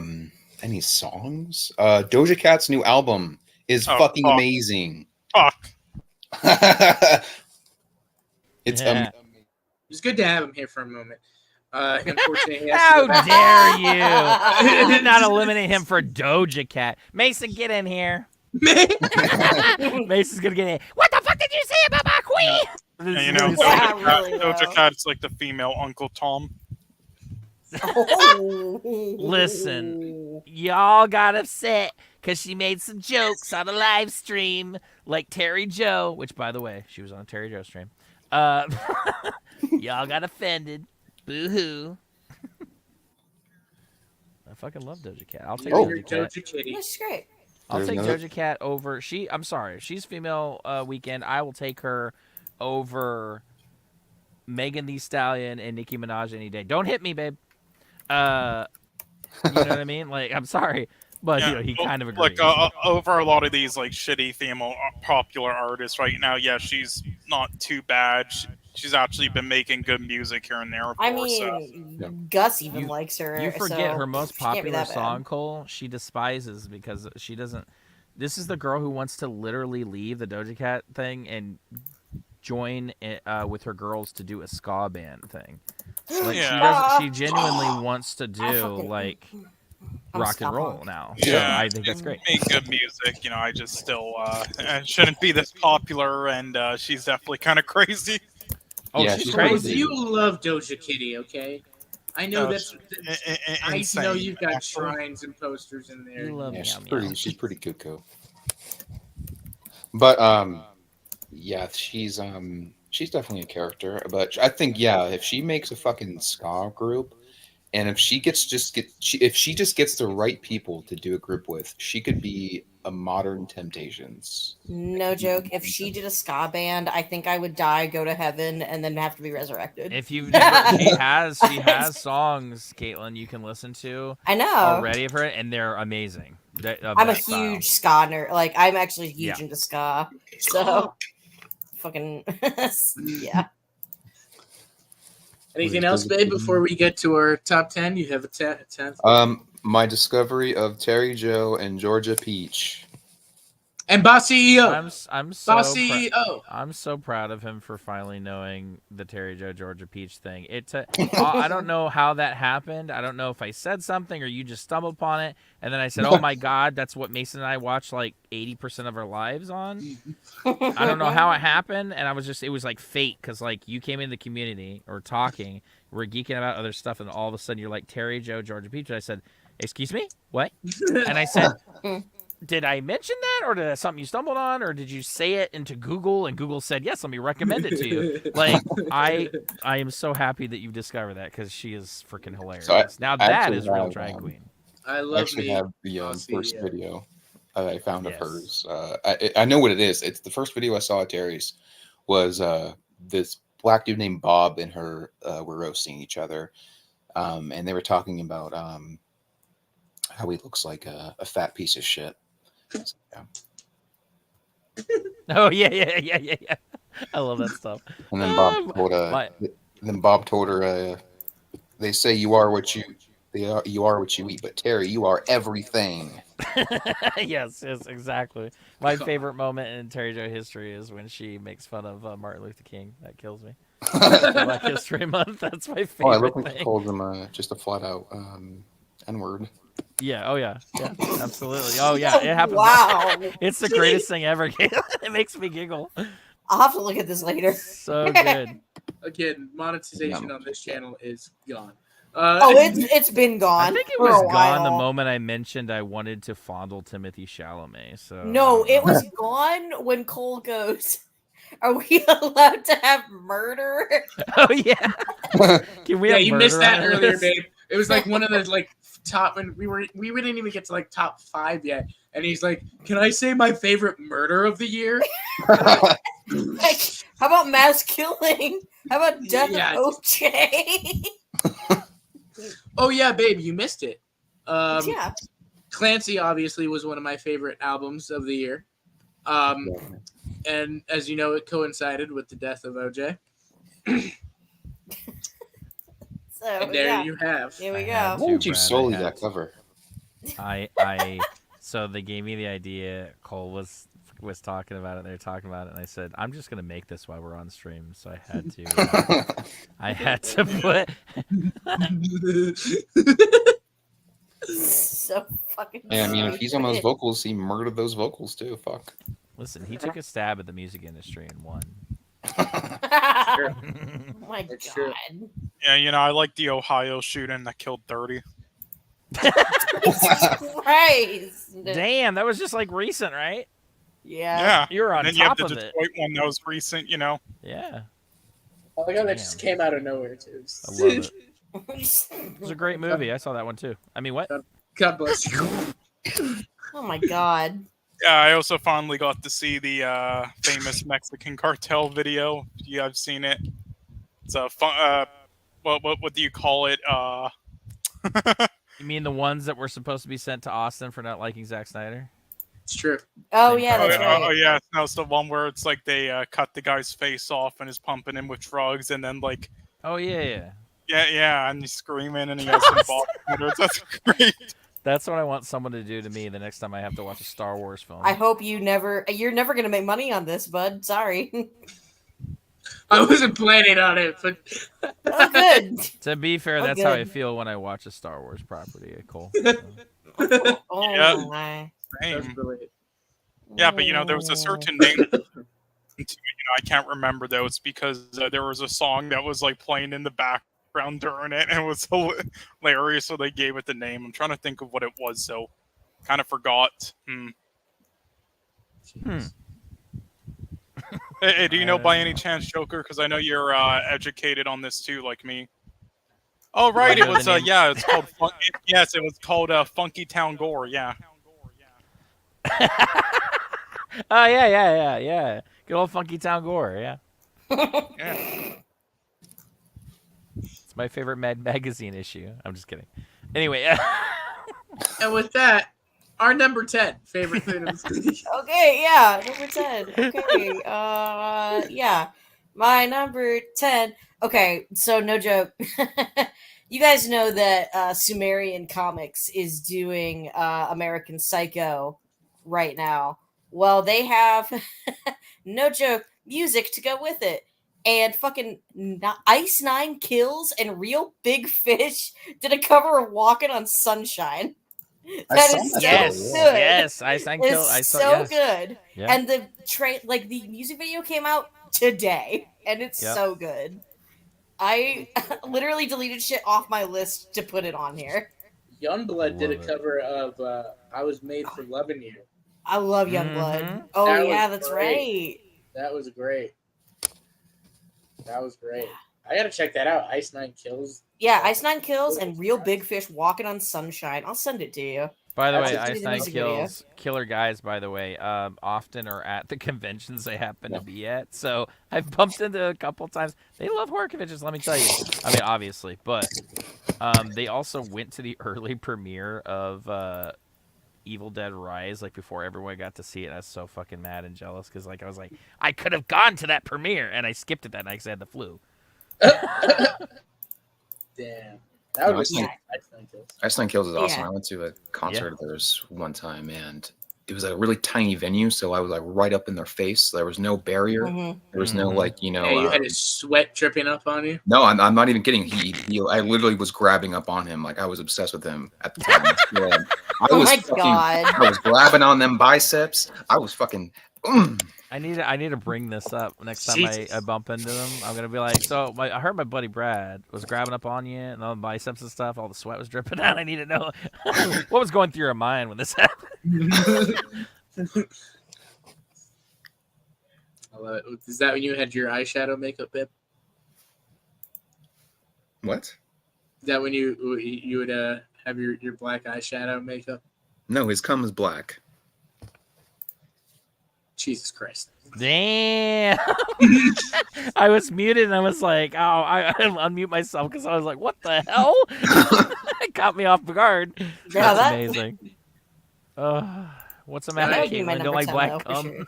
Sure. No, not particularly. I don't need venom cum. That's when you know it's pure, girl. if Gus started just fucking spewing out black cum, I think I would be calling the hospital. I don't think I'd complain. I'd be like, oh, new flavor. Okay. Oh no. Unless it tastes like black licorice, I'm out. Right? Right? That's fair. Tim, you're number 10 favorite celebrity. So as I have number 10 or my number 1 or whatever, the one thing that I love the most this year, I'm really excited to finally state it. It was Madam Web. You're pregnant. Madam Web. Madam Web. You know what? I felt like I was pregnant, Austin. This is a baby that I concocted in my mind that I've always wanted to witness. It's like, what if I made a trash baby piece of shit film and completely trolled the studio, the actors in it, everything, the people watching it, completely wasted everybody's time on planet Earth and made them contemplate that the best way to end the year was probably death over this film? This would be it. And this would be the film I'd make. And it's wonderful. No, I'm kidding. By the way, that's not my number 1, but yes, I love that movie. That was just an honorable mention. I had you guys going there. Listen, I love that movie. I've watched it 300 times probably by now because I own it. That movie's fascinating. No, my number one for real, Austin. My real number one is Abigail. Abigail was my number one film or not my number one film, but my number one, like my best experience. Enjoyable. Great. Yeah. I had a blast. How I felt about Beverly Hills Cop. Yeah. Yes, Yeah, exactly. I had a blast. I was a ringer of a time. Their audience reaction in the theater, the experience beforehand and after, everybody talking about it. Yeah, it was. Yeah, it felt like a modern day Lost Boys. Yeah, it was really fun. I really, really enjoyed that movie. Definitely my tops of the horror films. I got it. That's another one I got to watch. No, Radio It's Silence. great. It's great. Radio Silence is just killing it. Those two guys. I mean, yes. I know how people feel about the Scream movies, but I really feel like their directing is really good, and I feel like their writing is pretty good. They have a chance. The directing is good. Yeah, absolutely. Yeah. I feel like Radio Silence has a chance to be like a really major horror studio going forward, though. I feel like they have a really big shot at that. Yeah, I hope absolutely. so. Yeah, no, I dig the hell out of that movie. So far, I mean, obviously we've got other ones coming up, so I can't. It's definitely probably. I don't know if it's going to make my top 3 horror films of the year when I've got Nosferatu and Longlegs to deal with here, especially since I'm going to see Longlegs soon. But and I've seen Maxine, which pleasantly surprised me that trilogy held up. So I don't know. I have my thoughts are kind of reeling as far as what's going to be the best horror movie this year. I really don't know because there's so many fucking great horror films this year. Genuinely great horror films. I think they succeeded at being even better than last year. Consistently, there's so many other studios producing stuff now, and so many Shudder exclusives and Neon and A24 and everybody's doing something, and I'm like just clamoring to see what do you got more. Like give me more. A lot of creature features this year, which was shocking to me. Little things like that I was not expecting that just kind of came out of the blue, and also a really fun vampire film. Yes, more vampires. Why not? Sure. Yes, give me all the vampires. Yeah. Absolutely. Cole, what do you got for your final number 10 favorite thing of the year? Number 10 favorite thing of the year.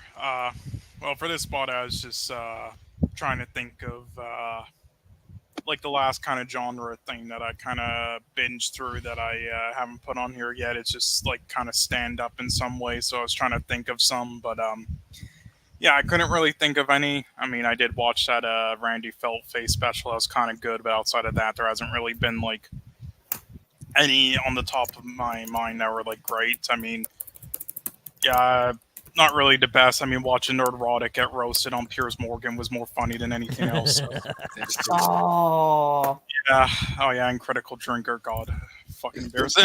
Anyway, so my number 10, honestly, again, Joker said it earlier. It is cheesy. Just, all of you, honestly, this year. It's just, one of my best moments. And just like everything that I've been doing lately in life and moving to this country, building a house and everything. It's been great so far.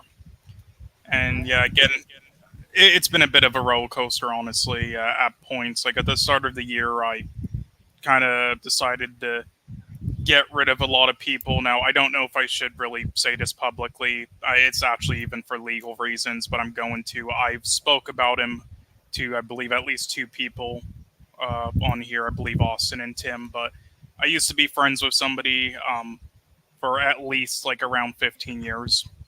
And he used to be somebody that during like when at the start of when I used to do like YouTube moderating for many people or doing things behind the scenes. And your mic kind of. Yeah. Oh, my bad. There we go. Yeah. There we so go. I'm sorry. How much did you hear? It's got a little hard to hear. Yeah, we can still hear it. Yeah, just it just got hard. Like at the start of. Yeah, okay, I'll just say I've known this one person for like 15 years. So I'll just say I've talked about him to you, Austin, and to Tim, I believe. Yeah.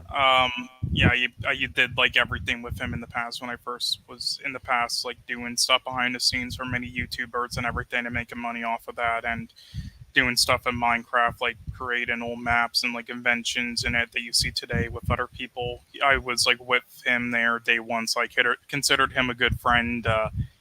Then, though, over the years, I figured out some shit about him. Like, I don't know if it's appropriate to say on YouTube, but it's kind of a Jared Fogle I had discovered, and for a little while I was hesitant on what to do or even like revealing it because I've known this guy for ages and grew up with him, but I kind of decided, I need to get rid of many losers from my life like that, and I've done so this year, and that was probably really difficult to do because I've known him for so long, but I had to do it, and I got him charged and arrested. So yeah, I don't know if I should really say it publicly for legal reasons, but I doubt anybody's gonna watch this, so it's fine. Right. Thanks, Cole. Yeah, yeah, seriously though, just all of you is my number 10. Oh, I appreciate that. Cool. Sweet. Man. Holy. And that's kind of goes on top of what I said. It's like it's been great for me to experience. Having all these different friends come together into my community and actually like relate to each other and have fun. Yeah. This was a shocker of the year. It was kind of great. Like out of all the negative I had with the past communities, I had so many positives come with me and come over here and commute together and have a genuinely good time over here. So I couldn't ask for a better thing. When you asked me, Tim, and you were like, "Yeah, come join my Discord, we can talk," and I was like, "Yeah, okay, I don't know. I'm a little like I've been pretty antisocial," and then everybody was immediately like, "No, we love you. Like, come in," and it's been fucking fantastic, you guys. Or I think I joked around with you. I said, "That's not antisocial. Just come be antisocial in the Joker's Corner." That's fine. And then I immediately wasn't. Yeah. I'm like, anyone can be whatever they want to be in here for the most part, unless. Oh yeah. I'm just gonna make a joke, but I'm not gonna. No, you're fine. Unless you're some other people. Rifting. I mean, what? Unless you're Tony. I'm just kidding. You guys have like become some of my best friends in such a fast, amount of time, because you all make me laugh every fucking day. Well, that's the goal. Absolutely, I absolutely love it. Yeah. Babe, what do you got as your number 10? Well, I have I have a few things that I forgot to mention. I'll mention. God damn it! The final one. It's okay. Go ahead. I'm kidding. Please, RJ talked about a movie from 2023, so it's okay. Yes, please do. You realize you own part of this channel too. It's not like I can argue with you about it.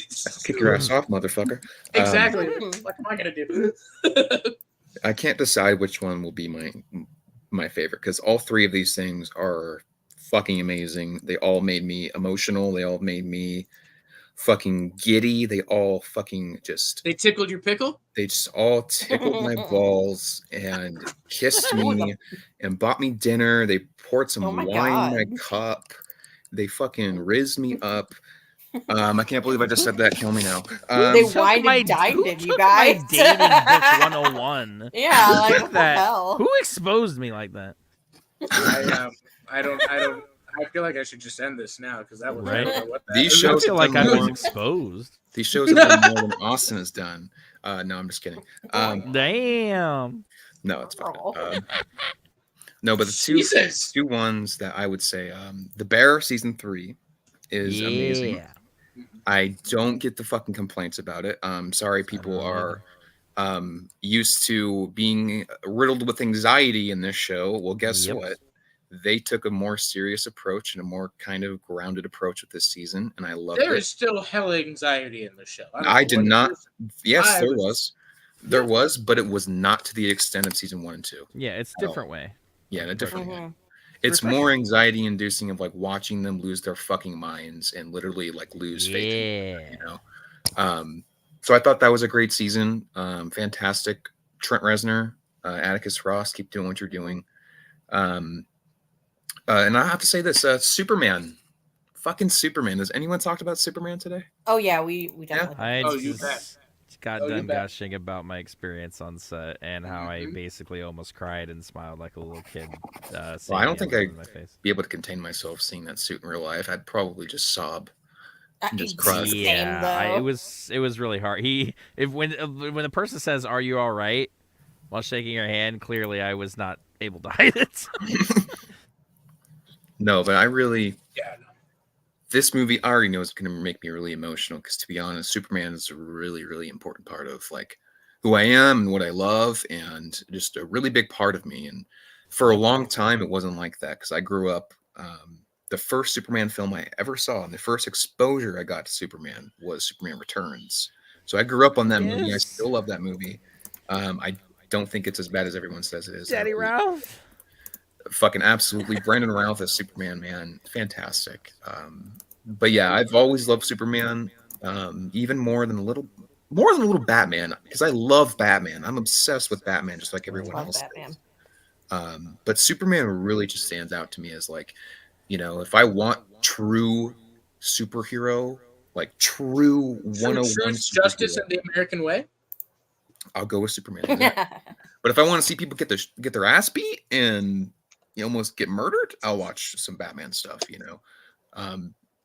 But yeah, those are, you know, Superman's really, I'm really pumped for Superman. I really, really am excited for it. And the last thing I'd say, is this your number 10?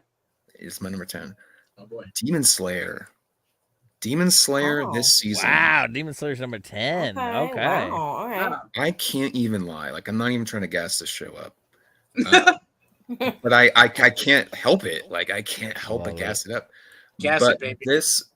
The writing, the fucking writing, the animation, the performances. What a fucking fantastic anime. And me and Tim always talk about, you know, new age anime and how most of it really doesn't harken on golden age anime stuff. It's just fucking, it just sucks now. They repeating storylines for the sake of, because they don't need to really adjust it. They can just keep repeating subgenres. And it's tough. It's tough to, there's not really great. They don't do what golden age anime used to do. But if this is the one that come close to it, I'm hyped. I honestly think it's one of the greatest animes ever made, to be honest. Like, it's just that fucking good. The anime, I'll say this too. A lot of people can shut the fuck up about this show. Fuck you and your stupid whiny. Wait, is this a rant? Huh? Yes. Okay. Because these fucking retards, these fucking One Piece loving faggots, all trashing. They were all trashing. Hey! Zach is in the chat. Don't be mean to Zach. I love you, Zach, but you're gay for liking One Piece. I mean, damn. Brad's not wrong. I'm a huge pirate guy, and even I have no desire to finish. I'm gonna get tennis here in a little bit. No, thank you. I'm a butt pirate, and I should like it. Zach is also part owner of this channel, so you got to beef that out with him. No, he knows I love that. He knows I'm kidding. He knows I'm kidding. I'm kidding. Yeah, he knows. No, but these fucking idiots were trashing on this show this entire fucking season. They were trashing on the last season too, and they were trashing on the season before that. I'm sorry. I am the first person to tell you that I am not a big fan of 3D animation, including right? Me neither.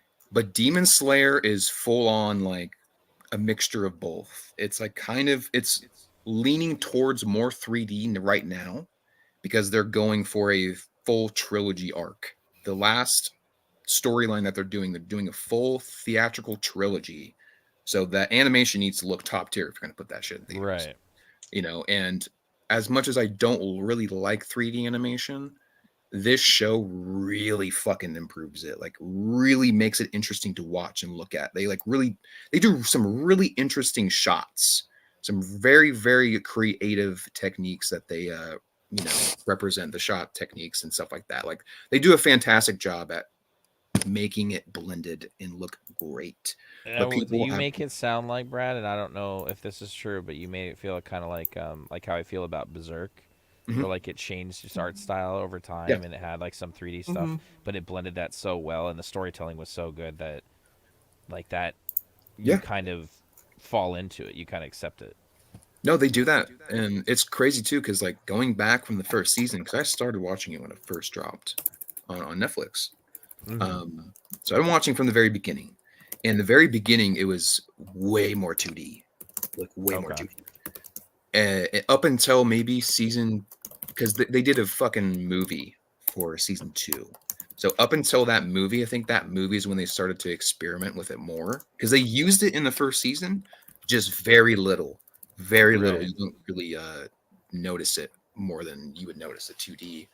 But no, my fucking big problem with this fandom, because the anime fandom's a bunch of fucking cucks anyway, but their complaints and their criticisms about certain animes mean jack shit. Especially when you sit here and try to claim that this isn't real animation. Just because it uses 3D animation. Like, you've literally sitting there fucking saying that this is not real animation is ridiculous, and it's fucking gatekeeping ass behavior. Yeah. I don't understand that complaint. If you're one of those people, go fuck yourself. If you want to listen, if your criticism is it's not your type of animation, that's perfectly fine, because we've talked about this. There are films that for me, an animated film, the animation is 50% of it. If the animation sucks, even if the story's good, well, half of that film has fallen apart for me.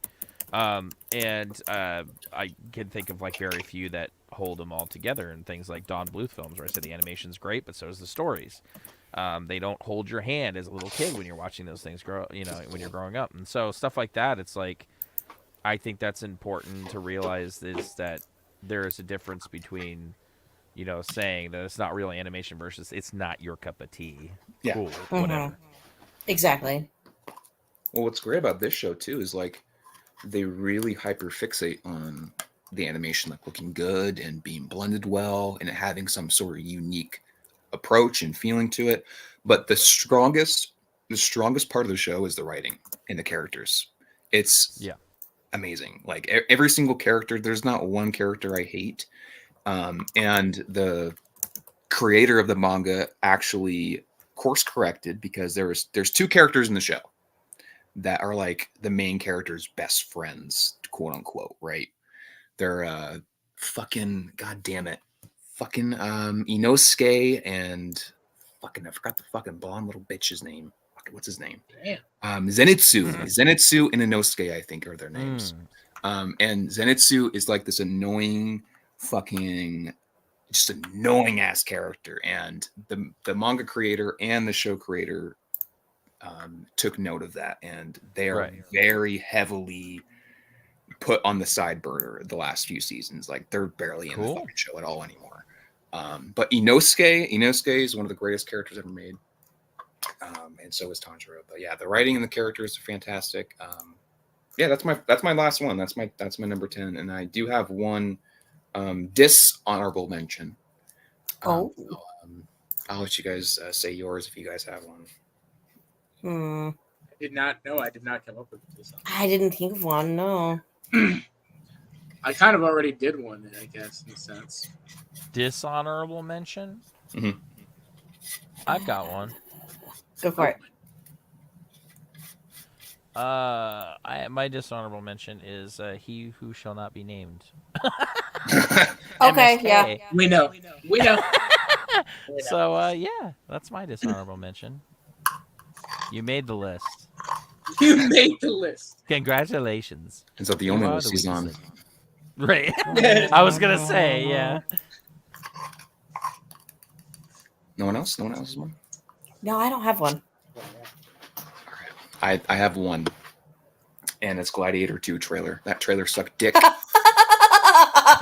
no. I knew it was going to cause fights. Oh, no. We already knew this, though. Let me tell you, Brad. Outside the trailer sucks dick. Brad. What did you say, Cole? The trailer did suck. Who else? I gotta have myself back, fucker. The trailer sucked giant black donkey cock. No, I liked it. It sucked ass. No. There was stuff I liked about that trailer, but those CGI rhinos broke me into tears. Sucking rhinos. I'm sorry, but when your trailer reminds you of the ending of Black Panther, it is not a good sign. I'm sorry, but the Roman Colosseum being full of water is just retarded to me. No, that's actually a real thing. That's a real thing, my dude. They actually did that. That's what they actually did in there and like do wacky. I'm not talking about that. I'm not talking about that. It looks retarded in the movie. Oh yeah, it looks bad. Retarded. It looks weird the way they do it, but like, yeah, it's a thing they did. Unfortunately, yeah, it's when I read those plot leaks of sharks in the Roman Colosseum attacking fucking Roman soldiers and rhinos impaling people, I was like, this is a fucking Fast and Furious it could be Feet and Sandal movie. Give it to me. What the fuck? It doesn't feel tonally right. Like, I don't mind the water, but like the shark thing, I don't know. You could do other things, but like at the same thing, it's like when you have CGI animals that are very clearly CGI in your big action set piece. It's not like I don't mind the action. I want like a big. I want them to focus more on the Roman Colosseum. That's great. I love that stuff, and I like some of those characters you're showing off. But I'm also sitting there kind of in the back of my head like, but why? Why did it have to be a gladiator film? Why couldn't it have been any other thing? It could have literally been, title? Especially with the storyline, it could have literally been the fall of the Roman Empire. Yes, and which would, as a history buff, I would love that. Yeah, me too. Especially from Scott's perspective and stuff. You hear it in the trailer. You know, Denzel, is very much in that right. world of like, there's literally a line where he goes, "Rome's about to fall. I just need to give it a little push."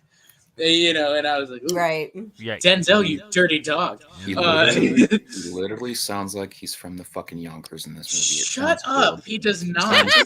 Oh. He sounds like a fucking phenomenal. Oh my god, dude. He literally, I kid you not, he looks like the best part of the film. There was one person doing a Greek accent in that entire trailer. It was hilarious. It was that guy, that one seller or whatever, who's like talking. I was like, wow. There's that one person. Even Pedro, I'm kind of interested in that character. He's in love, or he's with Connie Nelson's character. He's also the general of Mescal. Mescal is close. So he's his stepdad. Connie Nelson, in a sense, I don't know. I mean, yeah. So it's about family. It's always about family. Yay! Yay! Let me tell you. Greatest films of all time are about family. Let me tell you this, Austin. When I saw Pedro Pascal in the trailer, which I didn't know was in the trailer, I didn't even know he was in the movie. Mm-hmm. I died a little inside and I said, "Oh, another Pedro film."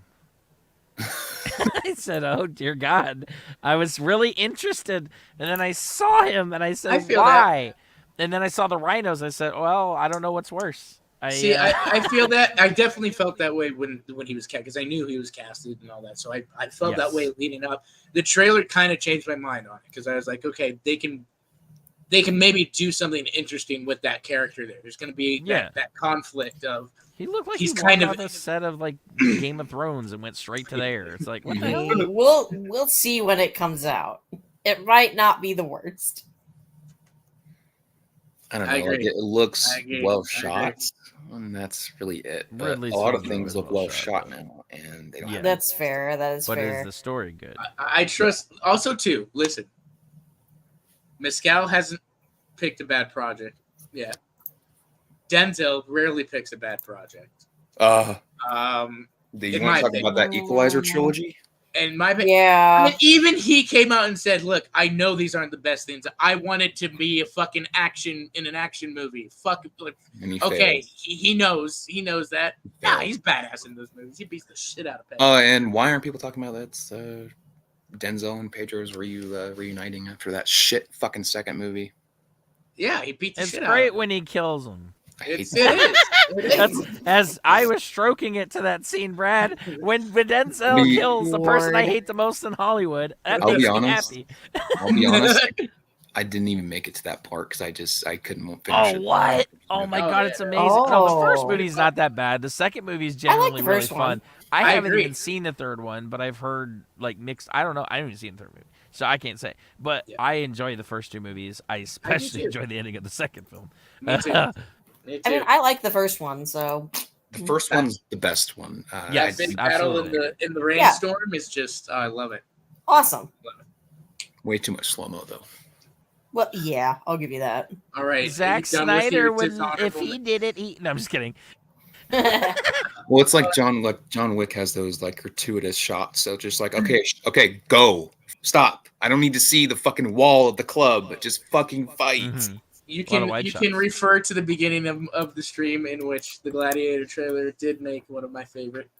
Of course, yeah, that's the first thing he said. Absolutely, of course it did, because you're a simp. Love it. Yeah, but guess what didn't happen? He didn't have Wicked on the list, so I'm happy.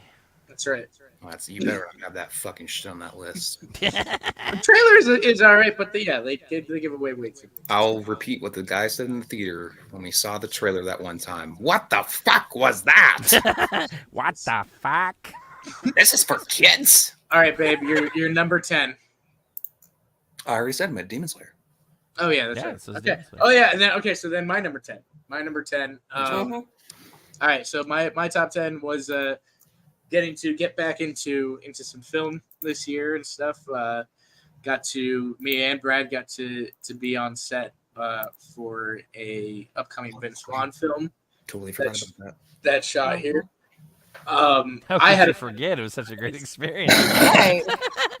I mean, for the most part, we had a blast. It definitely was. It's the first time where the director was not the most involved in his production that I had seen.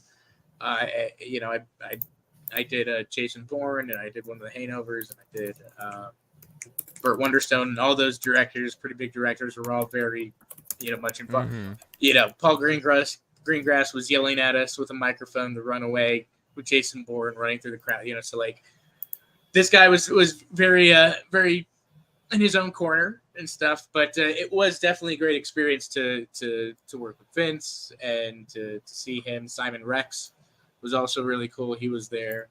And now I get to officially say I was in a movie with Shane Gillis because he was added to the cast.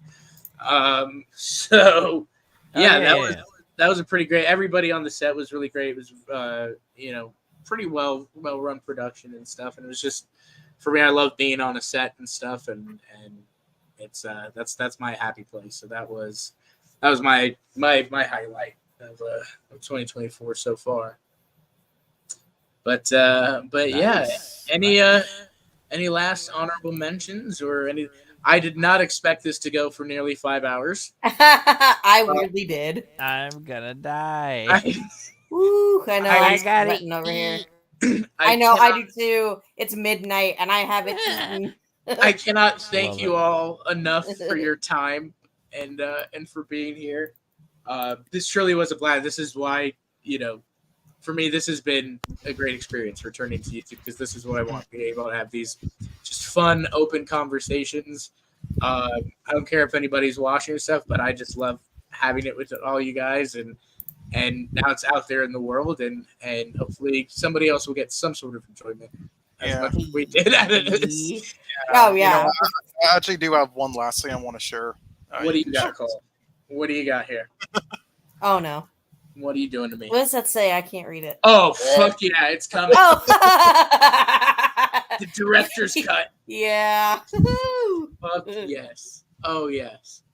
Napoleon was hungry, so he went and got 2 McDonald's and a large Coke to wash them down. That might have been the most interesting part of that film since it was so fucking boring. It was so boring. Well, I'm glad you guys liked it because it was also literally just announced that the director's cut has been rated and is coming. Are they actually releasing it? Come on. Yes. Oh, that really? movie Is it going to be more boring? I know, it's going to be like fucking 5 hours long. The movie is literally just Ridley Scott and Joaquin Phoenix just like chilling on set and eating dinner. Joaquin was just eating the McDonald's and Ridley was like, "We have to film it. Come here." He's like, "Yeah." Don't wipe the fucking kitchen faster. I need 8 cameras on this setup. One over there, one over there, one over here. Speaking of if there's one not from the balls, I don't want it. Speaking of which, Austin, are you going to announce that you and I are going to attempt to watch probably one of the biggest war epics in the last, I would say 20 some years together for that 3.5 hour cut? Yes. And we need to get we're going to watch or not Napoleon. Napoleon. See, I'm stuck now. Alexander. Yeah, the revisited cut, the one that Oliver Stone, where he really cut everything back into the film properly and made a 3.5 hour long epic. Why is okay? Fair enough. It's fantastic. It's one of my favorite. I mean, it's a movies of all stellar time. cast. I mean, yeah, that's fair. Kilmer, Colin Farrell, Leto, Anthony. Everybody Hopkins, you can think of. Jonathan Jolie. Rhys Meyers. Yeah, everybody's in there. Mr. Anthony Hopkins. Yeah. That's one of my favorite. I still don't understand the hate of that film. Now, I saw the extended cut over the theatrical that came out. I never saw it in theaters. So I saw that, and I really liked it. And then years later, was it 2007, I think, when the final cut of Blade Runner came out? Maybe 2008 or something. Then they Oliver Stone released his actual intended cut. 3.5 hour long epic with the intermission. And it blew me away. I was like, holy shit, I wish this is a film he would have been able to release. Because I think it would have been received differently. So I do look forward to seeing that. I really want to see that. And I was telling Cole, it's another one I wanted to watch. They put the extended cut on HBO, I think, of The New World, Terrence Malick film. Yeah. It's good. Yeah, which I really want to see that. I got a hot take. I don't know if it's hot because I know some people are like mixed. There is not a single Terrence Malick film I hate. Yeah, I would agree. I would say I've seen one that I hate. Yeah, no. I agree. That just tells you how many artsy fartsy movies I really like. Yeah, I like artsy fartsy movies too. It's cool. I love that. Well, everybody, on that note, thank you so much for being here. To everybody who tuned in or is still watching, thank you so much. I know we're getting a lot of views on the X, the Twitter. Woo!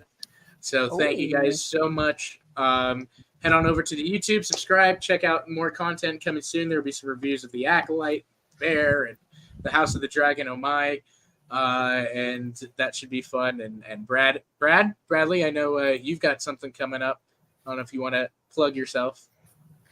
Yeah, I plug myself all the time. But yeah, Jesus Friday. Oh my god!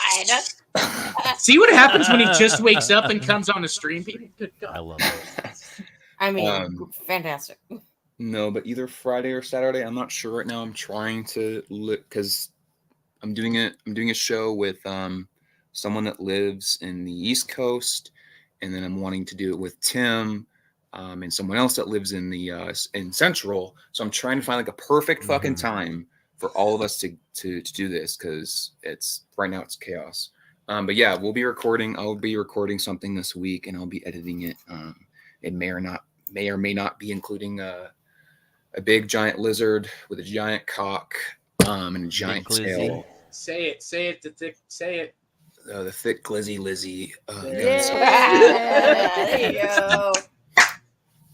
Yeah, we'll be doing a Godzilla retrospective ranking. And I have some games planned and some trivia stuff to really question these guys' fandom of Godzilla.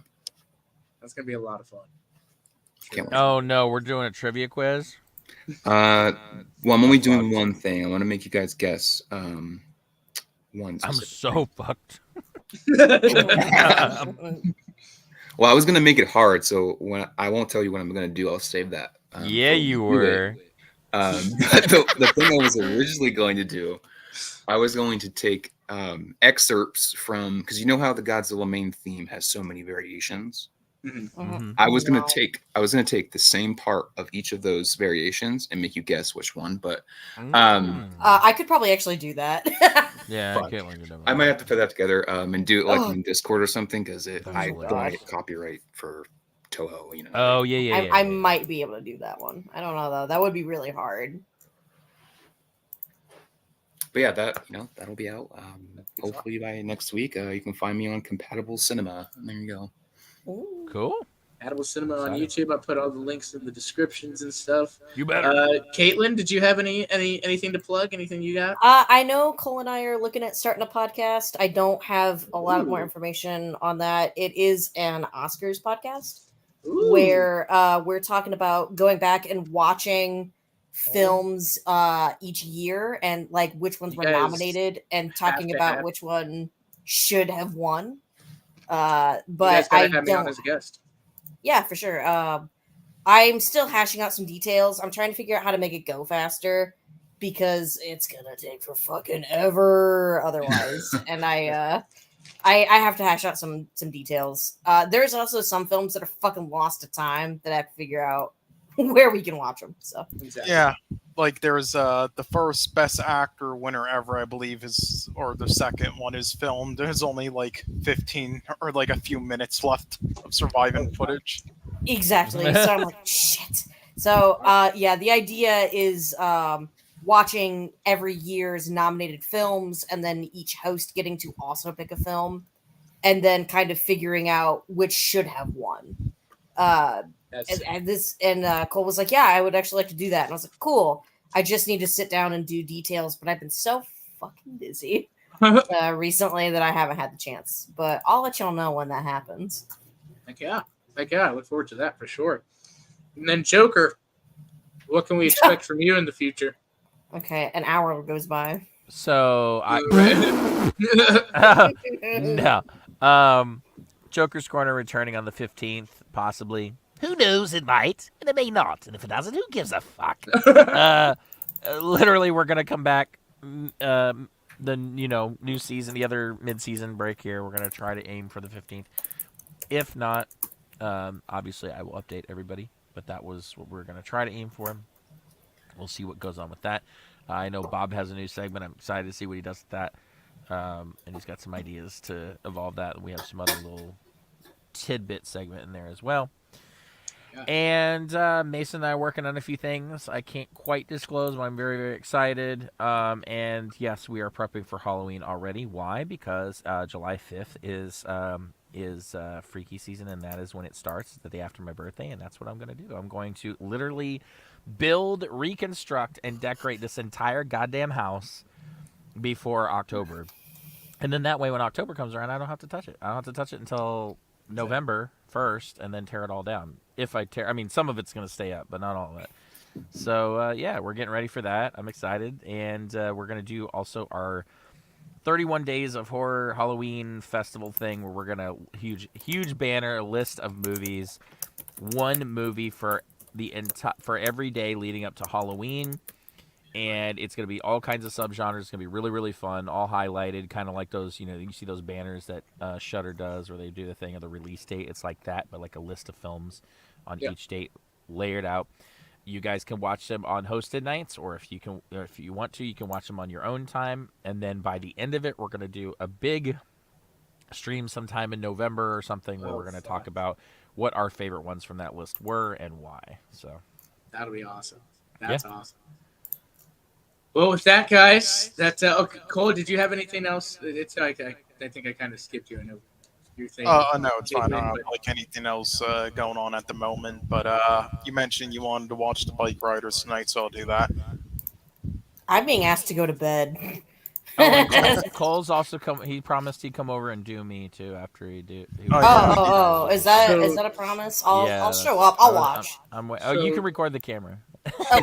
So Cole. Mm-hmm. I watched it last night. Fucking bitch! It's fine. I've already seen it. I'm sorry. No, it's fine. I've seen it before. We'll find something else to watch. Before it was shelved a year ago, I saw it. Yeah, we'll watch it. I enjoyed it. Cole says it was fine. I don't want to watch it a second time. It was decidedly fine. Yeah, it was good. Not great. That's kind of that director's film to me. Besides like one that like takes Shelter film or whatever, they're all just good to me. Mm-hmm. Yeah, I thought Tom Hardy was going to be way more fucking hammy in that movie. I enjoyed Hardy. He was actually pretty toned down. Like, okay. Yeah, they cast a lot of people like for those roles specifically, but they didn't really do too much. They weren't that charismatic, and the visuals are just whatever. I agree. Best part is Norman Reedus. Yep. God, he was so good. Mm-hmm. With that, we'll end it with this great announcement coming to us July 1st, 2026, ladies and gentlemen. Fuck yeah. The one, the only. Yeah. Oh, yeah. Get it, Ricky. Get it, Ricky. Get it, Ricky. Thanks, ladies and gentlemen. We will see you next time. Peace out.